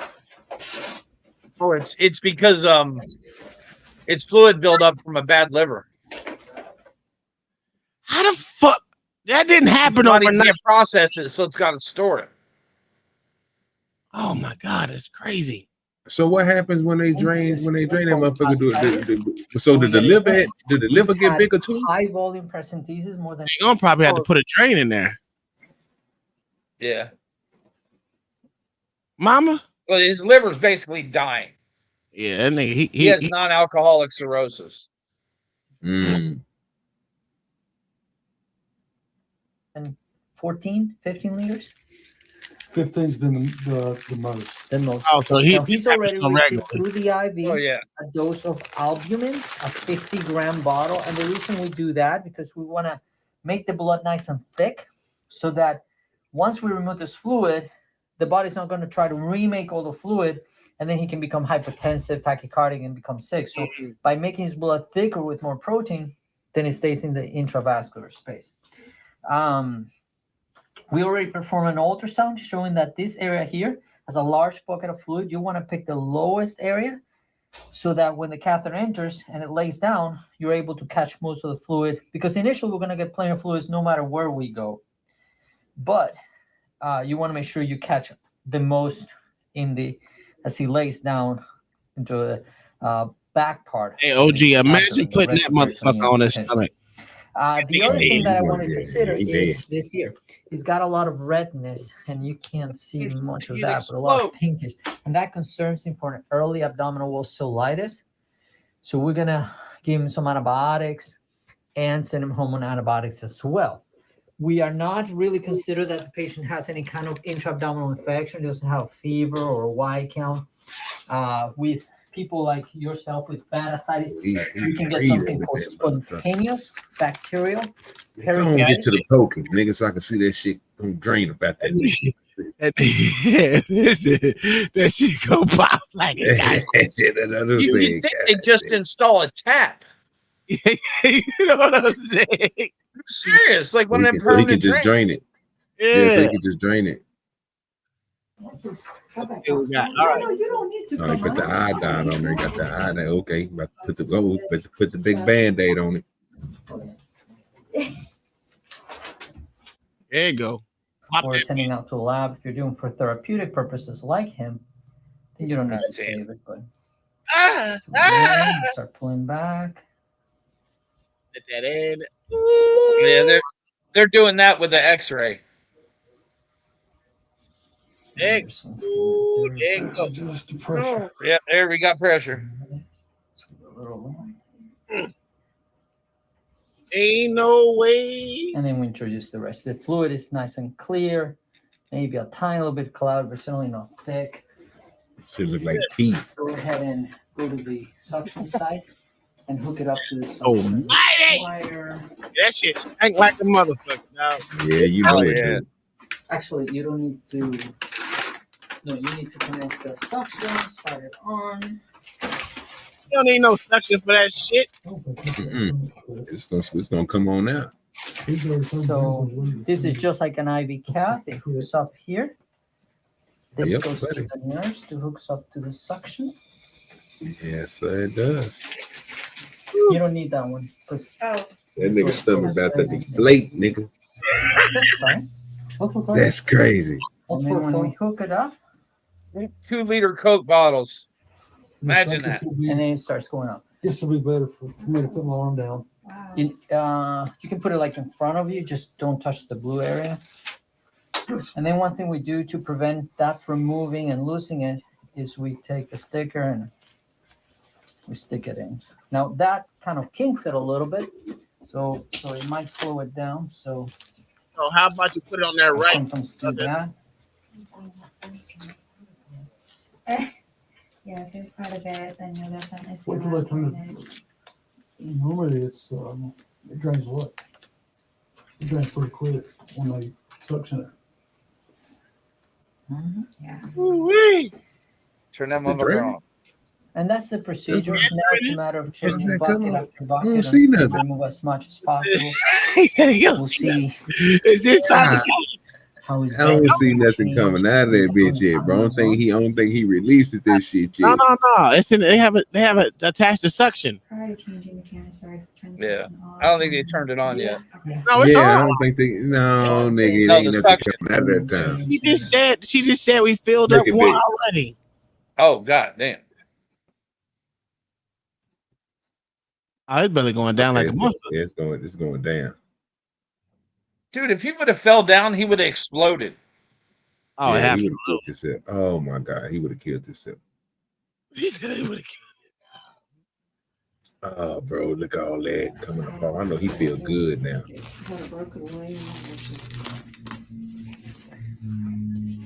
So what they do? They just yank that piece out. Bam. Yeah. Yank that calf out now. Oh yeah.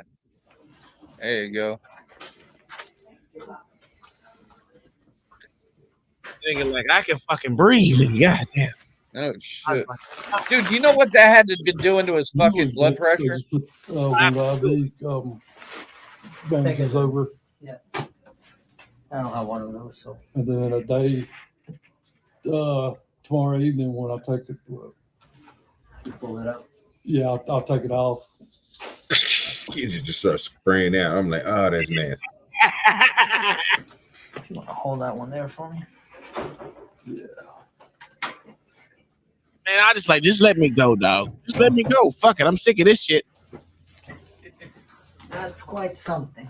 New record. Well, sure.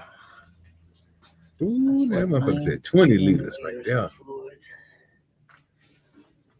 2, 4, 6, 8, 10, 12, 14, 16, 18. 3 weeks later, nigga. That's crazy. Hell no. You got to get that shit fixed out. You got to get that fixed. You got to get that fixed. Fact. Ain't no way in hell that shit happened to me the whole time. Not the whole time. Fuck that. All right, y'all. We're going to get the fuck up out of here. I'm already going to be, well, I think I'm only working for 4 hours tomorrow. I don't know yet. I'll figure it out.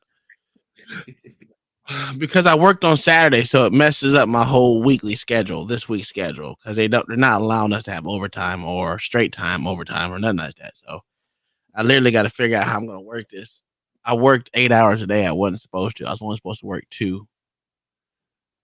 But looks like I'm working 4 and 4. So I don't know. We'll see you guys tomorrow. What's tomorrow? Thursday?